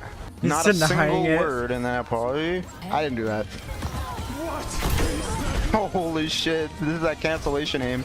Cancellation equals more views. There we go. That's the fucking spirit I'm looking for. He's trying to jump on it being cancel culture. By the way, oh, this isn't cancellation of serious shit. It's not that serious. It's really not. Fucking get over yourself. Stop. Shut the fuck up, man. Go watch the Russian Wagner coup or whatever the fuck if you want serious, like, fucking cringe word. After what happened to Quay, I gotta hear Twomad side. Okay, the YouTubers have a history of just getting completely devastated after getting canceled. I think I'm gonna do the complete opposite. I think I'm just gonna fucking like stream like crazy or something like that. We'll see, or maybe I'll go manic and fucking go psych ward or some shit. I'm gonna just fucking put the blinders on and not look at that shit at all. Like whatever I saw like in my schizophrenic like fucking panic phone usage, that's it. Fuck all of that stupid shit. You can fucking email my team. Your girlfriend is hot. I don't even know, bro. I don't even know. Like, is this all just... It's all just video of him having a schizo rant. Jesus Christ, dude. I think it's over for him. I think at this point, he's gonna heavy shill to the right to try to save his career. Like, if you're like a known rapist and like weirdo pedo adjacent type, really the only grift you can go to is the right. I feel like he might try to take the I was canceled by the radical left route to try to like preserve his career in some form. It's Jover, he's done. Yeah, I don't feel like he has the position to be able to pull that off. I think this is the end for him. Hopefully it's the end for him. He's trying very hard to distract from what he did by just being as crazy and over the top on Twitter as possible. Thinking that'll distract people, I guess. But no one's forgetting this. Can't delete this off the internet, that's for sure. It's over for him. The subject matter wasn't the happiest, but what do you guys think of that segment? I feel like the segment came out pretty good. What do you guys think?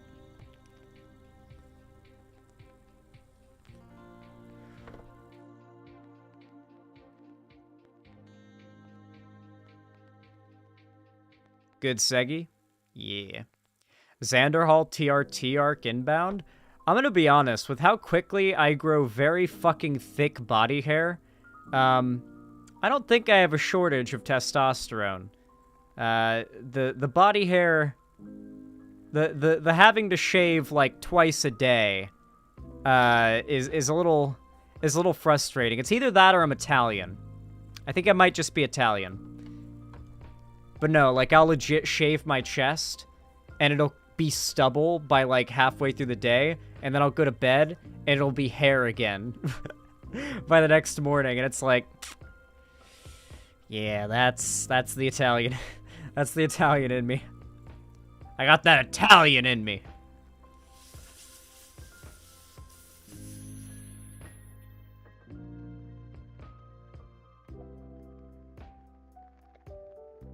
The fact that we have the same music taste, me and the guy we were covering, makes me sad. Well, I'm pretty sure his music taste is just like basic, like listening to the radio in the 90s and early 2000s music. Boots, thank you for the tier 2 sub. I really appreciate that. I don't know how many months that was, but I'll assume it was just a 1-monther. Thank you so much for the tier 2 sub. That's a very kind donation. Said neat. Neat indeed. You're not a furry? What? Hold on. What race are you going to play in FF14, Apillo? This is going to have a big impact on whether or not you're going to be a furry, okay? Anyway, that said, though, in all seriousness, for those that don't know, this is actually a very good time to announce this. We've got 550 people watching right now. I have started a Final Fantasy XIV free company. It's like a guild. Now, for those of you guys that don't know, Final Fantasy XIV Online is the award-winning MMO, which is available for completely free, which has hundreds of hours of content, including the first 2 expansions, A Realm Reborn, all the way up to Heavensward, for completely free, and you don't have to start paying for it or pay for a sub or anything like that for like hundreds of hours of content. You can go download the free trial, and it is hundreds of hours of content that you can just play right now.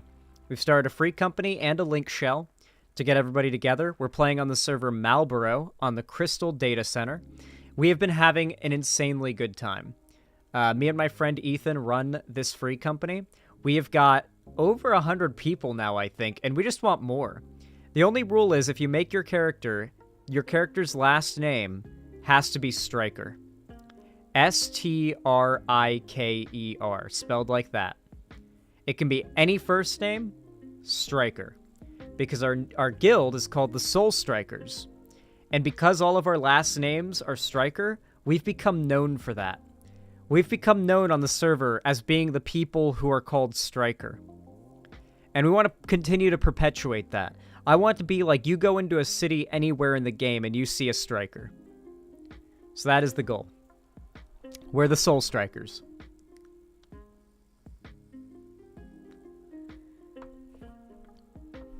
Okay, Leroy Jenkins. But yeah, I will actually drop a link to join the free company's Discord server. You'll see us in the VC a lot. You'll be able to play the game with me and Ethan and stuff in the voice chat.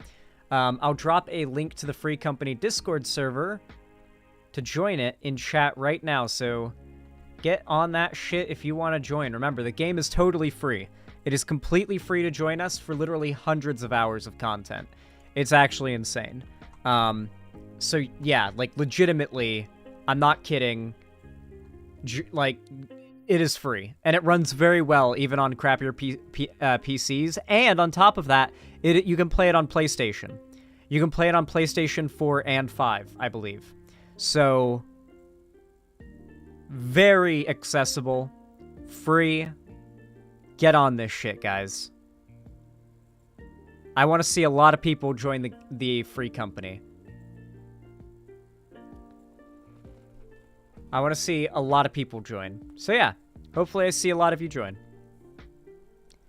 Orange Snow Fox, thank you for the tier 1 gift of sub to Bluestone. I really appreciate it. I'll also drop a link in YouTube chat, by the way, because I know there's a lot of YouTube people.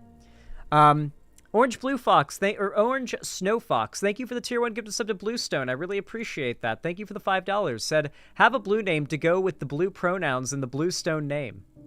Based. That's very fitting.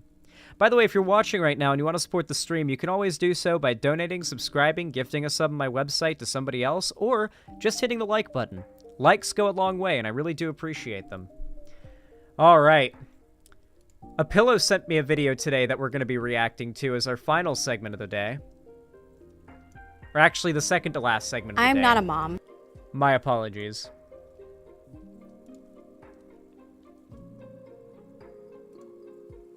Y'all know what to do when I say action, right? 3, 2, 1, action. Alright, everybody. If you guys have been watching me for a while, then you should know by now that I have a reputation for having an attraction to older women, okay?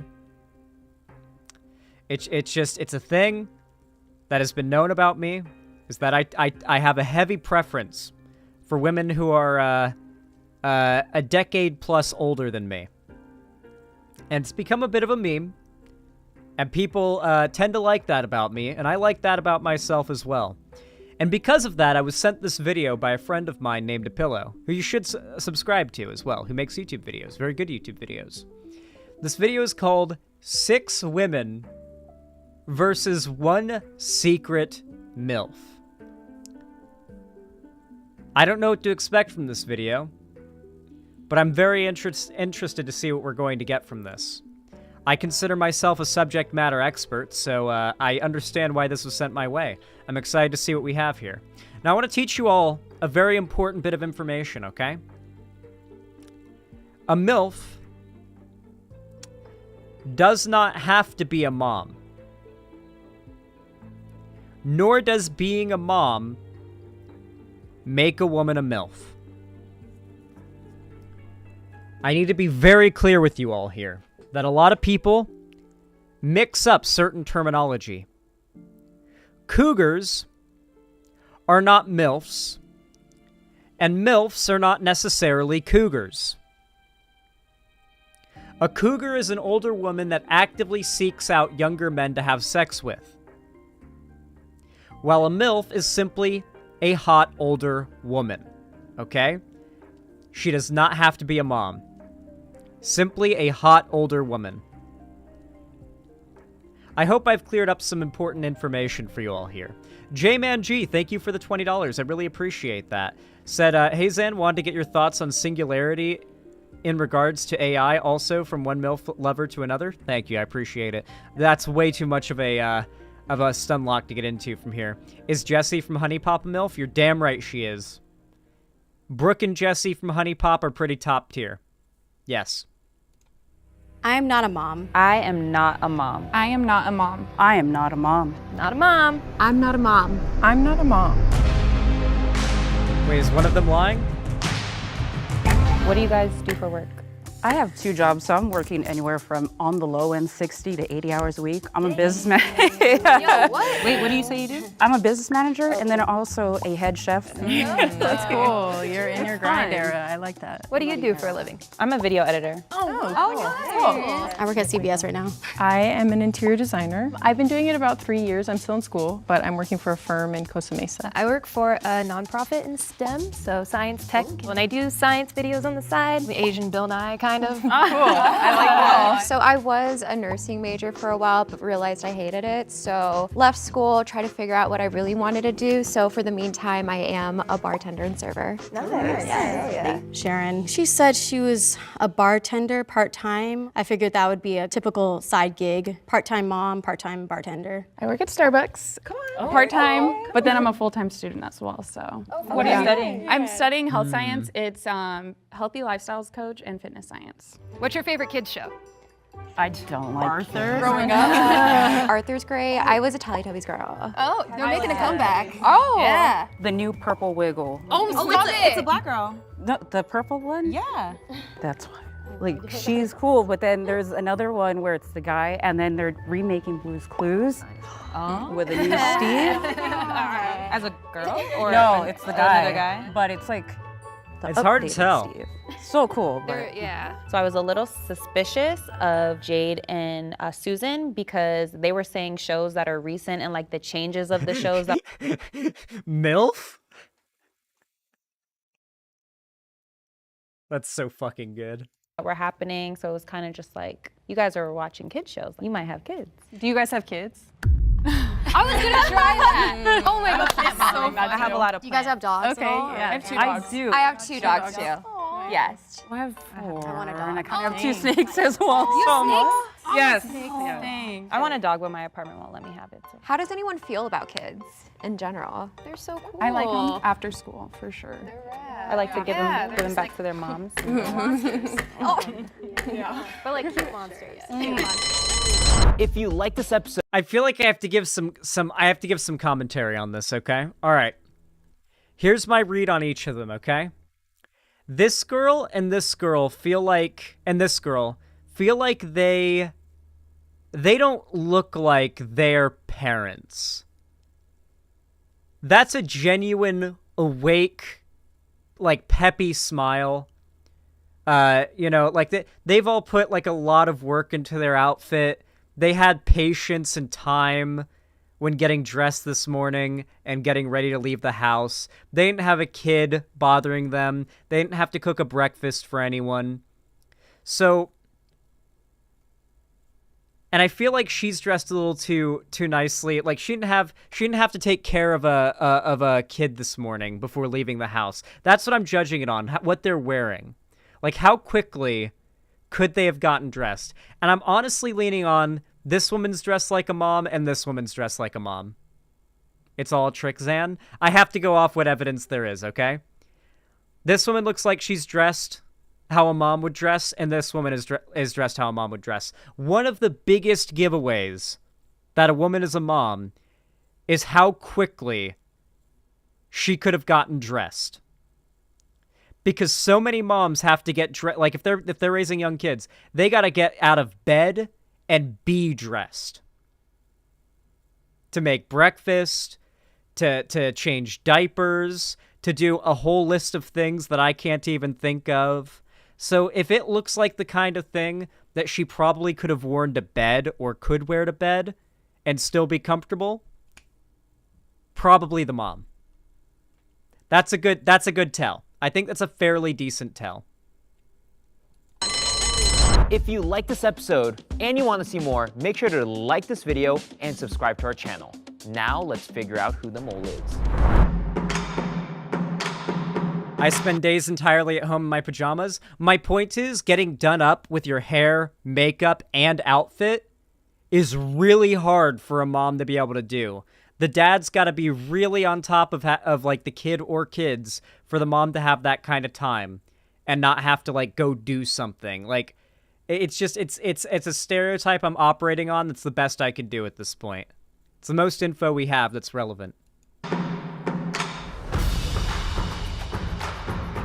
They all think it's Sharon. The outfit that Sharon was wearing seemed kind of momish. Yeah, that's what I'm saying, bro. That's what I'm saying. Oh, she thinks it's Susan. She radiated badass mom energy. I was just like, damn. Cheers. I think they were suspecting me based off of the comment I made about the kids' shows with Blue's Clues and the Wiggles. I was like, oh, dang it. I just saw that on TikTok type of thing. That was intense. I know. Pressure. Can you guys like show me how to change a diaper? I mean, I've had wipe experience. Oh, okay. You hold it. It's the assertiveness of Jade. I was like, oh, the fact that she came up with that so quickly, maybe she's a mom herself. Like let's imagine the baby's like on the floor, I guess. Or not the floor. Did you wipe the baby? I just know you lift up the legs and wipe. I think I was making myself worse at it because I was like, I'm not gonna show you guys that I know how to change a diaper and make it seem as though I'm a mom, even though it's not just a act that is centered for moms. She's like, family members know how to do that. overcorrecting. I thought that was gonna be a great idea, and it turns out I got nothing from that question. Is she the MILF? No knowledge at all, except for that it was a bad question. Also, this is bullshit, by the way. They're all MILFs. They're all, like, assuming they're all, like, older women. Some of them look a little younger. They're all MILFs. Whether or not they have kids, they're MILFs. That's how it works. They're not cougars, necessarily, but they're MILFs. That's the standard. Like, yeah, hot older women are MILFs. That's the line. That's the label that now applies to you. Do you guys want kids?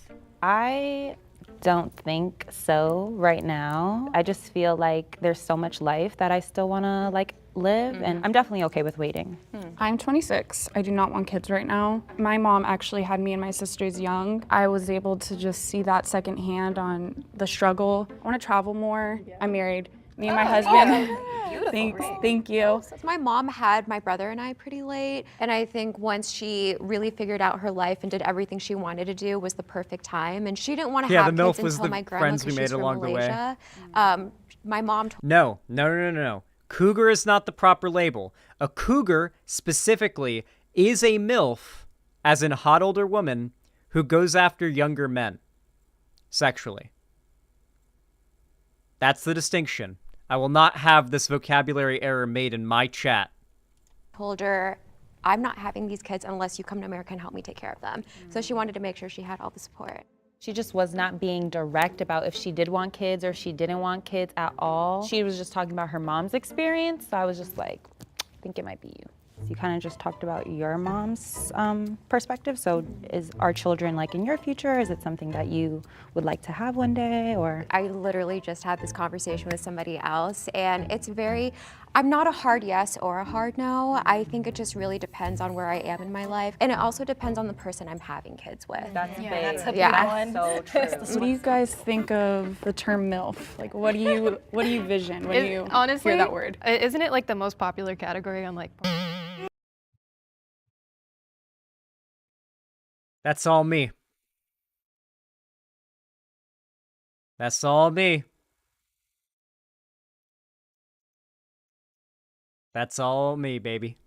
It's like really. I'm responsible for that. I take sole responsibility.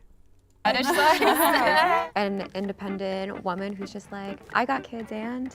Yeah. There's an association, I think, with the term MILF. Like you said, typically they're pretty independent. Are they single mom? Are they single mom, and that's why they're being associated with MILF? All mothers are beautiful, but I think like the MILF, like biblical MILF, is probably the mom who still has her identity. That's a great way to put it. They still watch like Weird Al videos on their free time, or they still like do whatever weird stuff they did before having the kid. What do you guys do in your free time? I go to the gym. I could tell. And I study. Thank you. Thank you so much. Creepy. Not at all. Thank you so much. I don't think there's a lot of thought put into the term MILF. I think it's just a term made up by dudes who see hot women and just came up with a name. It's arguably somewhat misogynistic. Biblically accurate MILF? Yeah. That's absolutely an appropriate way to use that term. I respect the fuck out of that. Go to the gym. I have fur babies of my own, and I love to spend time with them. Honestly, just anything, just going out, events. Kind of the opposite. I'm chronically online. I don't get out much. When I do, it's usually for like a cool like metal concert. Trying to get back into entertainment again. I do some music on the side. And You said again what stopped you from entertainment? oh, well, just work. I mean, I want to do more than just CVS long term, so I'm trying to get into real estate too. I'm just gonna study that next month. And I feel like most dudes nowadays want a girlfriend who's such a neat that like her skin being exposed to the sun would burn it because of how much time she spends inside on the computer. Like I think that's unironically like a lot of like Gen Z dudes' ideal girl. Or at least they'd say it is. And yeah, just different things. That's just kind of what I'm doing for income currently, but yeah, just Kristen. She was stumbling on her words and moving around a lot after I had asked her about the entertainment industry. I really enjoy work. I know that's like kind of taboo, but I like to make money. It gives me a lifestyle that is comfortable. I think she's the MILF. My work breathes into my life, and I love my job because it's freelance. I get to work whenever I want, wherever I want, so. They all think it's... I started to get scared because I was like, it's either Jade or I can't trust anyone in here. Who is it? Counted the votes, and we have a three-way tie. Yowza. Kristen, Jade, and Sharon. Each one of you will have 30 seconds to state your case. Here's the thing. I can barely take care of myself. I mean, I hate to admit this. Most days I don't wake up before like 11 a.m. God, she's just like me for real. She's my dream woman. I have such a screwed, weird sleep schedule because I stay up all night and I don't see sun as much as I should. Okay, I need her at. Chat. And also, I'm kind of terrified of passing a human through my body. There's that. That's my thought process about it, right? Like, the way I've always thought of pregnancy is like, have you ever eaten something that you know you're gonna suffer for later? Like, you eat something from a restaurant, you really enjoy it, but you know you're gonna regret it later. And so until that happens, it's just nonstop dread. And then it's finally over with, and you're like, ugh. Yeah, I'm never going there again, but then you do. That's how I imagine pregnancy, but it lasts for 9 months, and the thing you have to pass out of your body is 90 times bigger. That's kind of how I imagine what pregnancy is like. Can you imagine 9 months of just knowing imminently you gotta get that thing out? I don't really think I'm financially stable to have a baby right now, and that's pretty much, I'm still saving up for a dog. It's like that's what my goal is right now, and definitely don't want a child anytime soon, so. I mean, same case. I'm not in the best financial situation. Just a couple months ago, I really accepted the fact that I was just gonna be homeless until I truly believe in miracles. I ended up living with a roomie, but I mean, exactly what you said, the thought of passing a baby through me, I'm just, because you hear all the horror stories of birthing someone, I'm just like, do I really want to go through that? Oh, and it's not even over after you pass the baby. Then there's the afterbirth. You forgot about the afterbirth. And that's actually just like shitting, apparently. But again, going back to the hard yes or hard no, there are just so many factors that are dependent.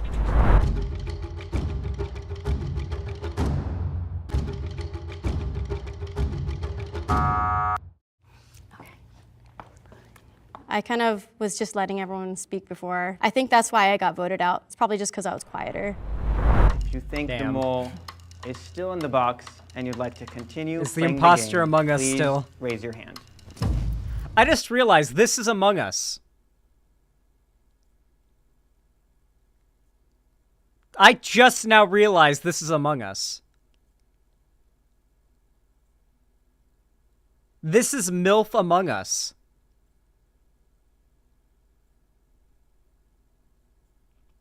Yeah, chat agrees that Jade needs to be their wife. Yeah, I'm with you guys. Okay, for every person you vote out that is not the mole, the money will be reduced in half. See your scars. Okay, so let's just say it. Yeah, when was your kid born?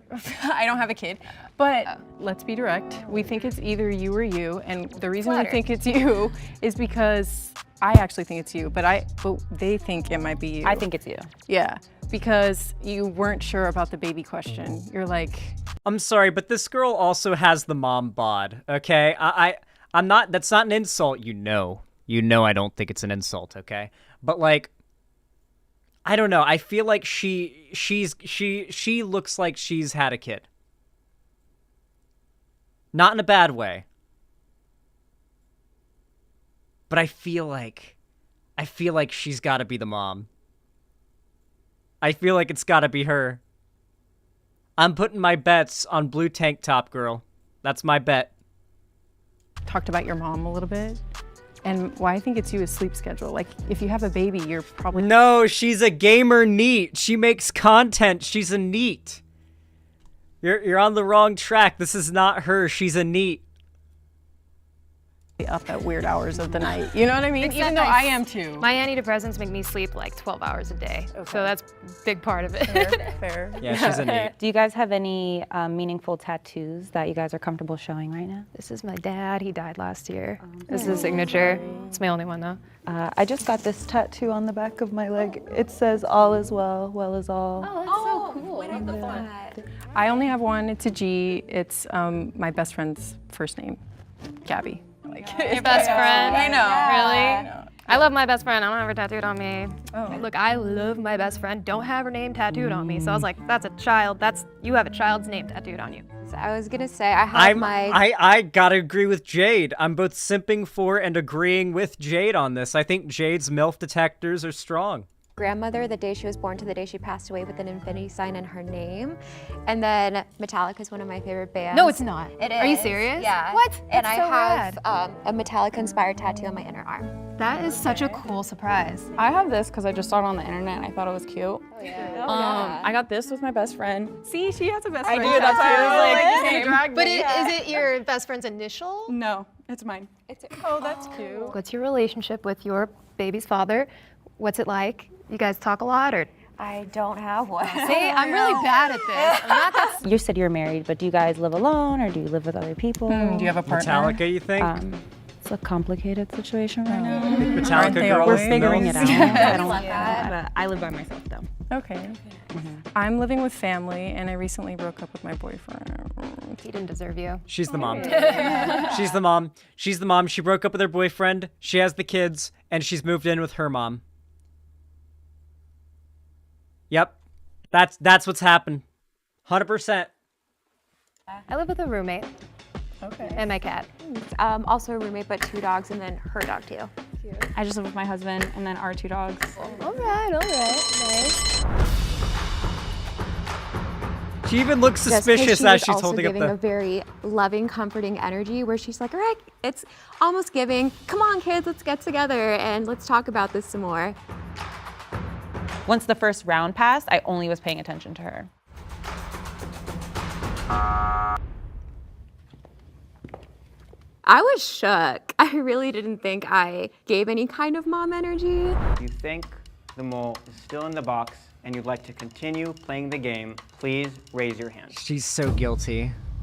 Don't play me, y'all. I I really trusted y'all. I'm so Don't scared. She's so guilty. The lights turn She's so green. guilty. That means you have voted the mole out and you all win. Please be The red. light Please be turns red. red. Please be red. That means the mole is still in the box and you lose.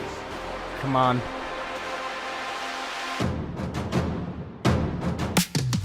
Period. I was wrong. Okay, Bert, you're not a mom. No, neither are you. I'm so sorry. They voted the MILF out. Who was she? Was she my original guess? Okay, I feel like I win if she was my original guess.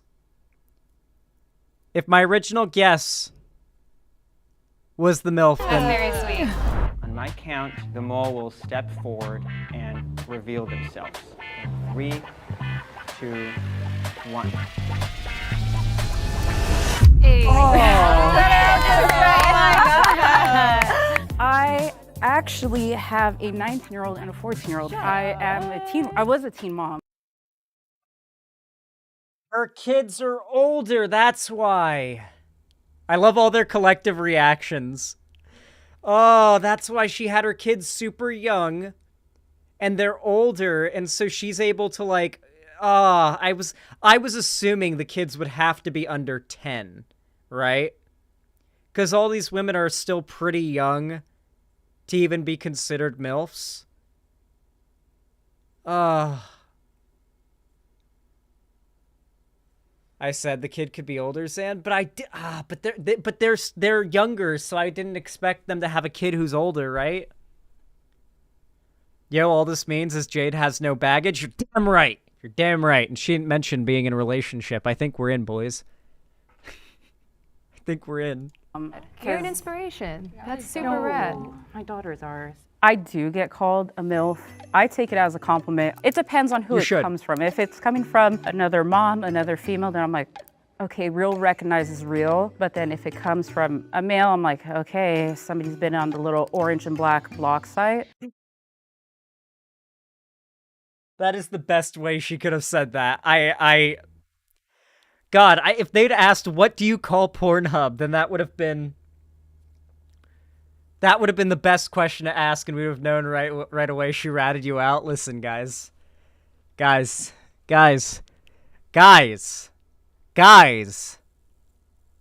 Let's be nice. We don't have to go there. She's not wrong, but she didn't have to say it. And then I kind of try to stay away.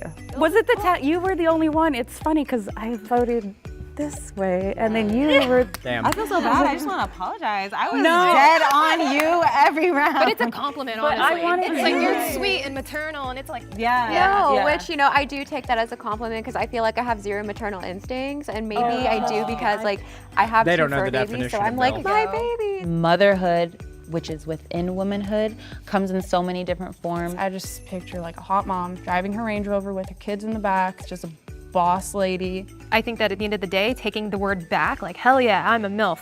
And you know, you don't have to worry about what the weird kind of like pervy people say. It's like, it's a word of empowerment. It is. And I'm a full advocate for it being a word of empowerment, particularly because I don't know if you guys have noticed, but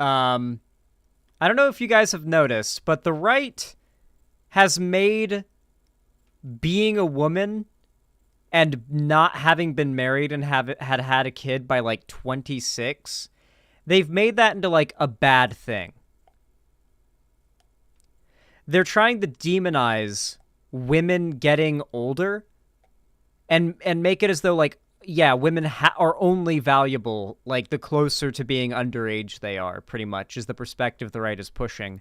And I feel like a cultural embracing of the beauty of older women, like instead of trying to fetishize youth to this extremely creepy degree that conservatives do, to instead like value the beauty in like being older, I think that's actually a really good thing. The DILF stuff also does the same thing, right? Because so many guys get a lot of shame as they get older, and then you've got like a lot of younger women who will be like, I love dad bods, I love dudes who are older, DILF. And it's like, I imagine that like helps to sort of like make a few guys feel like they can reclaim being older, you know? It's not just a thing that can be like levied at women.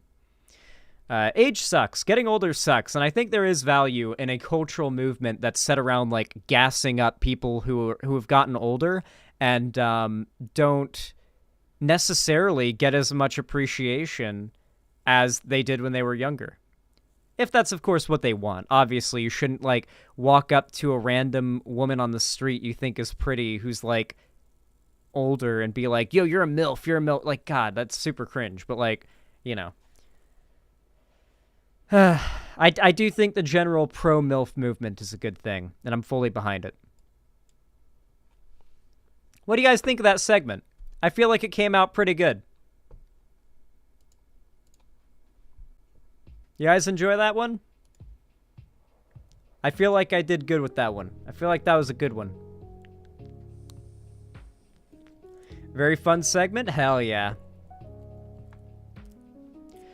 I appreciate the pro-MILFs movement. I wish I hadn't missed the segment. Hell yeah, Heavy Gretel. For those who don't know, Heavy Gretel is the chat's resident goth MILF. Since palette cleanser, nice palette cleanser after Twomad, yeah. Yeah, that Twomad stuff does not... That filled me with brain hurty juice. What is this? The fuck?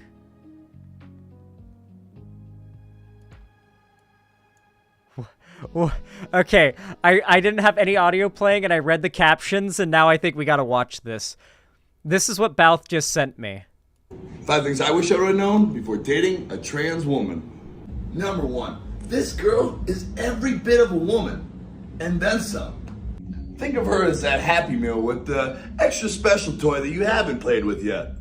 Number 2, you say, hey Adam, I've already got that toy to play with myself. Why would we need a second toy to play with at the same time? Did we need a second Ace Ventura Pet Detective movie? Did the Chappelle Show need a second season? Did we really need to clone Kanye West to make a second? Wait, that's a bad example. But moral of the story is, good things come in twos.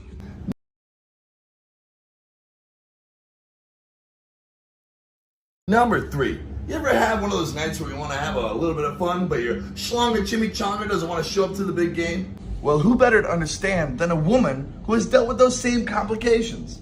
So now when she says, oh, it's okay, babe, it looks cute, you know she's coming from a place of empathy and not pity. Number 4, no, this does not make you gay. Listen, this is a little bit different than those sleepovers you and your bros used to have when you were younger. That was a little gay. Being with a woman of any kind means every part of her is feminine. And while I can't fully explain it, that feminine energy is the hottest thing in the world. You'll figure everything else out later. Number 5, This is a woman, and a very powerful woman, that's been through a lot to work towards the body and image that she identifies as. I'm straight. Anything my dick fucks is a woman. So if you want a conversation with sustenance, and not just a conversation guy like right the now. avocado toast she had earlier, spend some time with a trans woman, and you'll meet one of the most beautiful women you've ever met. So follow me for more dating advice with some of the most beautiful women in the world.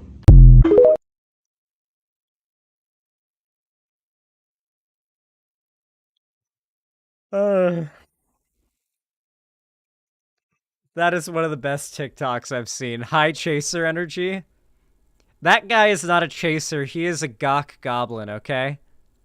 He's particularly out for the gawk.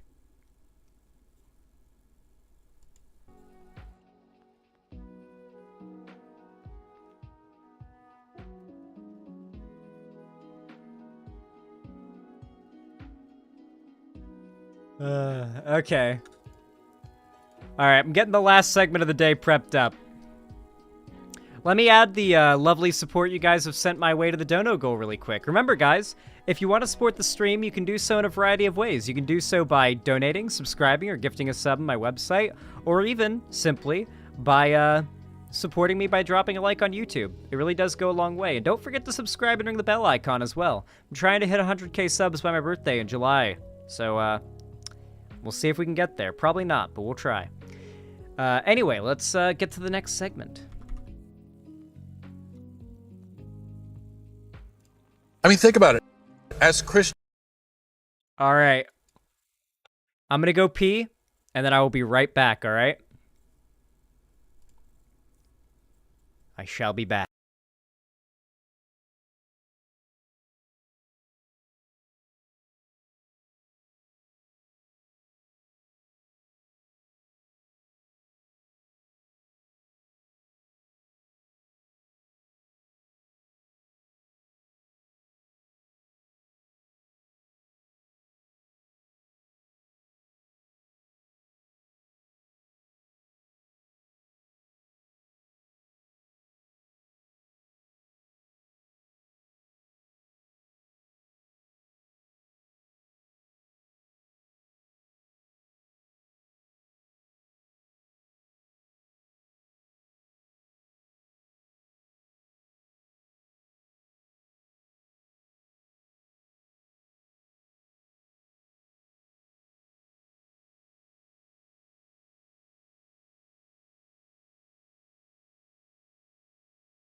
Oh boy, I feel a lot better. You always feel better after peeing. Why do I always turn my camera off when I stand up? Mostly because I worry about showing like a piece of mail. Like I have like pieces of mail that sit on my desk sometimes and like on this little table next to me. And I worry that even though it's not actively showing, like I could nudge the camera and show a piece of mail addressed to where I live. So that's not ideal. But yeah. Anyway, are you guys ready for the next segment? You all know what to do when I go live, right? 3, 2, 1, action. Okay, everybody. We've watched this guy's videos before, and they are top tier. There will, of course, be a link pinned down below to go watch the original video. Please go watch it. Please go subscribe. Please go send a like and comment on it. Please, I want you guys to send support to this video because this guy makes masterpieces. All right? I think you're probably just going to do that regardless because of how good this video is. And he just makes such fantastic content. This video is going to be amazing, and you're going to go check out his channel, just whether or not I tell you to. Amon Animations, one of the best lefty animators. Sorry, I should completely be clear. The best lefty animator there is. Made a video called Matt Walsh, What is a Woman?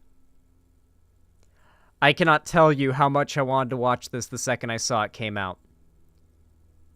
I'm not going to edge you guys any longer. Let's watch. Here we go. I mean, think about it. As Christians, we are fighting a war against the devil himself. We are advancing. Oh, for those that don't know, these are all real Matt Walsh quotes you're going to be hearing. He uses like video, like audio clips from the people he covers in these videos. So these are all real quotes from Matt Walsh you'll be hearing. I'm sure he's going to chock it full of quotes of Matt Walsh defending pedophilia and stuff. Against the darkest forces of the universe, and we're marching with God on our side, and all the while, all around us, on a dimension that's invisible to our mortal eyes, there are angels and demons and supernatural forces, both good and evil, and they're fighting and they're working to defend and destroy us, and this is all happening all around us. The stakes are infinite. They believe this shit. The people that follow Matt Walsh and watch this shit believe this shit. Matt Walsh doesn't. Matt Walsh doesn't believe any of it. He's paid to say this stuff, but his fans believe it. Bloodborne music? Yeah. Amen Animations will do a lot of like eldritch horror type visuals and imagery in these videos. And so the Bloodborne music, which is of course inspired by like Lovecraftian cosmic horror type stuff, it fits pretty well. It fits the vibe. Souls hang in the balance. We're standing on a battlefield right now as we speak. We are soldiers. Some people demand that we, have evidence outside the Bible. And I think that's kind of silly, personally.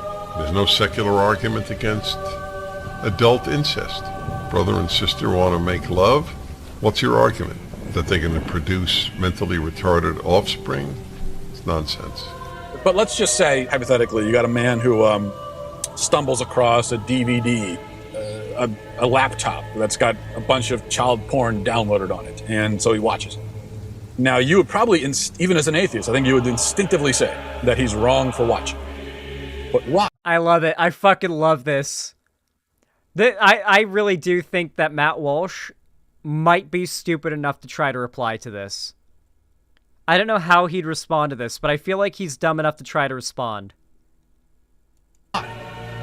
It's not hurting anybody. Just as they'll condemn slavery, even when the slavery benefits most people in society. Actually, what we can say is that we'd all end up worse. All of us today would be in a worse spot if slavery never existed at all across the entire globe. There were undoubtedly many nice slaveholders in the South. Prager. I am me, but I wish I were more than me. A dolphin can't do. Oh my god. But if there is no God... I don't know how no one's made this joke before that, like, Matt Walsh is wearing a diaper under his news desk. Because the Sweet Baby Gang shit.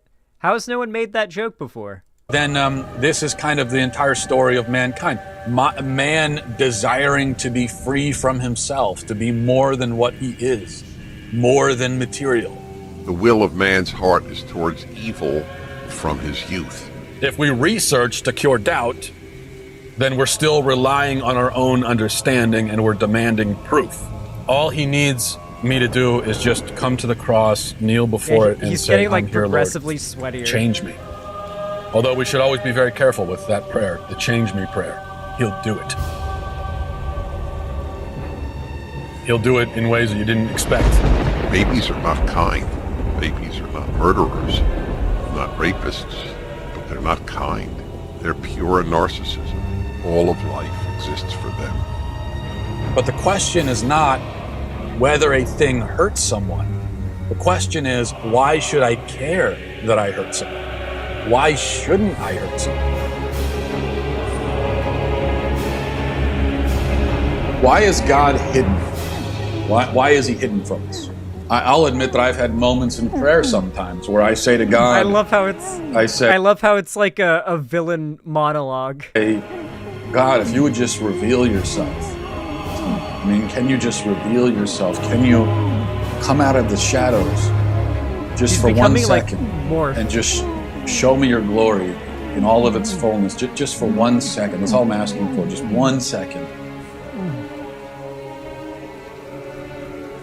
But the vision never comes.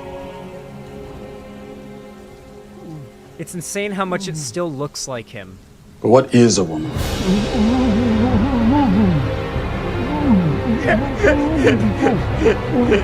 just really don't want to answer the questions, do you?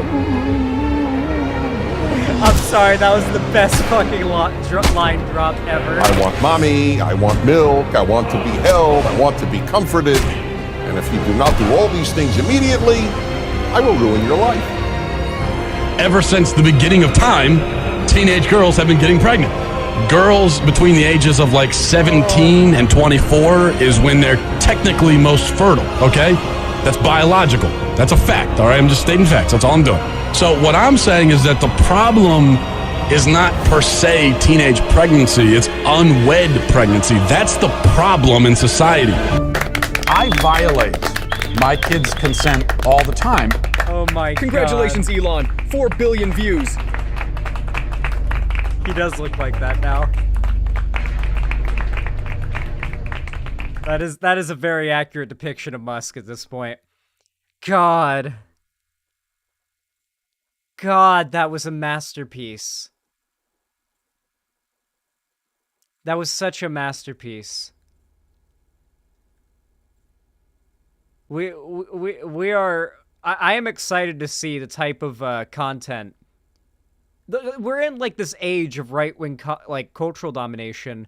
There's so much new material for Amen Animations to cover. Because prior, for the last few years, it's been like the OGs. You know, your Alex Jones, Steven Crowder, etc. Matt Walsh, Ben Shapiro, or not Matt Walsh, Ben Shapiro and David Prager. Dennis Prager, yeah, Dennis. I forgot his first name, Dennis Prager. Like the OGs, right? And now there's so many new figures, like Andrew Tate. Like Elon Musk is much more prominent as a right-wing chuddy type, right? Like there's so many new people to do videos like this on, and I feel like it's going to have a pretty significant effect. Yeah, it's sort of like a 3D animated Meat Canyon, but pretty much exclusively political.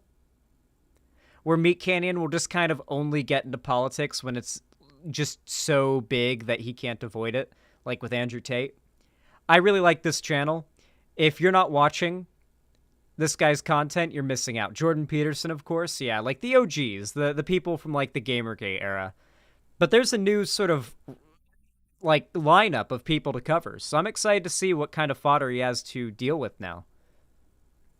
Seriously, you gotta be subbed and watching Amen Animations videos. If you're not already, you are seriously missing out. This is required, like, mandatory watching if you're a lefty online. Like, every one of the videos are either this good or better. Okay? Like, they are top tier. You need to sub. I implore you to go sub and watch his content. Not even just for his own benefit and for credit, but for your own benefit of getting to see his content as soon as it comes out and on a regular basis. He's got a long backlog of content, too, to check out. I recommend you look at it. It's really good. Am I on the emailing list? No, I'm not. If I knew there was one, then I would get on it. Anyway, I hope you enjoyed the segment. That was a really good video. What'd you guys think of that? I think that was a good segment. I feel like that one came out pretty good. I really liked that video. That was really good. That was a really funny video. Amen Animations is the GOAT. With that said, though, I'm hungry as hell. And here I feel is a good place to wrap things up. So I'm going to go ahead and raid into somebody. But I'm also going to be making myself a snack and playing some FF14. So if you want to join my Final Fantasy XIV guild, please consider hopping on board. I want to bring in a lot of people. The Discord link, I will go ahead and drop the Discord to join the Final Fantasy XIV online free company now. Remember, the game is free to play for like literally hundreds of hours.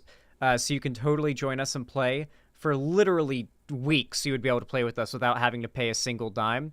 So, yeah, you don't even have to put in any payment info. It's not even like the kind of free trial where it's like, oh, put in your payment info, but then we're going to charge you automatically. It's like, no, you just download the game and play it after making an account. Like, you don't have to put in any payment info or anything. Here's a link to the free company, Discord server. and I hope to see a lot of you join. It can run on PlayStation, and it can run on pretty much any PC. So there's no reason not to get it. Anyway, with that said, I'm going to go ahead and raid... Who am I going to raid? Ooh, Fods is live. I'm going to raid Fods. This is literally one of my OG, like, favorite YouTubers ever. Is this a cum question? He's talking about some important shit. I just get asked about my cum? This is literally one of my favorite YouTubers from back in the day, so you better behave yourselves and send love. They should have made everyone British. Voxo Foxo gifted 3 months of tier 1 to Azimuth Falls. They've gifted 187 All right. months Enjoy. to the channel. Have a good one, guys. 3 months of tier 1 to Azimuth. I love you all. Pee pee poo poo.